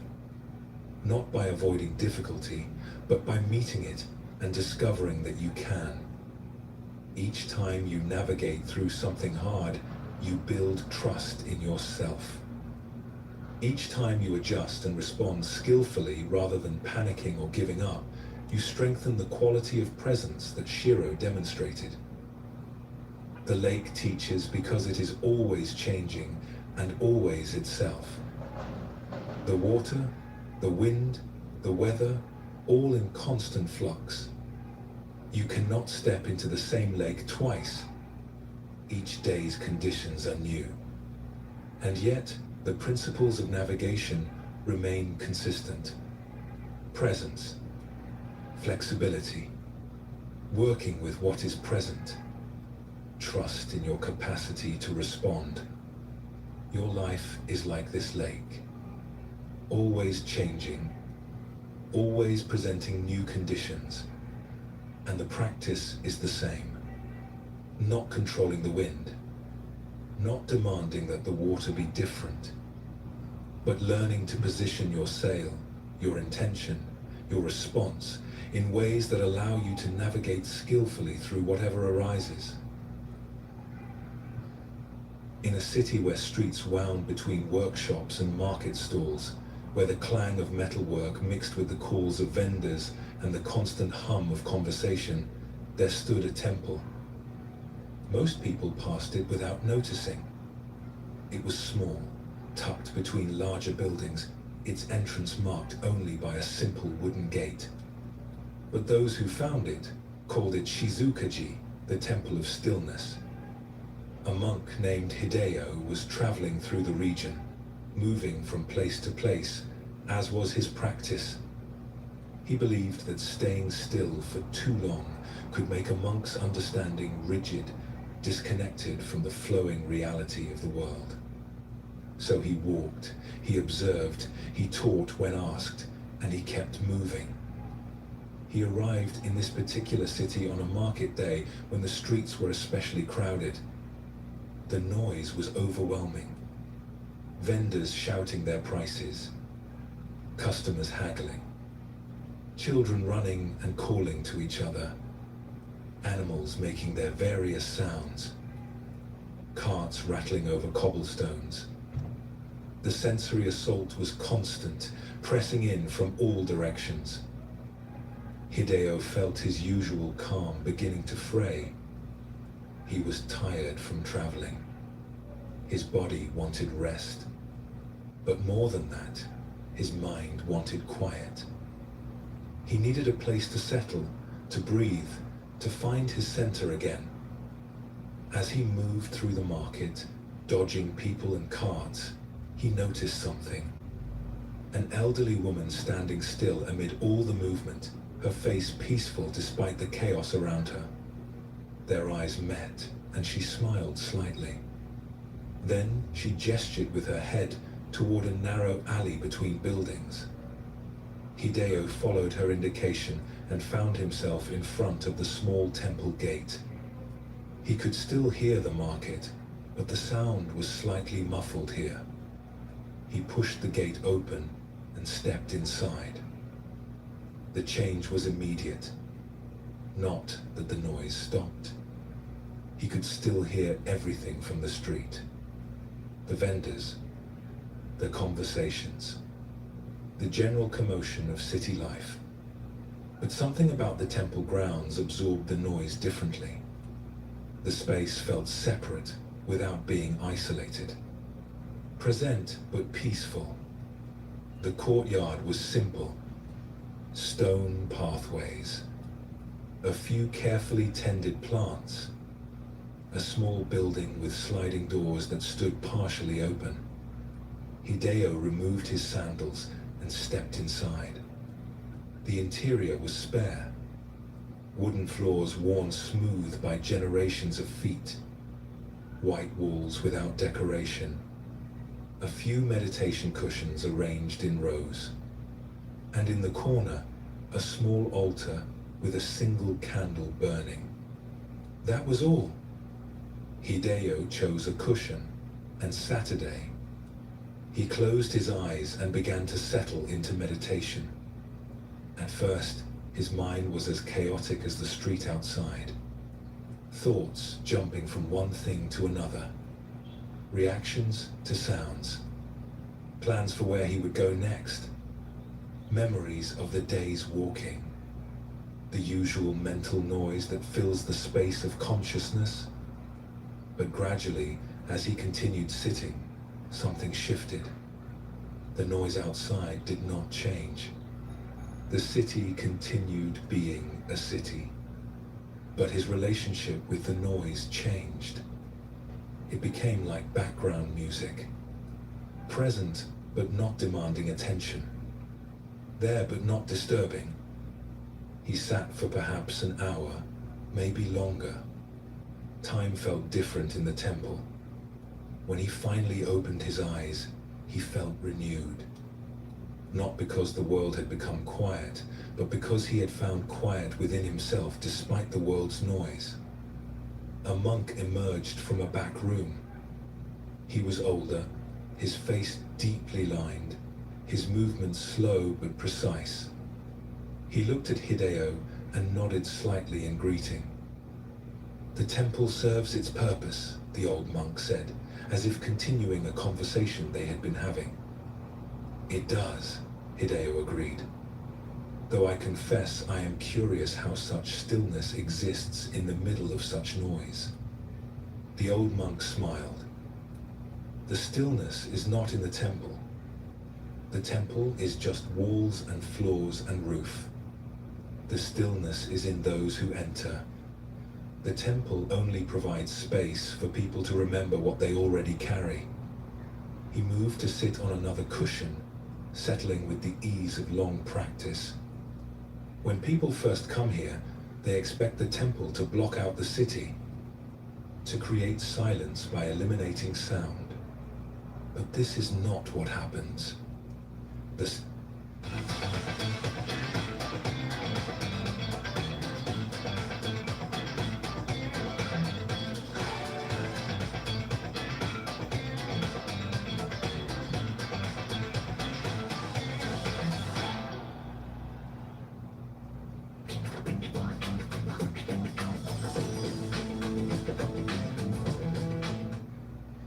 This new tent's amazing. It was easy to pay off the low rates on their platinum card from Navy Federal Credit Union. Can't imagine where we'd be without them.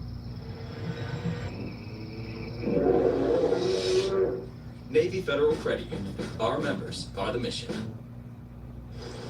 Can we still close on time? Oh, I know a lender who can help. Will it clear on schedule? Great. Ready? The city remains. The sound continues. What changes is the relationship between the person and the sound. Hideo understood. He had experienced exactly this. You are teaching that peace is not dependent on external conditions. I am not teaching anything, the old monk said gently. The temple teaches. I only tend it. But yes, this is what people discover here. That the peace they seek is not found by eliminating all disturbance. It is found by changing how they hold disturbance. By creating an inner temple, a space of stillness that exists regardless of what is happening around them. They sat together in comfortable silence. Outside, the market continued its noisy business. Inside, there was space for that noise and space around it, both existing together without conflict. Hideo stayed at the temple for 3 days. Each day, he would sit in meditation while the city moved around him. And each day, he went deeper into understanding what the temple offered. It was not escape. It was perspective. It was the discovery that stillness and noise could coexist. That you did not need perfect conditions to find peace. You needed only to remember that peace lived inside you, in a place no external noise could reach. On the morning of the 4th day, as he prepared to continue his journey, he thanked the old monk. "Where will you go next?" The old monk asked. "To other cities, other temples, other teachers," Hideo said. "Then carry this temple with you," the old monk said, touching his chest over his heart. "It is here now, built not of wood and stone, but of understanding. No matter how loud the world becomes, you can return to this inner temple and find stillness waiting." Hideo bowed deeply. He understood. The temple had given him something he could not lose. A knowing that peace was not something external he needed to seek out. It was something internal he could access in any moment, in any condition, simply by remembering. He walked back into the noisy street. The market was in full swing. But now the noise did not disturb him. It was just sound. Just life happening. And beneath it, within him, the temple of stillness remained, always accessible, always offering refuge. Years later, Hideo found himself teaching students in a different city. One of them, a woman named Akane, was struggling with her meditation practice. "I cannot find peace," she said. "My mind is too loud. My life is too busy. I need to go somewhere quiet, somewhere I can really practice." Hideo smiled, remembering the Temple of Stillness. "Let me tell you about a place I once visited," he said. And he shared the story of Shizuka-ji, of the old monk, of the discovery that stillness is not found by eliminating noise, but by recognizing the place within where noise cannot reach. "So I should build a temple?" Akane asked, confused. "You should recognize the temple that already exists," Hideo replied. "Right here." He touched his chest.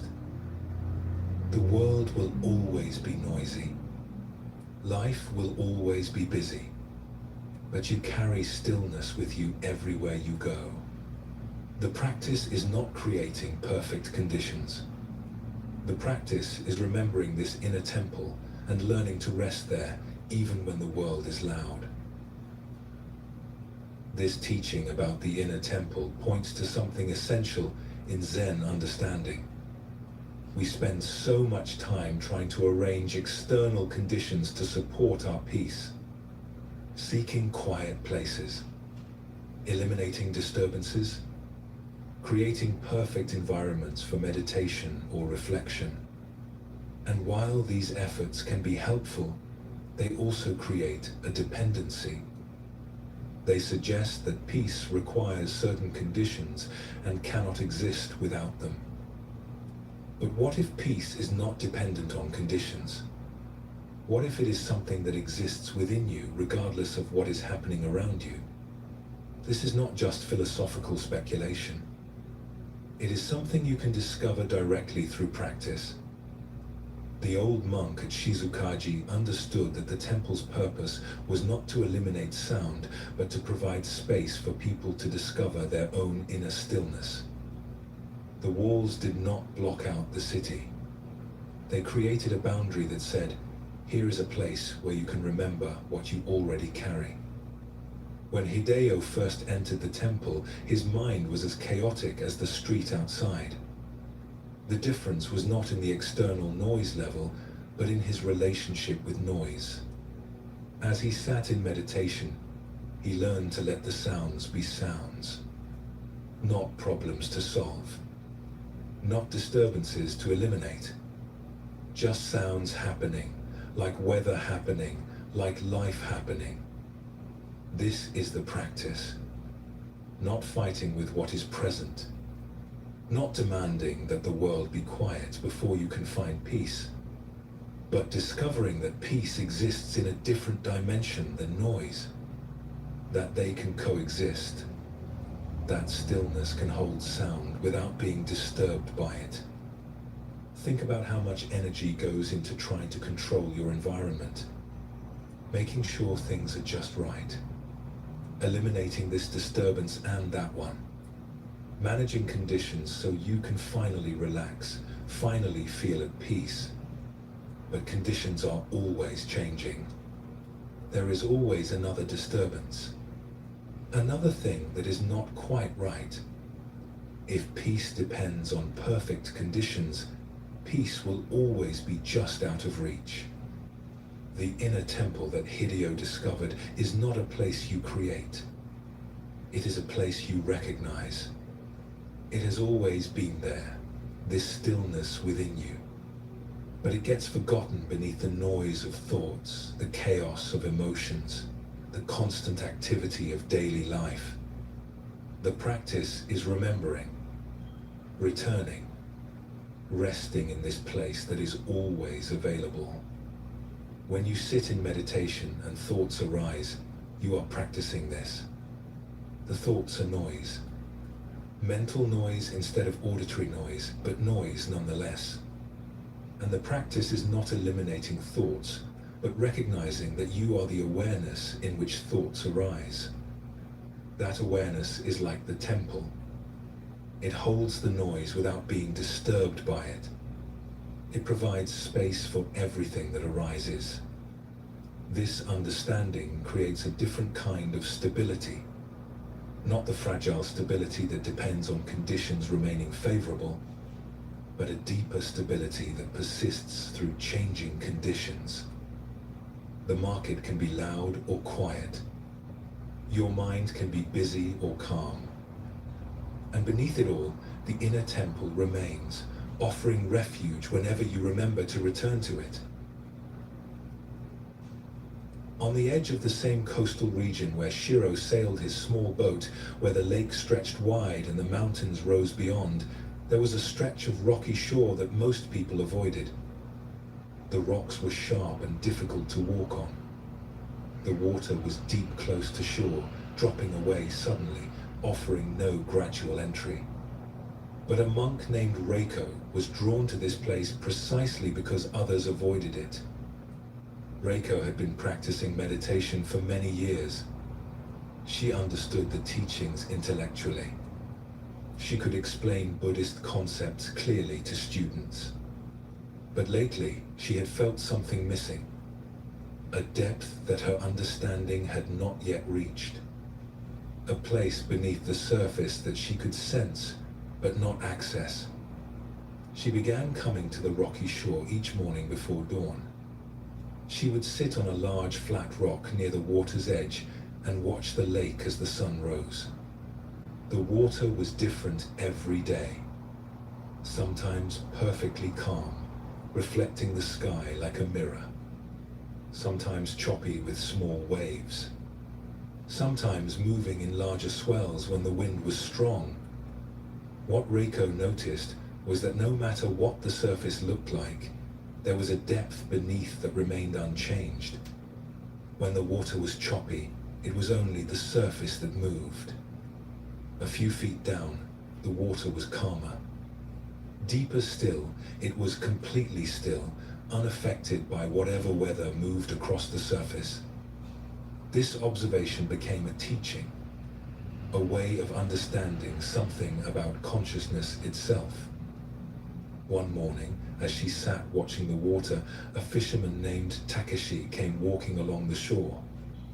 He was older, someone who had spent his entire life on and near the water.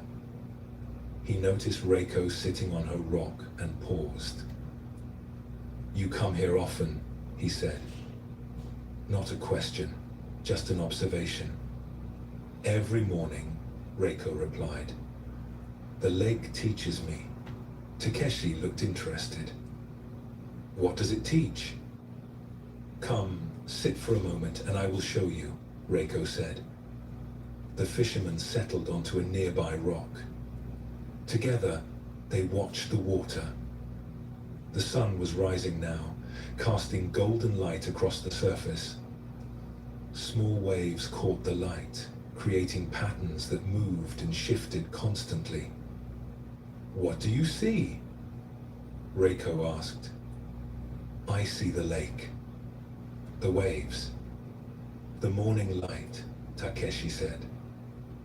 "Look more carefully," Reiko suggested. "Look at the surface and imagine what lies beneath."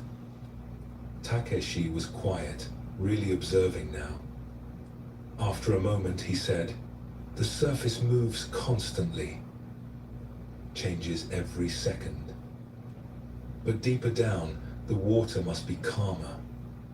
And at the very bottom, it must be completely still." "Yes," Reiko said. "Exactly. The lake has layers. The surface responds to every wind, every passing weather system. But the depths are untouched by all of that. They remain still regardless of what happens above." She picked up a small stone and tossed it into the water. It created ripples that spread outward in widening circles. When something disturbs the surface, the whole surface responds. But watch closely. The ripples fade quickly, and they never reach very deep. A few feet down, it is as if the stone never fell. Takeshi nodded slowly, beginning to understand that she was not just talking about the lake. "Our minds are like this," Reiko continued. "Most of us live on the surface. Our attention is caught by every passing disturbance. Every thought that arises creates ripples. Every emotion creates waves. And we identify with these surface movements. We think we are the waves, the ripples, the constant change. But there is..." Shipping 10,000 packages a month can feel chaotic. Relax. There's ShipStation. ShipStation syncs all your inventory and automates manual tasks, so you can ship more orders faster. Start your free trial today at ShipStation.com. This is Buick now. Buick, exceptional by design. It's all about you during the Buick SUV sales event. Get 0.9% APR and up to $2,000 allowance on Encore GX. But there is a depth beneath, Takeshi said, understanding dawning. There is always depth beneath, Reiko confirmed. A place in consciousness that is not disturbed by surface movements. A stillness that persists regardless of what passes through the mind. Most people never discover this depth because they never look beneath the surface. They spend their entire lives riding the waves, never realizing that they could dive deeper and find stillness. They sat in silence for a while. The lake continued its constant movement, surface dancing with light, depths remaining dark and still. How do you reach this depth? Takeshi asked finally. You do not reach it. You recognize it, Reiko said. It is not somewhere else. It is here, now, beneath all the surface activity of your thoughts and feelings. The practice is learning to rest your attention there, instead of only on the surface. She closed her eyes. When I sit in meditation, thoughts arise. They are like waves on the surface. At first, I would get caught in them, follow them, identify with them. But gradually, I learned to let thoughts be thoughts. To see them arising and passing like waves while I rest deeper down in the place that is not disturbed by thoughts. Takeshi tried this. He closed his eyes and turned his attention inward. At first, all he noticed was mental noise. Thoughts about the day's work ahead. Concerns about his boat. Memories of the previous day. His attention kept getting caught in these thoughts, following them, elaborating on them. But then he remembered Reiko's image of the lake, the surface and the depth. He tried to let thoughts be surface movements while he placed his attention deeper. It was not easy. His attention kept rising back to the surface, getting caught in passing thoughts. But occasionally, for brief moments, he touched something else. A quietness that was there beneath the thinking. A stillness that was aware of thoughts, but not made of thoughts. When he opened his eyes, the lake looked different. Or rather, he was seeing it differently. The waves on the surface were real, but they were not the whole truth of the lake. Beneath them, in depths he could not see but knew were there, the water was still and dark and unmoved by any wind. I felt it, he said quietly. Just for moments. But I felt something beneath the noise of my thoughts. Something quiet. Reiko smiled. That is the beginning. That recognition. Now the practice is learning to rest there more consistently. To remember that you are not only the surface, but also the depth. Not only the waves, but also the stillness beneath the waves. Over the following weeks, Takeshi began sitting with Reiko on the rocks. He was no monk, had no interest in formal practice or study.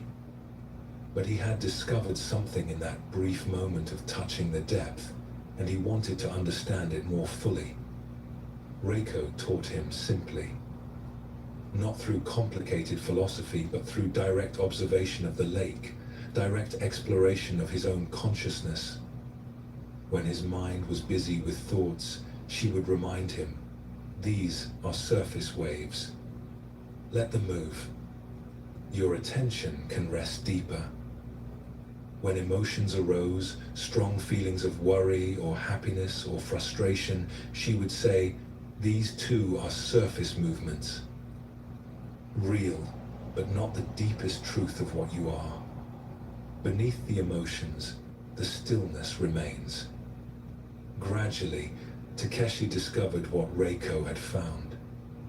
That peace was not about having a calm surface. Some days the mind was busy, emotions were strong, life was challenging. But beneath it all, there was a place of stillness that could be accessed even when the surface was choppy. This depth was always there, always available, always peaceful. One morning, after they had been sitting together for some months, Takeshi said, "I used to think peace meant having no problems. No worries. No difficulties. Just smooth sailing, as we say on the boats." He looked at the lake. The surface was quite rough that morning, the wind creating whitecaps. But now I understand differently. Peace is not about the surface being calm. It is about knowing the depth beneath the surface. The depth that is always still, always quiet, no matter what weather passes overhead. Reiko nodded. Yes, this is the teaching of the lake, and it is the teaching of Zen, that your true nature is like the depth, not disturbed by passing phenomena, not changed by the waves of thought and emotion, just still, just aware, just here. They sat together as the sun climbed higher. The wind continued. The waves continued. And beneath it all, the stillness continued, deep and dark and permanent, the true nature of the lake and of consciousness itself.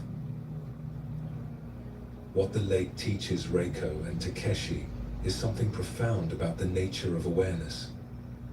Most of the time, we identify with surface movements, with thoughts and emotions and sensations. These are constantly changing, constantly responding to conditions. And when we think we are only these surface movements, we feel unstable, tossed around by circumstances, never quite finding solid ground. But in Zen understanding, you are not only the surface. You are also the depth. There is a dimension of consciousness that simply observes, that is aware of all the passing phenomena without being made of any of it. This awareness is like the deep water. It is not disturbed by the waves above.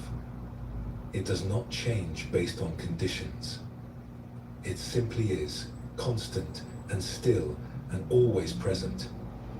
This is not a belief or a philosophy. It is something you can discover directly.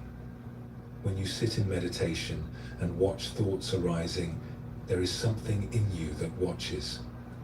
That observing awareness is not a thought. It is what knows thoughts. It is deeper than thinking. When you feel an emotion, there is something that feels the emotion. That feeling awareness is not the emotion itself. It is what holds the emotion, what makes space for it.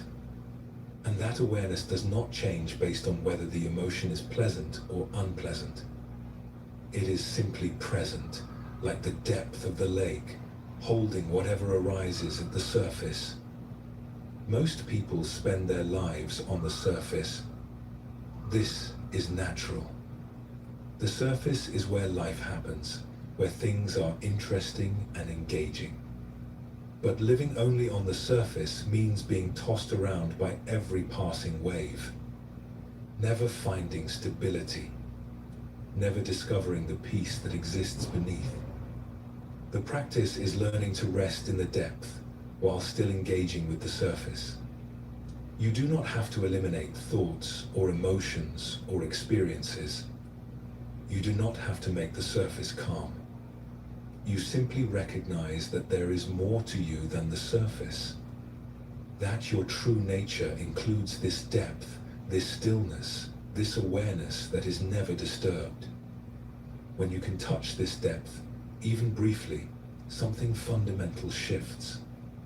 You realize that you are not as fragile as you thought, that the waves cannot actually harm you, that no matter what arises at the surface, you remain whole and complete and undisturbed in the depths of your being.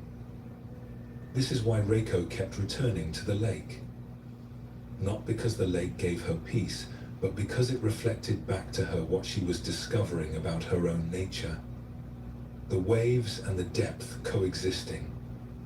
Movement and stillness as two aspects of the same reality. All of it held in one wholeness. Takeshi's realization that peace is not about having a calm surface captures something essential. We wait for the waves to stop. Wait for our thoughts to quiet. Wait for our emotions to settle. Wait for life to become smooth. And we believe that when all this happens, then we will finally find peace. But peace is available now, beneath the waves that are already present. It does not require perfect conditions. It does not require the surface to be different than it is. It only... I'm so hungry.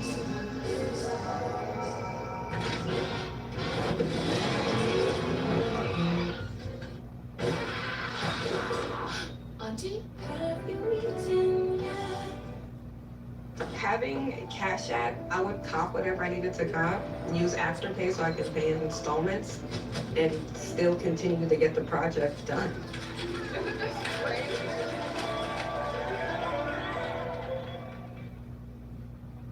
It only requires recognition of the depth that already exists, that has always existed, that will always exist regardless of what passes across the surface. This understanding brings a natural calm. Not the forced calm of suppressing experience or avoiding difficulty, but the natural calm that comes from knowing yourself more completely, from recognizing that you are spacious enough to hold all your experiences without being overwhelmed by any of them, from touching the place within that no weather can disturb. The lake will always have waves. Your life will always have challenges. Your mind will always generate thoughts. Your heart will always feel emotions. This is the nature of being alive, being human, existing in the world. But beneath it all, the stillness waits. The depth remains. And when you learn to rest there, you discover a peace that does not depend on anything changing. As the night deepens around you now, as these stories and teachings settle into the quiet spaces of your mind, let yourself rest like the depth of the lake. All the thoughts and concerns of your day are like surface waves, real, but not the deepest truth of what you are. You have journeyed through these teachings tonight. Through gardens and mountains, through caves and across water, through all the ways that Buddhist wisdom reveals itself in simple moments and profound insights. Each story was a reminder of something you already know, something your deepest self has always understood. That peace is not something to achieve, but something to remember. That your worth is not something to prove, but something to recognize. That difficulties are not obstacles to your peace, but opportunities to discover what you truly are beneath all the changing conditions of life. Let your body grow heavier now. Let your breath deepen and slow. There is nowhere you need to go. Nothing you need to understand or remember or hold on to. These teachings will work in you whether you consciously think about them or not. They will settle into the depths of your being like seeds in fertile soil, growing in their own time, in their own way. You are like the lake. Surface and depth together. Movement and stillness as one. And in this moment, you can rest in the depths, where all is quiet, where all is well, where peace has been waiting for you all along.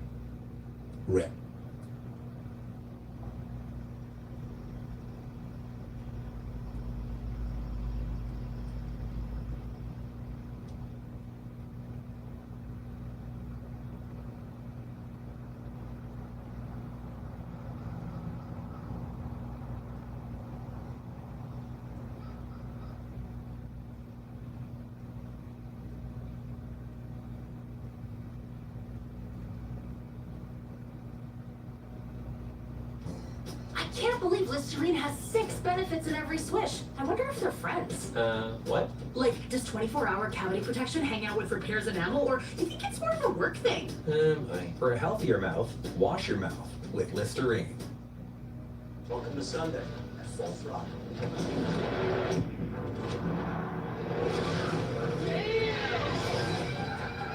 So America, step behind jobs.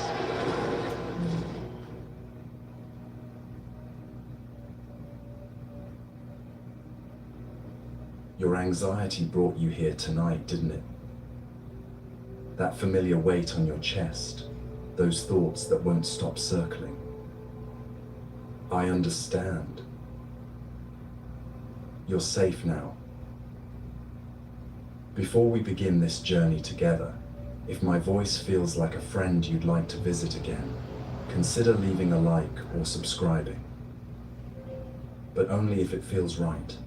No pressure in this peaceful space. And if you're listening from somewhere in this vast world, share your city and what time it is there. I love knowing that we're breathing together across time zones. Someone in Tokyo at sunrise, someone in London at midnight, all of us finding the same quiet moment. Now make yourself truly comfortable. Maybe dim those lights. Turn on a fan if you like that gentle hum. Grab an extra pillow. This is your time. In the next 3 hours, something beautiful is going to happen. Not because you'll try hard or do it right, but because you'll finally stop trying. The Buddha discovered something remarkable centuries ago. Peace isn't something you find. It's what remains when you stop searching. Tonight, I'll share 15 ancient Zen stories with you. Simple tales that work like medicine for modern exhaustion, for the 3 a.m. wake-ups, for tomorrow's worries that steal tonight's sleep, for that constant feeling that you're not enough. Already your breathing is changing. Your body remembers what your mind forgot. Peace lives in your cells, waiting. Let's begin this journey to stillness.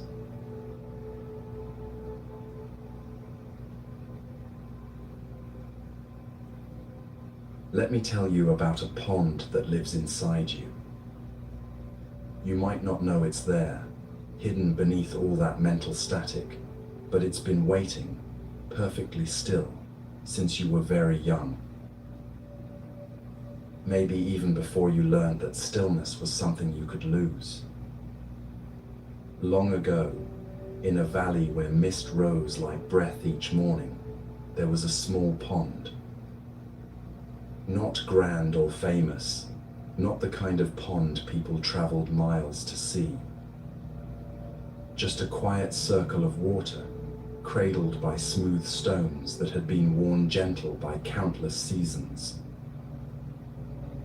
The trees leaned over it protectively, their branches creating a natural temple. Cedar and pine, their needles sometimes falling to float on the surface before sinking into the depths. This pond had a special quality. When the air was calm, its surface became so still it could hold the entire sky. Not just reflect it, but hold it, as if the heavens had found a second home. Clouds drifted across it by day, stars appeared in its depths at night. The moon would visit, leaving silver footprints that lasted until dawn. The villagers knew about this pond. Some mornings, they would walk the forest path, just to sit beside it, not to speak, not to pray in the usual way, but to remember something they kept forgetting in the busyness of daily life. They would sit and watch their own faces appear in the water, and in that reflection, They would sometimes glimpse who they were before the world taught them to hurry. One evening, as the sky painted itself in purples and golds, a traveler arrived. His feet were dusty from many roads. His shoulders carried the weight of many miles, and even more thoughts. You know this weight. It's the same one you carry when you lie down at night, and your mind won't stop replaying conversations, when tomorrow's tasks line up like soldiers demanding attention, when yesterday's mistakes echo louder than today's mercies. The traveler had heard whispers about this pond, how it could show you something beyond your daily face, how it might offer what all his traveling hadn't found. Peace. That simple, impossibly elusive thing. Peace. He sat by the pond's edge, his legs folding beneath him with the creaking complaint of too many miles. He looked into the water. What he saw startled him. His own face, yes, but changed, distorted, worried lines etched deeper than he remembered, eyes that couldn't seem to rest even in reflection. Just then, a breeze stirred the surface. His reflection broke into 1,000 dancing pieces. I look as scattered as I feel, he whispered to the approaching night. This is you, isn't it? Looking at your life and seeing fragments, pieces that don't seem to fit, a face in the mirror that looks tired even after sleep, eyes that have forgotten how to soften. An old monk appeared, moving so quietly he might have been made of the mist itself. His robes were simple, the color of rain clouds. His feet barely disturbed the pine needles as he walked. He sat beside the traveler without invitation, without hurry. They watched the water together, the ripples slowly calming, the broken reflection beginning to gather itself. Finally, the monk asked softly, his voice like wind through leaves, "What do you see?" "I see chaos," the traveler replied. "I see my mind, never still, always churning. I see why I can't sleep, why I can't rest, why peace feels like a fairy tale told to children." The monk nodded with infinite gentleness, the kind of nod that says, "I understand," without words. The pond reflects clearly only when it's still, so it is with the mind. But notice something, friend. You cannot stop the wind from blowing. The practice isn't to control the wind. It's to watch the ripples with kindness and let them settle. Always, they settle if we let them. Right now, your mind might be creating its own wind. Maybe it's whispering about that email you forgot to send, or replaying that awkward moment from last week for the 100th time. Maybe it's fast-forwarding to tomorrow's presentation, or rewinding to that thing you wish you'd said differently. That's okay. That's just what minds do. They're like weather systems, always moving, always changing. The traveler closed his eyes. For a moment, his mind rebelled.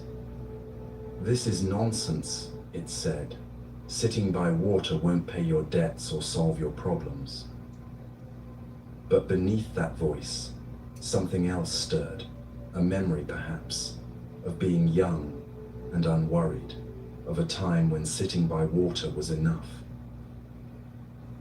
He listened to the evening sounds, crickets beginning their ancient songs, leaves whispering secrets to each other, a night bird calling once, then settling into silence. His breathing began to slow, not because he forced it, but because breathing is like water. It finds its own level when we stop disturbing it. You're doing this right now. With each breath, the ripples in your inner pond are softening. You don't have to make this happen. It's happening by itself. The way flowers open when the sun touches them. The way rivers find the sea. The way you find sleep when you stop chasing it. The Buddha once said, "Peace comes from within. Do not seek it without." When he spoke these words, he wasn't giving us another task for our endless to-do lists. He was revealing a secret, so simple, we keep missing it. The peace you've been searching for in tomorrow's achievements, in other people's approval, in perfect circumstances, in one more purchase, one more accomplishment, one more anything, it's already here. It's always been here, waiting beneath the ripples like treasure at the bottom of a clear lake. Think about the last time you watched a sunset, really watched it, not while scrolling your phone or planning dinner, but gave it your complete attention. For just a moment, your mind stopped commentating. You weren't thinking about your to-do list or checking notifications. You were simply there, merged with the colors, part of the sky's slow transformation. That's your still pond. It doesn't require a sunset. It only requires you to stop stirring the water. The traveler opened his eyes. The last light was fading, but he could still see the pond's surface. It had stilled completely now. His reflection had returned, but different. The worry lines were still there. The tired eyes remained, but something had changed. He wasn't fighting his reflection anymore. He was simply seeing it, the way you might look at an old friend with compassion. "How long does it take to find lasting stillness?" he asked the monk. The monk smiled, and in that smile was both humor and kindness. "How long does it take for the pond to still after the wind passes?" "Sometimes moments, sometimes longer, but the pond doesn't count. It simply returns to its nature. As will you. This is happening to you too. As my words flow over you like gentle water, something inside is settling. Those urgent thoughts are still there, but they're floating on the surface now, and you're sinking peacefully below them, into depths that have always been calm, even when the surface was stormy. In our modern world, we've forgotten how to be still. We wake to alarms that jolt us from sleep. We check phones before our feet touch the floor. We consume 30 notifications before breakfast. Our minds become like that choppy pond, never getting a chance to reflect clearly. We've created lives where stillness feels like laziness, where quiet feels like loneliness, where doing nothing feels like failure. But your body remembers stillness. It knew it in the womb, floating in warm darkness, perfect contentment without a single thought. It knew it as a child, when you could stare at dust motes dancing in afternoon light, completely absorbed, time forgotten. It knows it now, even if your thoughts are still chattering, even if part of you is saying, "This isn't working," or "I have too much to do." The monk stood to leave. His movement was like water itself, necessary but unhurried.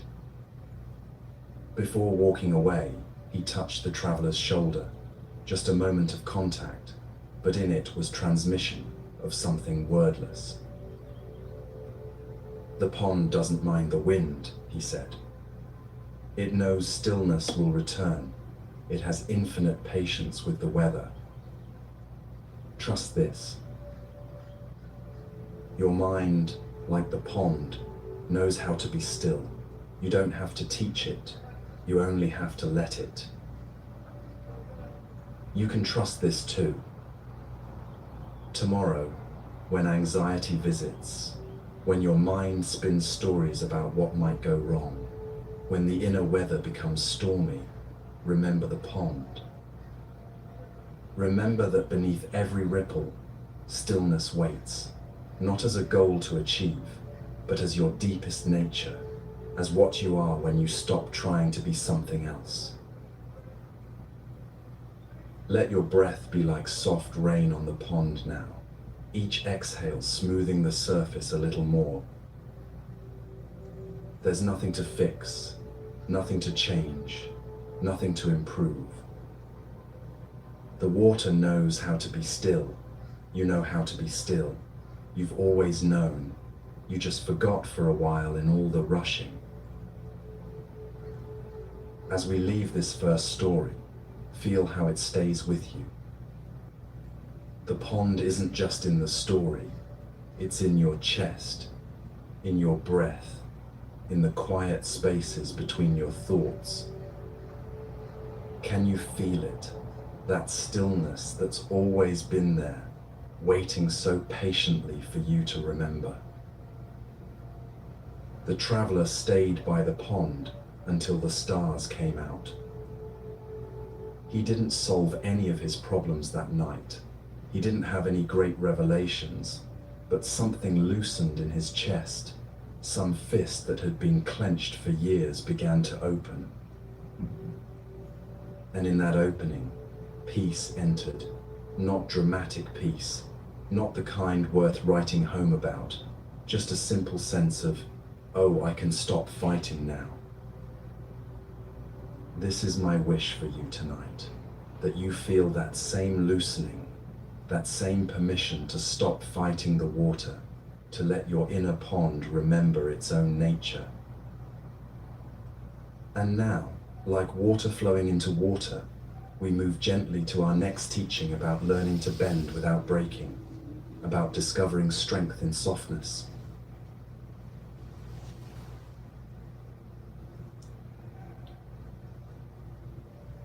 In the same forest where the pond rested, two very different teachers grew side by side. One was an ancient oak, thick-trunked and proud. Its bark was deeply grooved, like the face of an elder who had weathered many seasons. The other was a grove of bamboo, slender and always swaying, dancing with every breath of wind as if hearing music others couldn't. You've met these two before, haven't you? The oak is that part of you that believes strength means never bending, the part that says yes to every request at work, because saying no feels like weakness, the part that holds everything together, even when you're exhausted, even when your body begs for rest, even when your heart whispers, enough.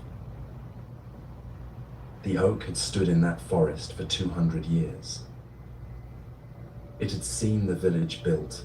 It had watched generations of children grow old. It wore its age like armor, proud of every ring in its trunk.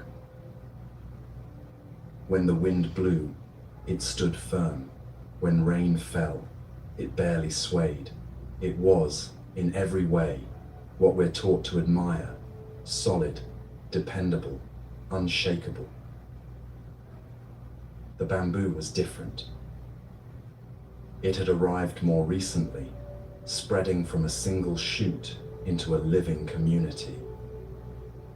Where the oak stood alone, the bamboo grew together. Where the oak was rigid, the bamboo danced.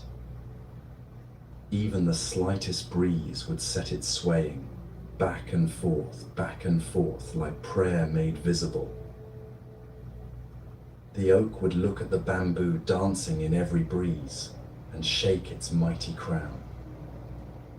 Why do you bend so easily? It would ask, its voice like thunder.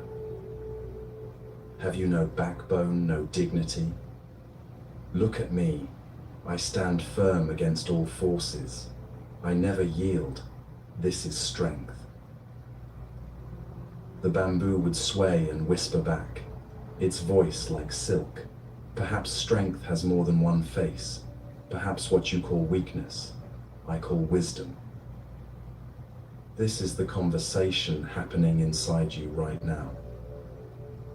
Part of you thinks you need to be harder, stronger, more resistant to life's pressures. You should handle everything without complaint. You should never show fatigue. You should be the oak, unbreakable, reliable, never asking for help. But another part, a wiser part, is beginning to question this story, beginning to wonder if there's another way to be strong. For years, their debate continued, season after season, the oak growing thicker, more set in its ways, the bamboo growing taller, but never rigid. Villagers would rest in the oak's shade during hot summers. Children would play in the bamboo grove, delighted by its movement. Both were loved, both were needed, but they could never agree on the nature of strength.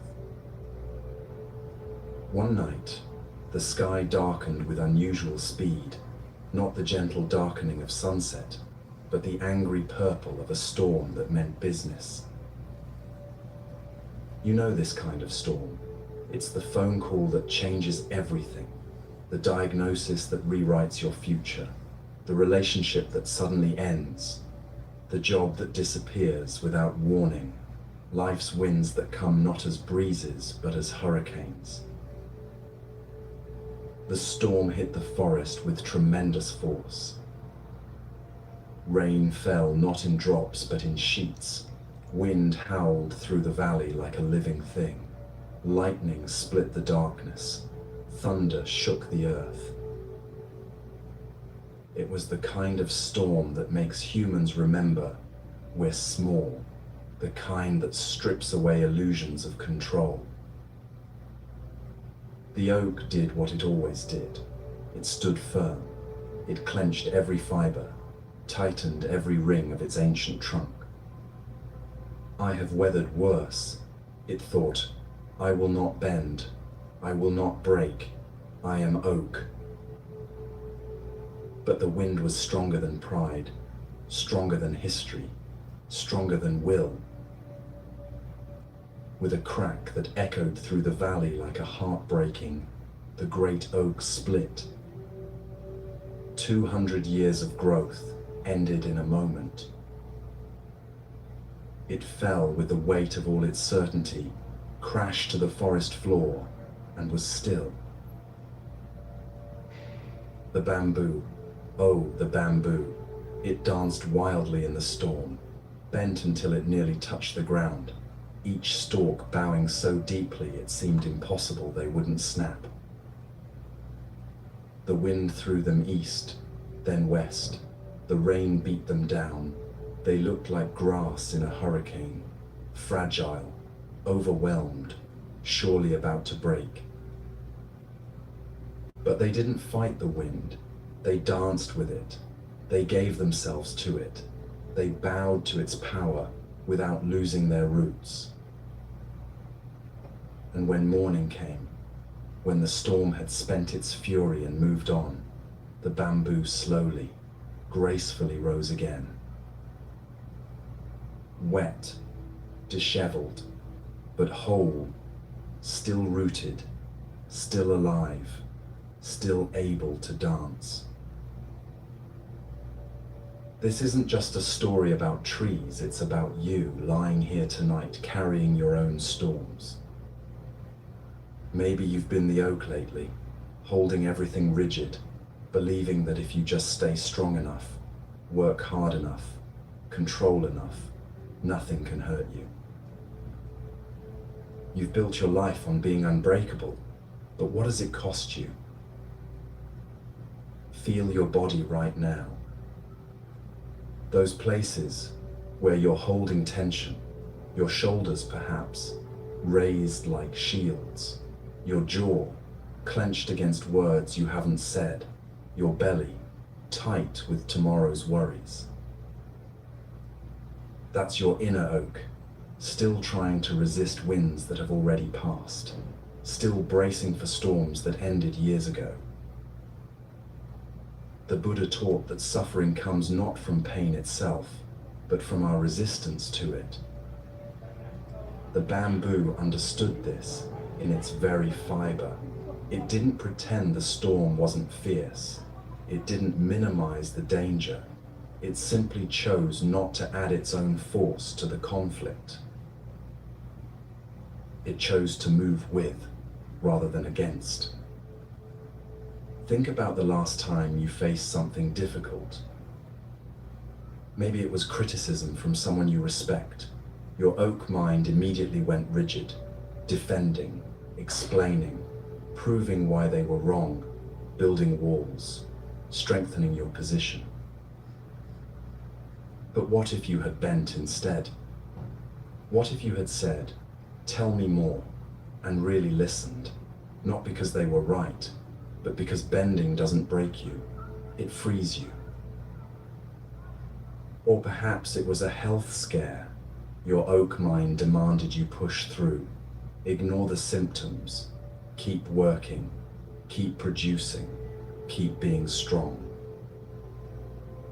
But your body was asking you to bend, to rest, to yield to its wisdom, and in resisting, you created more storm than the illness itself. Right now, as you listen, you're learning the bamboo's secret. Each breath out is a small bow. Each release of tension is a gentle yielding. You're not becoming weak, you're becoming wise. You're discovering that true strength isn't about never falling, it's about how you rise. In Japan, they have a phrase, Nana Korobi Ya Oki. It means, fall down 7 times, get up 8. But the beauty isn't just in the getting up. It's in understanding that falling is not failure. It's the beginning of resilience. It's life teaching you to dance instead of stand. Your life has asked you to bend many times. When plans fell through despite your best efforts. When love changed shape without your permission. When your body said no to what your mind demanded. Each time, you had a choice. Resist or yield. Oak or bamboo. The bamboo teaches us that yielding is not giving up, it's giving over. Giving over to what is, rather than what should be. Giving over to the truth that we cannot control the wind. We can only choose how we dance with it. Feel your body right now. Where you were rigid when we began, something is softening. Your breath is finding more space. Your muscles are remembering they don't have to hold the world. Your heart is unclenching, just a little. This is you becoming bamboo, not all at once, but breath by breath. The village mourned the great oak. Children who had played in its shade wept, but in time, they discovered something beautiful. Where the oak had fallen, new life began. Wildflowers that had waited centuries for sunlight finally bloomed. Small animals made homes in its trunk. The oak's death became life for others. Even in ending, it served. And the bamboo, it continued to grow, spreading its wisdom through underground roots. New shoots appeared each spring, each one knowing in its DNA how to bend, how to survive by yielding. The grove became a sanctuary, a place where people came to learn flexibility, to practice letting go. tomorrow, when pressure comes, and it will come, you'll have a new choice. You can be the oak, meeting force with force, or you can be the bamboo, strong in your flexibility, bending so you don't break, dancing with difficulty instead of declaring war on it. The bamboo grove still grows in that forest. If you visit on a windy day, you can hear it, the sound of strength that knows how to yield, the whisper of wisdom that bends but doesn't break. It sounds like your breath right now, soft and rhythmic, rising and falling, never forcing, always returning. You too are growing, right here, in this gentle darkness, not toward rigidity, but toward a grace that can hold anything. The oak's falling wasn't tragedy, it was transformation. Sometimes we need to fall completely to learn how to rise differently, to discover that strength has many faces, and the softest is often the strongest. Let yourself sway a little now. Even lying still, you can feel it, that inner flexibility returning, the permission to be human, to be imperfect, to bend when life asks you to bend. The storm of today is passing, the winds of thought are gentling, and you, like the bamboo, are still here, whole, breathing, bending into peace. Our next story flows naturally from this one. From learning to bend, we learn to empty. From letting go of rigidity, we discover the gift of space, the open cup that can receive.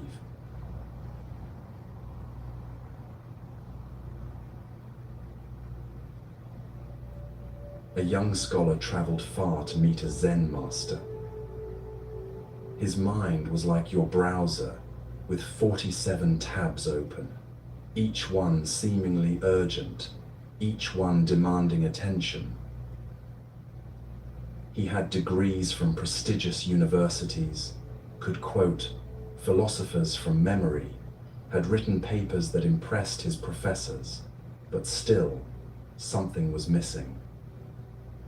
Peace eluded him like water through clenched fists. Sound familiar? How many books have you read searching for the answer? How many podcasts have you consumed? How many techniques have you tried? Each one promising to be the key, each one adding another layer to your already full mind. The scholar had heard about this particular master. They said he was different, that he taught without teaching, that people left his presence changed, not by what he said, but by what he didn't say. The scholar was skeptical but desperate, a dangerous combination that often leads to truth. The journey to the master's hut was arduous, up mountain paths that challenged his city, soft feet, through forests where the only sounds were his own breathing and birds he couldn't name. With each step, his mental arguments grew louder. "This is foolish," one voice said. "You already know enough." But another voice, quieter, urged him on. When he finally arrived, the master's dwelling surprised him. It wasn't grand, no golden statues, no elaborate decorations, just a simple wooden structure that seemed to grow from the mountain itself. Smoke rose gently from a chimney. A garden showed signs of recent tending. It was utterly ordinary, which somehow made it extraordinary. The master greeted him at the door, an old man with eyes that seemed amused by everything, including the scholar's obvious exhaustion and hidden arrogance. "Welcome," he said simply. "You must be tired. Come, sit." The scholar bowed, launched immediately into his introduction. Master, I've studied the Diamond Sutra extensively. I understand the Four Noble Truths. I practice meditation daily, sometimes for hours. I've read every major Buddhist text. I've attended retreats with renowned teachers, but enlightenment hasn't come. Peace still escapes me. What am I missing? What more must I learn? The master listened without interrupting. His face showed neither approval nor judgment, just presence. When the scholar finally paused for breath, the master smiled and said simply, "Let's have tea." You've been this scholar, searching for peace in information, looking for rest in more doing, thinking, if you just learn enough, understand enough, achieve enough, accumulate enough, finally, you'll feel enough. But the hole inside seems to grow with each thing you pour into it. The master moved with unhurried grace, heating water over a small flame, selecting tea leaves with the care others might give to jewels. The scholar watched, impatient, his mind already forming arguments about time wasting, about getting to the real teaching. He didn't understand that the teaching had already begun. When the tea was ready, the master began pouring into the scholar's cup. The amber liquid rose steadily, steam carrying the scent of earth and time. It reached the halfway point, then 3/4, then the brim, but the master didn't stop. Tea overflowed onto the saucer, then onto the low wooden table, then onto the scholar's expensive robes, then onto the floor. Still the master poured, his face serene. "Master," the scholar cried, jumping back. "Stop! The cup is full. No more will go in. You're wasting the tea." The master set down the pot gently. He looked at the scholar with those amused eyes. "Exactly. You are like this cup, so full of what you think you know, so full of your own opinions and conclusions. How can I show you Zen when you have no space to receive it? How can wisdom enter a mind already overflowing?" The scholar sat in stunned silence. For perhaps the first time in years, he had nothing to say. Right now, your cup is overflowing too, not just with knowledge, but with tomorrow's worries sitting heavy as stones, yesterday's regrets replaying on endless loop, stories about who you are and who you're not, beliefs about what you need to be happy, certainties that might be prisons. The Buddha called this beginner's mind, Shoshin, not the mind that knows nothing, but the mind willing to hold things lightly, to see with fresh eyes, to meet each moment as if for the first time. Children have this naturally. They look at a flower like they've invented color. They hear rain like it's the world's first symphony. When did you lose this? When did your cup become so full that wonder couldn't find space? Feel what's in your cup right now. Maybe it's that running commentary about your worth. I should be further along by now. I'm too old to change. I've tried everything and nothing works. These thoughts are old tea, gone cold and bitter. They've been sitting in your cup so long you've forgotten they're not part of the cup itself. The scholar sat with the master for 3 days. At first, his mind raged, "This is waste of time. I could be reading. I could be practicing. I could be achieving." But slowly, something began to shift. They swept the floors together in silence. The scholar's mind initially composed essays about the meaning of sweeping, but eventually there was just the broom, just the floor, just the simple rhythm of care. They prepared meals. The scholar wanted to discuss the Buddhist philosophy of eating, but the master only smiled and chopped vegetables. Eventually, the scholar found himself absorbed in the colors, the textures, the sound of knife on wood. His theories faded, replaced by the simple miracle of carrots being orange. You're emptying now too. With each breath out, something releases, not forever, just for now, just enough to make room. Can you feel it? The spaciousness that's beginning to emerge. In our culture, empty feels like failure. Empty hands mean poverty. Empty calendar means unpopular. Empty achievements mean worthless. But in Zen, empty is sacred. The empty cup can receive. The empty room can welcome guests. The empty mind can finally rest. Think about your phone for a moment. How many apps are running in the background right now, draining battery, slowing everything down, sending notifications that pull you from the present? Your mind works the same way. Old programs running constantly, comparing, judging, defending, planning, regretting, worrying. What if you could close them?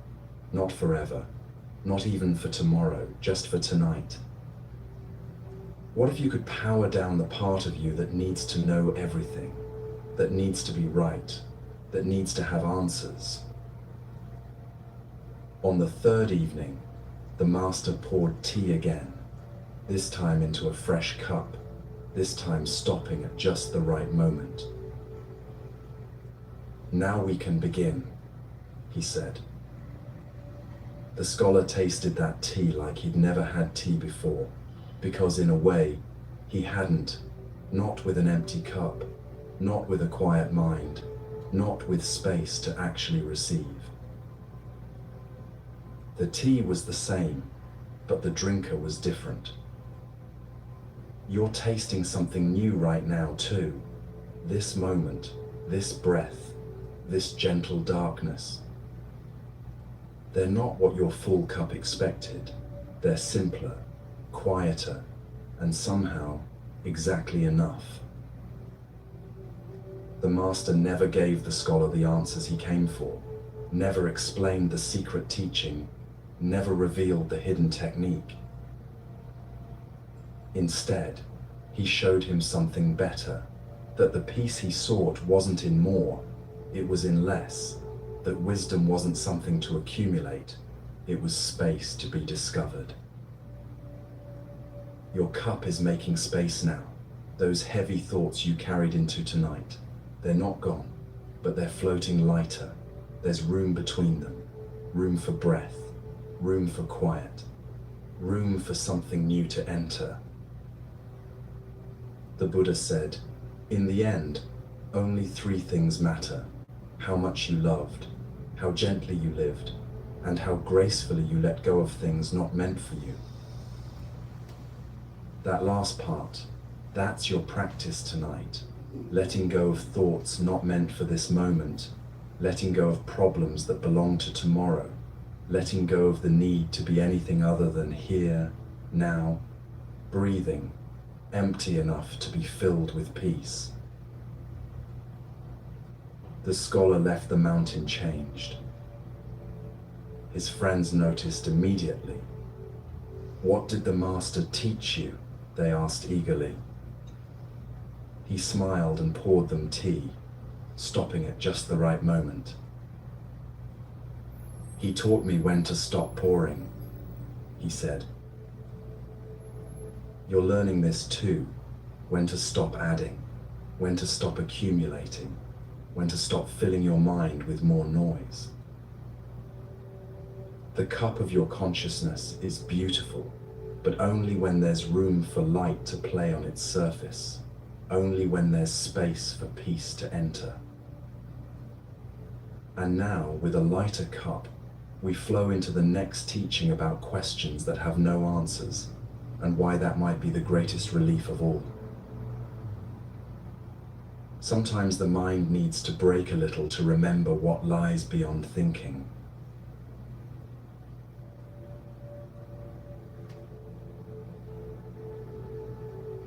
A young monk named Tenzin was burning with the desire to understand, not the ordinary understanding of how things work, but the deep understanding of what things are. He meditated until his legs went numb. He studied until his eyes burned. He practiced until practice became another form of striving. Still, enlightenment remained a distant shore. His teacher, watching this fierce effort, decided it was time for a teaching that couldn't be grasped, only surrendered to. One morning, as Tenzin sat eager for instruction, the master gave him a riddle, not a normal riddle with a clever answer waiting to be discovered, but a koan, a question meant to break the mind's addiction to solving. Tenzin, the master said, his voice gentle as mist, what is the sound of one hand clapping? Tenzin blinked. Surely he had misheard. Master, do you mean what is the sound when I clap my hands together? No, the teacher smiled. One hand. What sound does one hand make when it claps? You know this feeling. Life gives you impossible questions too. Not koans from masters, but equally unanswerable riddles. Why did this happen to me? What's my purpose? Will I ever be truly happy? When will I feel like enough? Questions that keep you awake at 3 a.m., turning them over and over, like stones that refuse to become smooth. Tenzin tried everything. First, the logical approaches. He clapped one hand against his chest that made a sound. No, said the master. He waved one hand through the air very fast. It made a whooshing noise. No, said the master. He snapped his fingers. That's still two things meeting, the master observed. Days passed. Tenzin's frustration grew like a tight knot in his chest. He tried philosophical answers. The sound is silence. The sound is everything. The sound is nothing. Each time, the master simply shook his head. Stop trying to be clever, the master finally said. The answer isn't in your thinking. This is what your mind does at 3 a.m. It takes unsolvable problems and attacks them like math equations.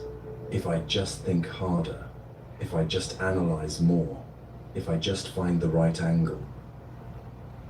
But what if some questions aren't meant to be solved?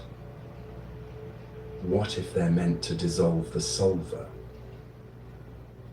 Tenzin sat with this impossible question for weeks. At first, his mind fought like a trapped bird, beating against the cage of the unanswerable. He'd wake in the night with new theories, rush to his teacher with fresh interpretations, each one met with the same gentle no. You're feeling this too, the exhaustion of trying to think your way to peace, the fatigue of attempting to solve your life like it's a problem, your mind spinning its wheels, creating more dust than movement. Then something began to shift, not all at once, but like ice beginning to crack in spring. Tenzin stopped looking for the answer, started feeling into the question. What if the point wasn't to find the sound? What if the point was to discover what happens when you stop searching?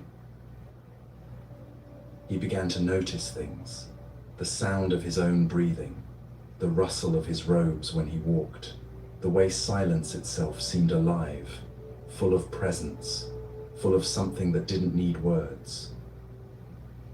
One morning, as dawn painted the monastery walls gold, Tenzin sat in the garden. A leaf fell from a tree, spiraling down in perfect silence. He watched it, completely absorbed, not thinking, just watching. And suddenly, he understood. Not with his mind, but with something deeper. The sound of one hand isn't a sound at all. It's the silence that holds all sounds. It's the space between your thoughts right now. It's what's listening to these words. It's what's always been here. Before you learned to think, before you learned to worry, before you learned that you needed to become something other than what you are. The Buddha once pointed at the moon and told his students, "My teaching is like a finger pointing at the moon. Don't concentrate on the finger or you'll miss the heavenly glory." Your mind is always looking at fingers, analyzing the pointing, measuring the angle, debating the technique. But tonight, just for tonight, you're starting to see what they point toward, the vast quiet that holds everything, the peace that doesn't need explanation. Think about music for a moment. Without the silence between notes, it would just be noise. Your thoughts are the same. They need space to be beautiful. They need pause to have meaning. The sound of one hand is that space. It's what makes the music possible. Tenzin ran to his teacher, but when he arrived, he found he had nothing to say. How do you explain silence to someone? How do you describe space? He simply raised one hand and smiled.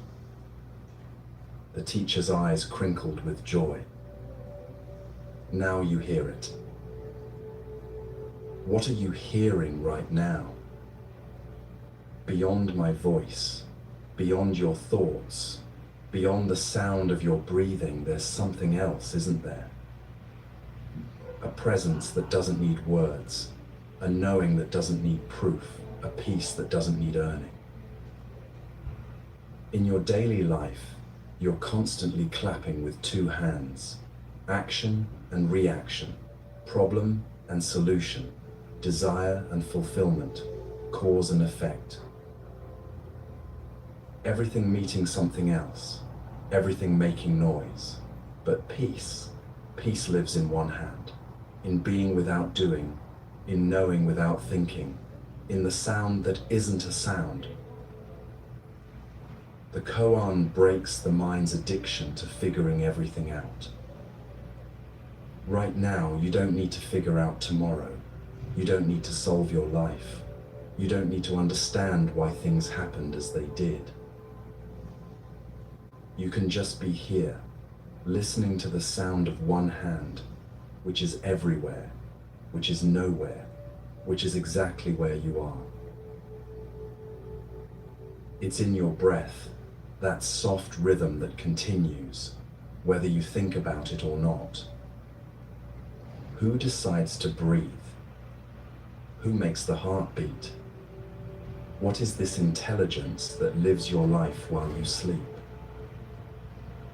That's the sound of one hand. Years later, Tenzin became a teacher. Students would come with their urgent questions, their desperate need to understand, their exhausting pursuit of enlightenment.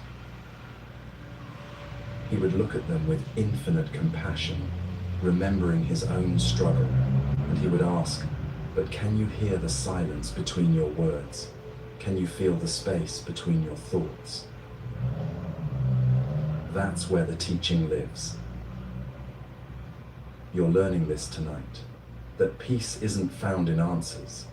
It's found in the space before questions form, in the pause between breaths, in the moment between sleep and waking, in the gap between one thought ending and another beginning. Your mind might still be whispering its questions. Let it, but notice, you don't have to chase them anymore. You can let them float by like clouds while you rest in the sky that holds them. The sky doesn't need to understand clouds. It just gives them space to pass. The sound of one hand is playing right now. It's been playing all along, since before you were born, since before you learned your name, in the spaces between these words, in the quiet of your deepening breath, in the stillness that grows as thoughts fade. This is why you came here tonight, not for more answers to add to your collection, but to remember the peace beyond questions, to find the rest beyond solving, to hear the sound that isn't a sound but is more real than any noise. Let this be your lullaby, the sound of one hand clapping, the perfect silence that holds you, the peace that needs no explanation, the presence that requires no understanding. Tomorrow, you'll return to the world of two hands, of doing and achieving, of problems and solutions. But something will be different. You'll carry this silence with you, this space, this knowing that not everything needs to be solved. Some things just need to be lived. And from this silence, we drift naturally into our final story of this section, about letting go of the need to know what comes next, about finding peace in the uncertainty itself. Because sometimes the greatest wisdom is learning to say, I don't know, and feeling the freedom in those words.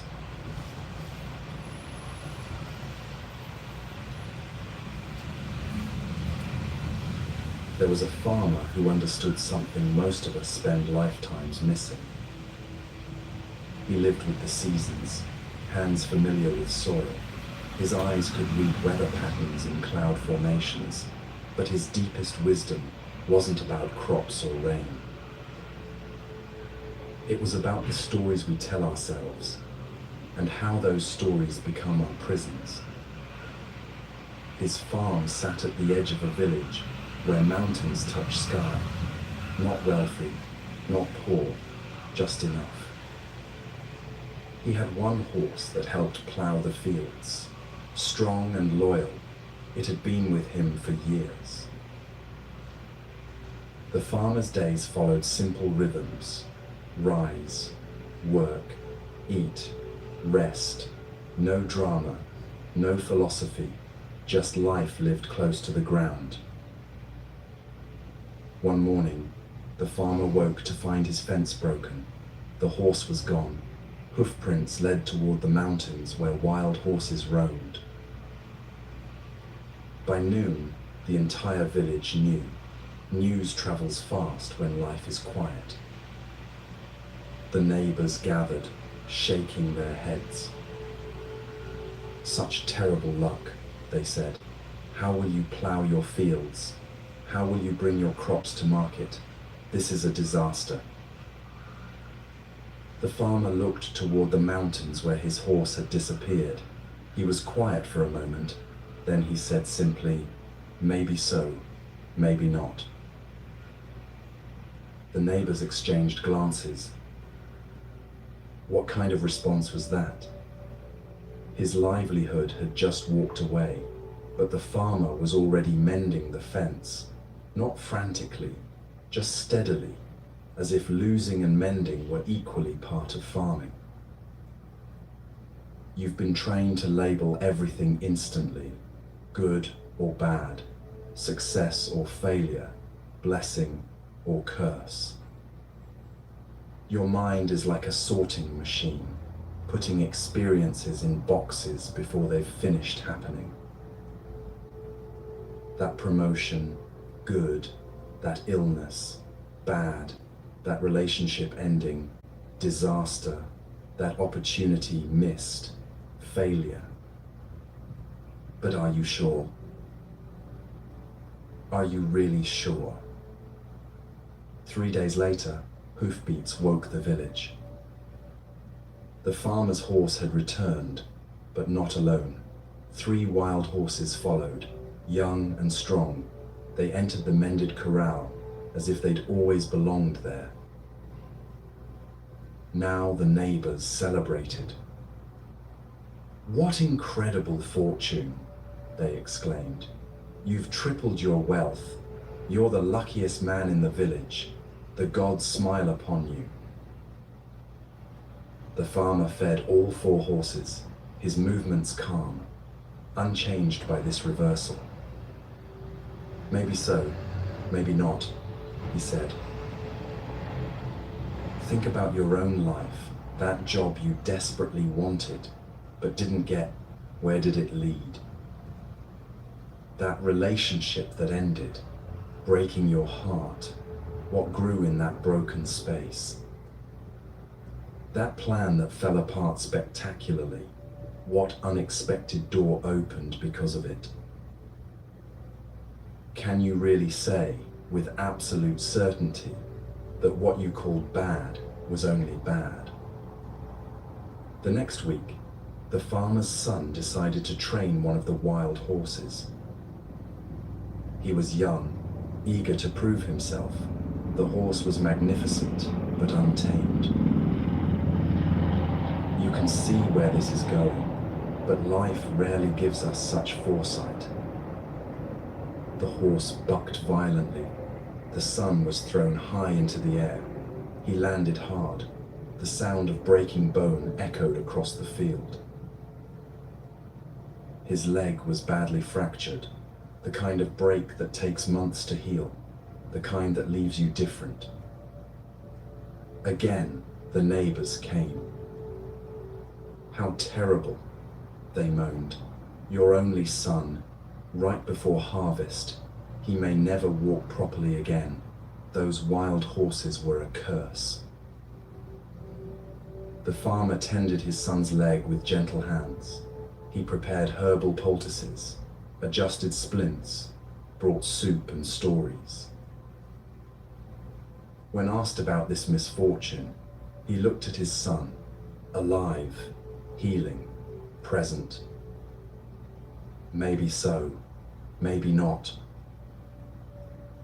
Right now, something in your life feels broken. Maybe it's trust after betrayal. Maybe it's a dream that crashed into reality. Maybe it's your sense of direction, your confidence, your health. Your mind wants to write the ending, to declare it tragedy, to close the book. But what if the story isn't finished? What if you're only on chapter 3 of something much longer? Soon after, war came to the region. Soldiers arrived in the village with orders. Every able-bodied young man must come, no exceptions. The village wept as sons were taken. Brothers, husbands, futures marched away to battles they didn't choose. The soldiers looked at the farmer's son, saw his splinted leg, shook their heads, and moved on. The neighbors, tears still wet on their faces, looked at the farmer with new eyes, some with envy, some with wonder, some with a dawning understanding. "The broken leg saved him," they whispered. "What we called misfortune became protection." The farmer said nothing this time. He didn't need to. His eyes held the same steady acknowledgement. Maybe so, maybe not. The story continues.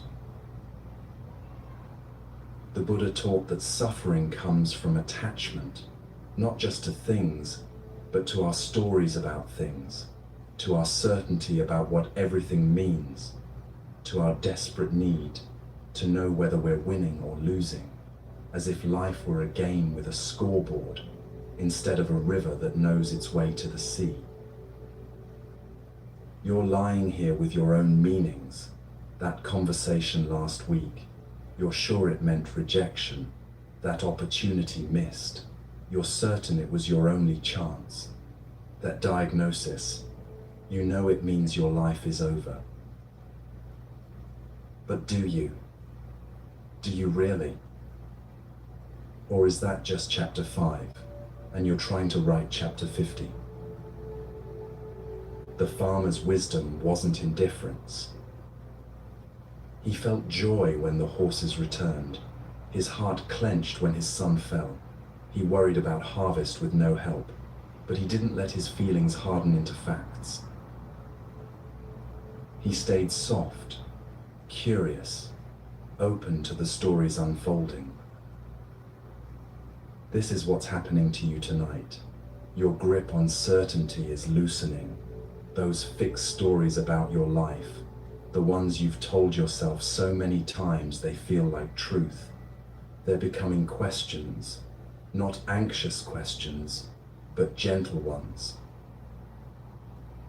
What if that loss was protection you couldn't see yet?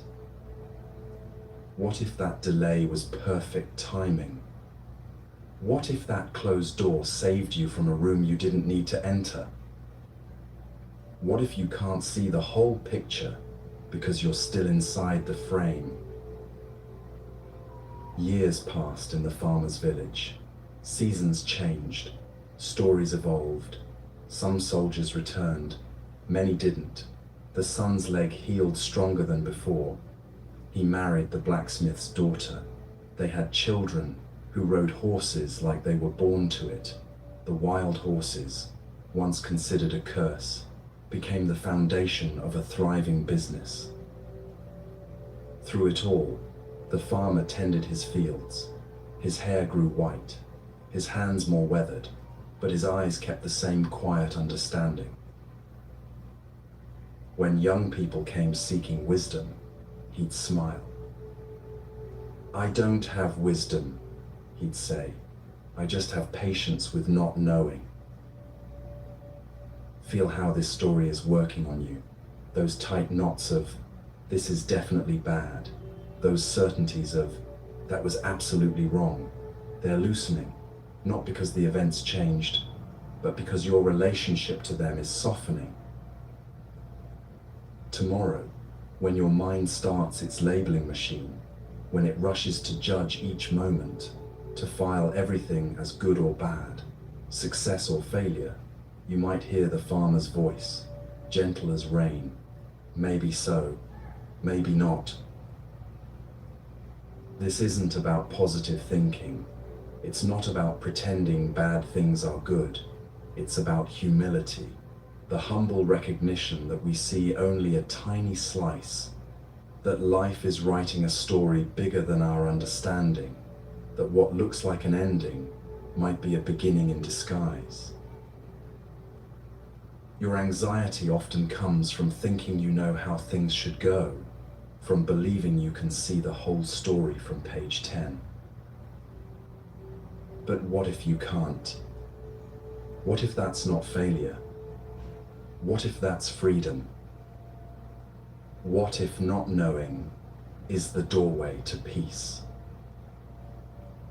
The farmer lived to be very old. On his last day, his children and grandchildren gathered. One asked, "Grandfather, do you fear death?" He smiled one more time, that same smile that had met every fortune and misfortune. "Maybe so, maybe not. Let's see what comes next." And in that acceptance, that complete surrender to the mystery, there was no fear, only curiosity, only openness, only peace. You're practicing this now, letting go of conclusions, resting in the space between meaning and mystery, finding peace not in knowing, but in allowing. The stories you've carried about yourself, about what defines you, about what limits you, about what blesses or curses you, maybe so, maybe not. Can you feel it? The relief of not having to be sure, the freedom of letting life surprise you, the peace of trusting a story you can't yet read.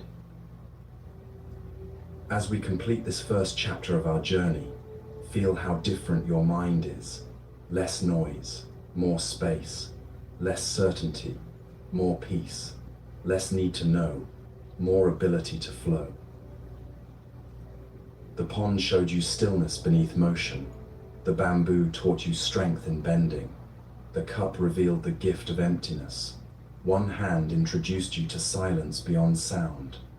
And the farmer gave you permission to not know, to not be sure, to let life unfold like a flower, in its own time, in its own way.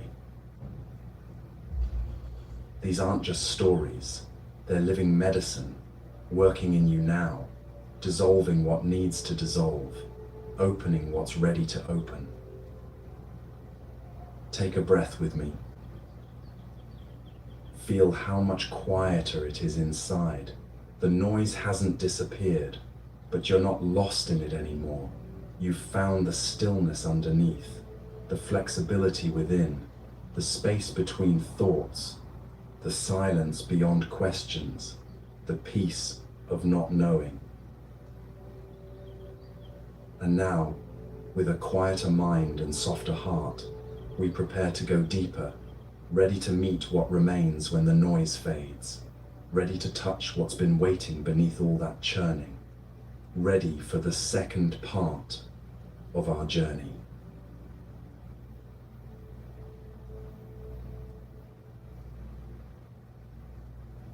Now that the noise has quieted, something else becomes visible. The tender places, the parts of you that hurt in ways you've been too busy to acknowledge. It's safe to look at them now, here in this gentle darkness, with only my voice and your breath as companions. The Buddha was sitting with his students one afternoon when a monk approached. This monk carried something heavy. You could see it in how he walked, in the tight line of his shoulders, in eyes that couldn't quite meet anyone else's. "Master," he said, his voice rough with held-back tears, "I've been practicing for years. I meditate, I follow the precepts, I study the teachings, but still, pain finds me. My heart breaks, my body ages, loss visits me. If the practice works, why do I still suffer?" The Buddha's eyes filled with such compassion, not the distant compassion of someone who's never hurt, but the deep understanding of someone who has. He was quiet for a moment, letting the monk's pain have space, not rushing to fix or explain. Then he spoke. "Let me tell you about two arrows. When someone is struck by an arrow, it hurts. This is natural. This is being human. The arrow pierces the skin. Pain follows. Blood flows. This is the first arrow, and everyone who lives will feel it. You know this arrow. It's the phone call with test results you didn't want. It's the empty chair at the dinner table. It's the job loss that came without warning. It's the relationship that ended despite your best efforts. It's your body not working the way it used to. Life shoots these arrows not because you've done something wrong, but because this is the nature of living in a world where everything changes." The Buddha continued. "But then, something else happens. The person who's been shot begins to think, 'Why me? What did I do to deserve this? This is unfair. This shouldn't be happening. I must have done something wrong. I'm being punished. My life is ruined. This will never get better.' These thoughts," the Buddha said gently, "these are the second arrow. And this one we shoot into ourselves. Feel that for a moment. The difference between the pain that comes and the pain we add, between what happens and the story we tell about what happens, between the wound and our resistance to being wounded. The monk's eyes widened. You could see understanding beginning to dawn, like the first light touching mountain peaks. So the practice, he said slowly, isn't about avoiding the first arrow. No, the Buddha smiled sadly. As long as you have a body, it will age. As long as you love, you will grieve. As long as you're human, the first arrow will find you. The practice is about the second arrow, learning not to shoot it, or when you do, learning to put the bow down. Think about your own pain, not the deep thinking, just the gentle noticing. Is there something that hurt you, and then hurt worse because of what you told yourself it meant? Maybe someone left, that's the first arrow, but then your mind added, because I'm not lovable, because I'm too much, because I'm not enough. Those are second arrows, each one shot from your own bow into your own heart. Or your health changed, first arrow, but then came, I should have prevented this. My body is betraying me. I'm weak. I'm broken. Second arrows, creating suffering on top of pain. The beautiful thing, the thing that can change everything, is that the second arrow is optional. Not easy to avoid. We're so practiced at shooting it, but optional. A woman in the group raised her hand. But Master, how do we stop when the pain comes? The thoughts follow so quickly, like a reflex. The Buddha nodded. Yes, like a reflex, because you've been practicing it your whole life. When you were small and fell down, adults rushed over saying, "Oh no, how terrible, poor thing." They taught you to add story to pain, but you can learn differently. How? She asked. The same way you learn to shoot the second arrow. Practice, but this time, practice pausing. When pain comes, breathe. Notice the stories starting, and choose, just for this moment, not to believe them. Say to yourself, first arrow, I acknowledge you. Second arrow, I see you, but I don't need to shoot you. Right now, in your body, there might be first arrows, old ones that never quite healed, new ones still tender. Can you feel them without adding story? Can you let them be what they are? Just sensation, just experience, without making them mean anything about who you are. Years ago, I knew a woman who lost her child. The first arrow was devastating, unbearable, but she told me later, the worst part wasn't the grief. Grief is love with nowhere to go. Grief is honorable. The worst part was thinking I should be over it, thinking I was grieving wrong, thinking I was weak for still crying. Those thoughts hurt worse than the loss. She learned to let the first arrow be, to say, yes, this hurts. Yes, I'm sad. Yes, this is hard. And that's okay. That's human. That's love. The second arrow fell from her hands. This teaching isn't about becoming emotionless. It's not about transcending human feeling. The Buddha wept when his friend died. He felt the first arrow, but he didn't add, I shouldn't feel this. I'm supposed to be enlightened. This proves I've failed. He just wept, cleanly, purely, and then he was done.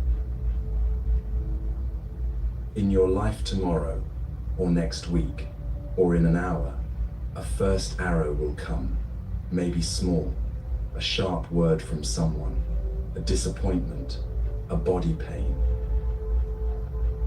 Notice how quickly your mind wants to shoot the second.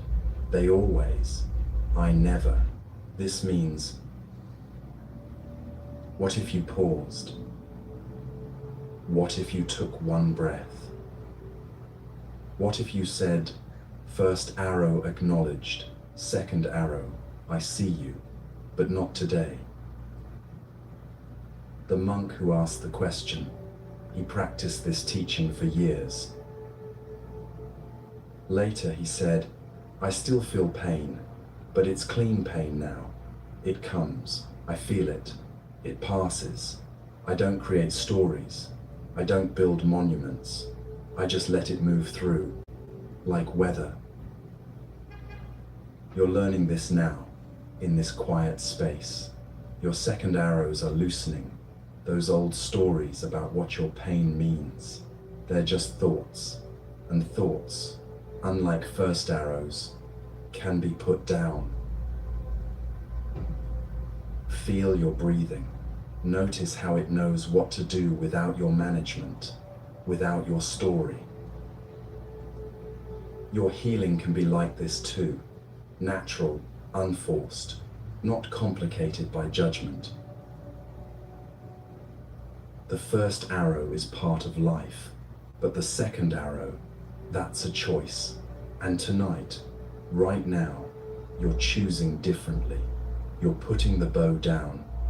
You're letting yourself heal without adding suffering to pain. This is compassion, not a feeling, but an action. The action of not shooting the second arrow into yourself or anyone else. Rest here for a moment in this new understanding. You don't need to be arrow-proof. You just need to stop shooting yourself. And in that choice, that simple, difficult choice, peace begins. We flow now into something gentler, a teaching about presence, about how the simplest things, when met with full attention, become doorways to peace.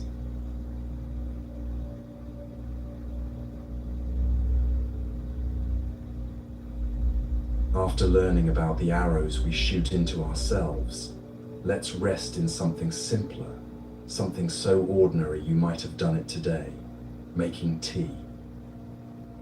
There was a Zen teacher named Rikyu who understood something profound, that enlightenment isn't found only in meditation halls, or on mountain peaks, or after years of practice. Sometimes it's found in the steam rising from a cup, in the weight of ceramic in your palms, in the pause before the first sip. A successful merchant came to visit Rikyu.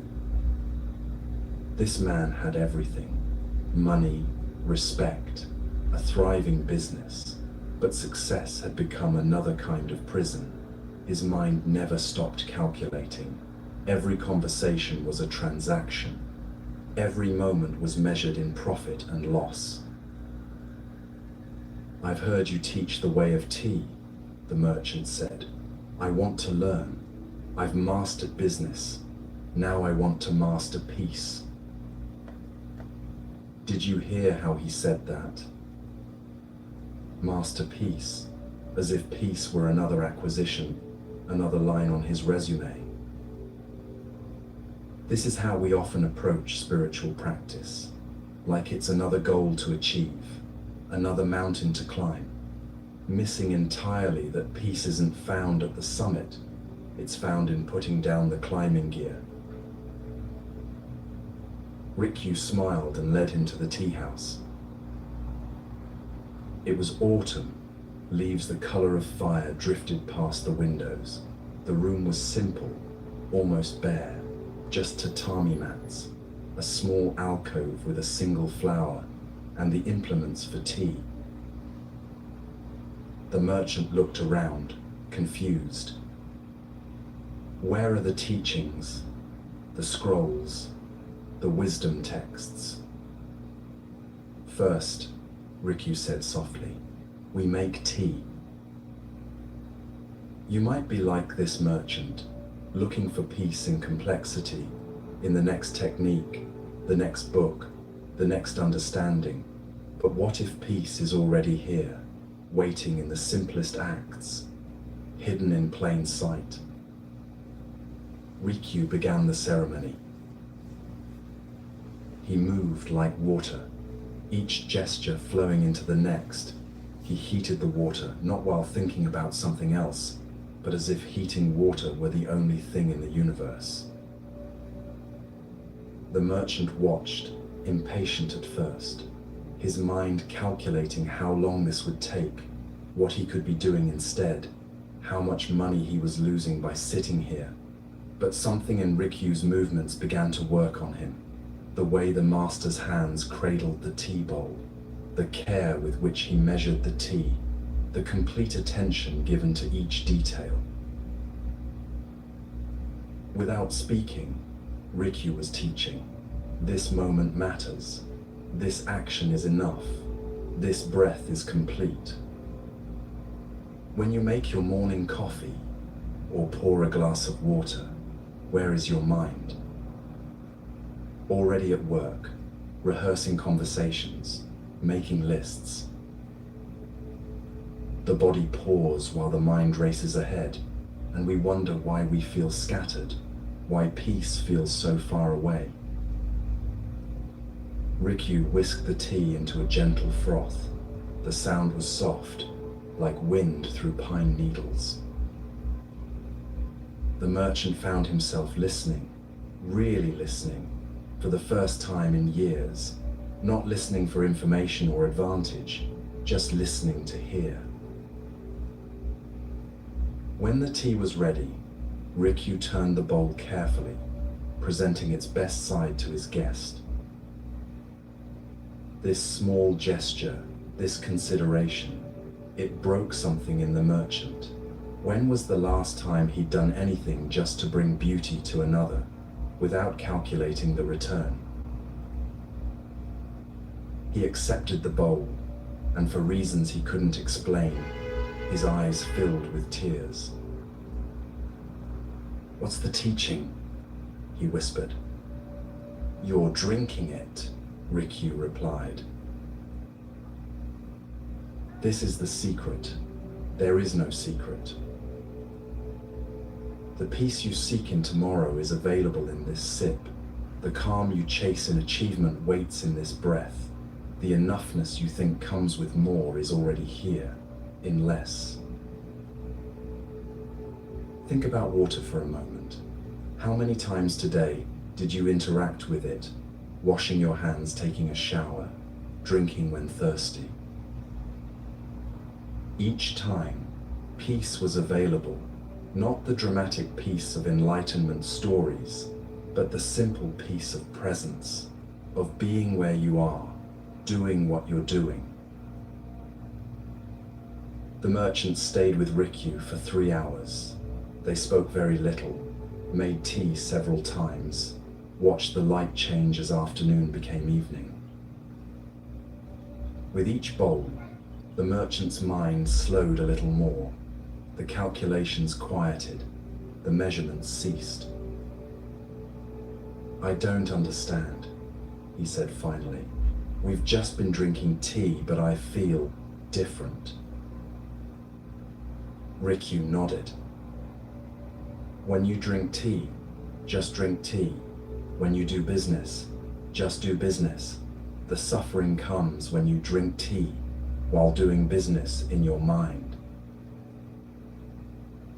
This is your life, isn't it? Eating while watching TV, walking while texting, listening while planning your response, always split, never whole, and then wondering why you feel fragmented, why peace eludes you.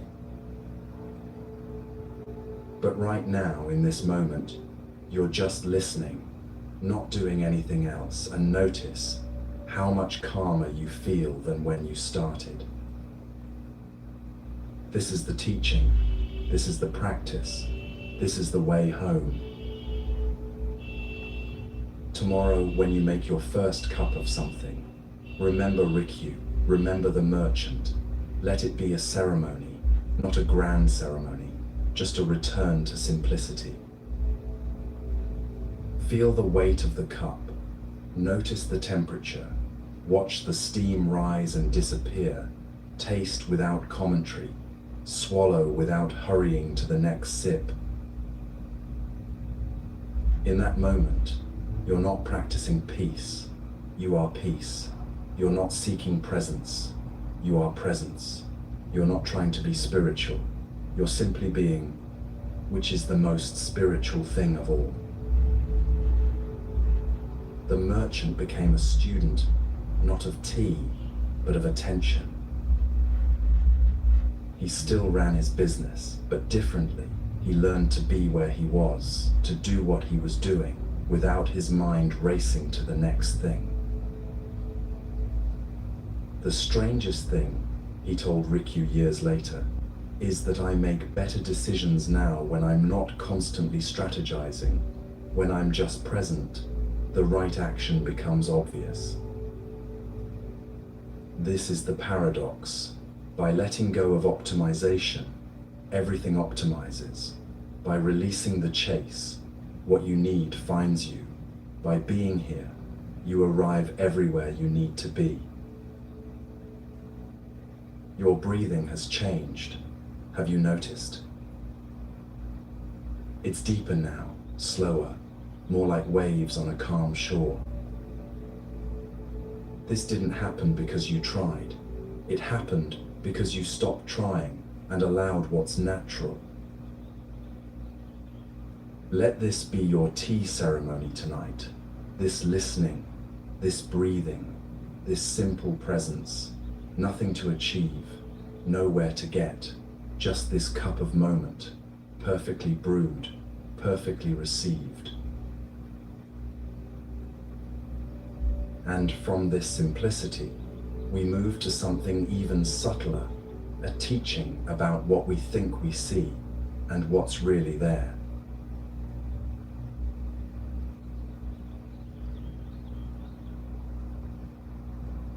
Your mind is becoming very quiet now, quiet enough to see something important.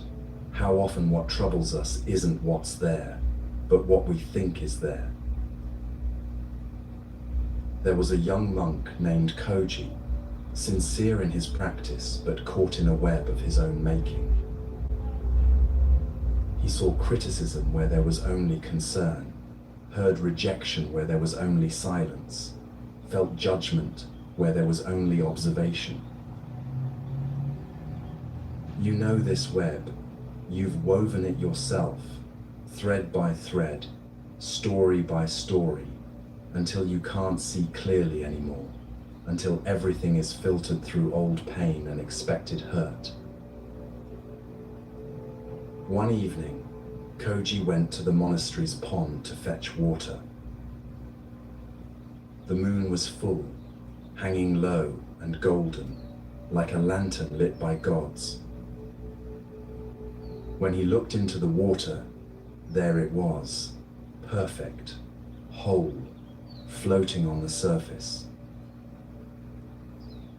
For a moment, he forgot it was a reflection. His hand reached toward it, hoping to touch such beauty, but his fingers met only water. The image scattered into ripples. The moon broke into 1,000 pieces. He jerked his hand back, afraid he'd broken something precious, but as the water stilled, the moon returned, unchanged, unbroken, still whole in the sky, still perfect in its reflection. This is what your mind does. It shows you reflections and tells you they're real.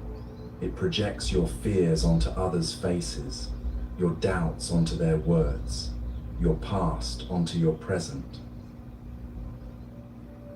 The teacher found Koji still staring at the water. What do you see? He asked. The moon, Koji replied. But when I touch it, it breaks.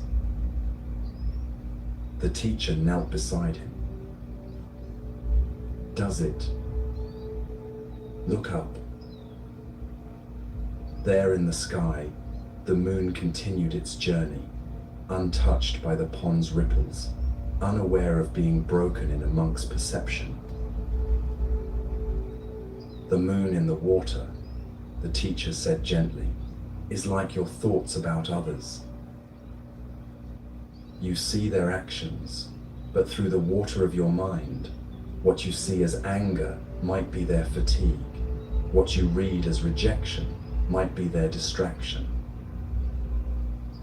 You're not seeing them, you're seeing your reflection of what you fear they think.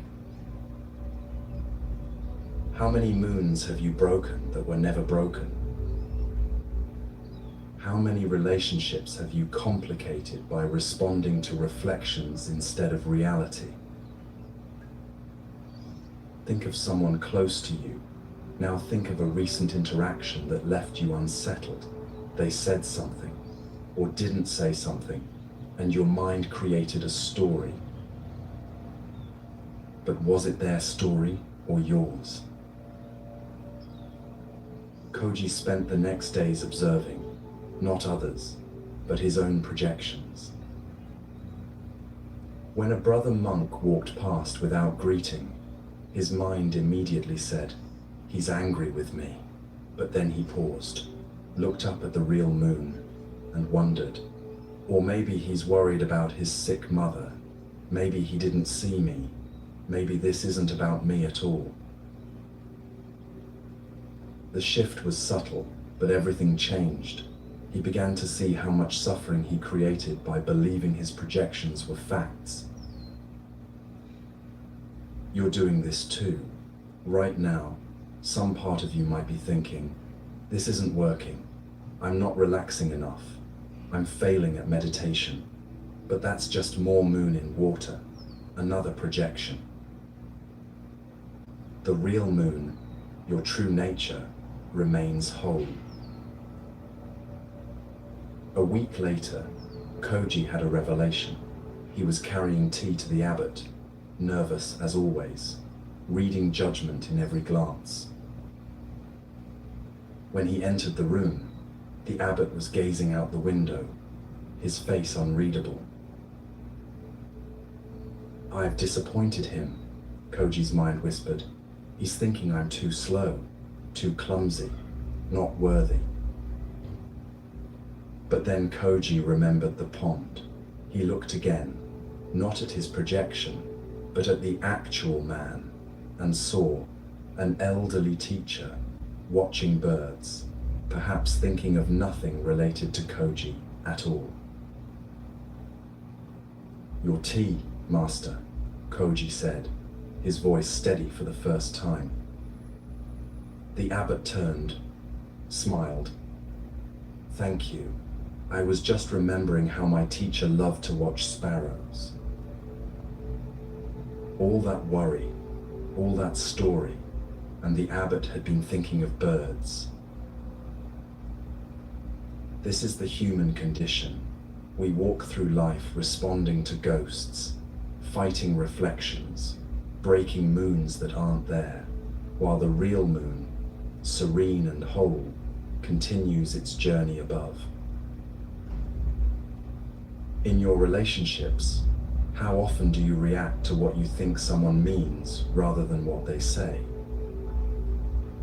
How often do you have entire conversations in your head, then respond to those instead of the person in front of you? The water of your mind is conditioned by every past hurt, every childhood wound, every time someone left, every criticism that cut deep. These experiences are like mud, stirred up from the bottom, clouding your perception, making every moon look broken. But understanding this is the beginning of freedom. When you know you're looking at water, not sky, when you remember you're seeing reflections, not truth. You can pause, breathe, let the water clear. Koji became known for his unusual gift. He could be with others without projection, without assumption. People felt safe with him because he saw them, not his ideas about them. "How do you do it?" a young monk asked. "Simple," Koji smiled. "When I find myself sure about what someone thinks or feels, I remember the pond. I ask myself, am I seeing the moon or its reflection? Then I look up at the real sky, and usually I find I was wrong." You can practice this starting now. That story you're telling yourself about why someone did something, that certainty about what they think of you, set it down, just for a moment. Look at the actual sky, not your pond. The freedom is immediate. When you stop breaking moons that were never broken, when you stop fighting reflections that were never real, when you remember that the truth is usually simpler and kinder than your projections. Rest here in this clearer seeing. The water of your mind is settling now. The reflections are calming, and perhaps, just perhaps, you're beginning to see what was always there, unbroken, whole, true. Now we move to a teaching about finding silence, not by escaping noise, but by discovering what lives beneath it.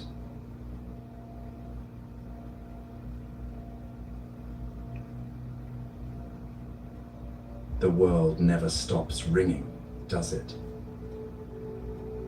Notifications, conversations, the endless hum of modern life.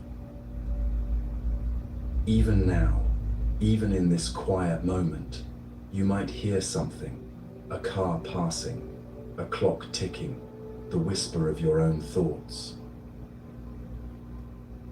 There was a temple famous for its bell, cast centuries ago. Its sound could reach 3 villages. When struck at dawn, it woke fishermen and farmers, called monks to meditation, marked the beginning of each day with a tone so pure, people said it could heal hearts. But one winter, a great storm damaged the bell tower. The mechanism broke. The bell could no longer ring. The villagers felt the loss immediately. How will we know when to wake? How will we synchronize our day? The silence feels wrong. You understand this. When the noise you're used to stops, it can feel more disturbing than the noise itself, like when the power goes out, and suddenly you hear how loud the quiet is. The monks tried to repair the bell, but the damage was beyond their skill. Days passed, then weeks. The bell hung silent, a presence without a voice. Then something unexpected happened. People began coming to the temple anyway. At first just a few, then more. They would sit beneath the silent bell, close their eyes, and listen. "What are you listening for?" a traveler asked. "The bell doesn't ring." An old woman smiled. "That's what I'm listening to, the not ringing. It has its own sound." This seems like paradox, but you know this sound. It's what you hear between heartbeats. It's the pause between breaths. It's what holds music together, not the notes, but the silence that gives them meaning. More people came. They discovered something remarkable. Sitting beneath the silent bell, they could hear things they'd never noticed. Their own breathing, the wind's conversations with leaves, the sound of being alive. One young mother brought her restless child. He never stops moving, she said. Never stops talking. I don't know what to do. They sat together beneath the bell. At first the child fidgeted, complained, asked why they were wasting time, but his mother simply sat, patient as the bell itself. Slowly, the child grew curious about the quiet. He began to listen, not for something, but to the absence. And in that absence, he found something he'd been missing: rest. This is your invitation, not to find a quieter place, but to find the quiet place within, the one that exists even in noise, even in chaos, even when life won't stop ringing. The abbot watched this phenomenon, people transforming not through sound, but through its absence.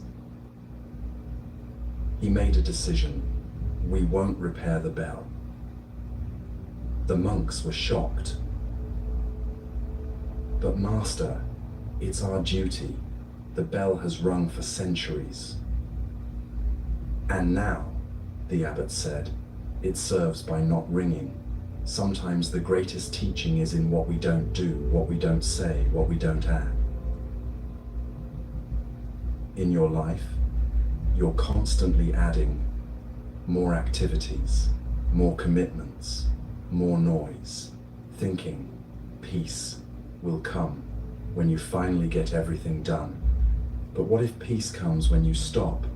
Stop adding, stop ringing, stop trying to fill every silence. A businessman visited the temple, stressed beyond measure. I need the bell to ring, he said. I need something to cut through all this noise in my head. A monk led him to the bell. Sit, he said simply. But it doesn't ring, the man protested. Exactly, the monk smiled. For an hour the man sat, frustrated, checking his watch, calculating lost productivity. But somewhere in the second hour, something shifted. The urgent calls of his mind began to sound less urgent, the critical voices less critical. By the third hour, he was crying, not from sadness, but from relief. I can hear it, he whispered. The silence. It's been there all along, under everything. I just couldn't hear it over my own noise. This is what you're discovering right now. The silence beneath these words, the quiet beneath your thoughts, the peace beneath your seeking. It doesn't need a bell to announce it. It doesn't need conditions to exist. It simply is, always, waiting like a parent for you to come home. Years passed. The silent bell became more famous than it had ever been when it rang. People traveled from distant lands, not to hear something spectacular, but to remember what they'd forgotten in all the ringing. A young monk once asked, "Master, when does the silent bell ring?" The old abbot touched his chest. Here, it rings here, in the space between heartbeats, in the pause between thoughts. Can you hear it? The young monk listened, not with his ears, but with something deeper, and yes, there it was, the silent bell, ringing continuously in the quiet spaces of his own being. You have this bell too. It's ringing now, in your breath, in your heartbeat, in the spaces between my words, not calling you to do something, but calling you to rest, to remember that beneath all the noise, you are the silence. Tomorrow, when the world starts ringing again, when demands crowd in, when thoughts spiral, remember the temple bell. remember that silence isn't something you find, it's something you are. And sometimes, the most powerful response to all that ringing is to become, like that bell, present, steady, profoundly, peacefully silent. From this silence, we move to our final story of this section, about letting go of the need to blame and finding freedom in an empty boat.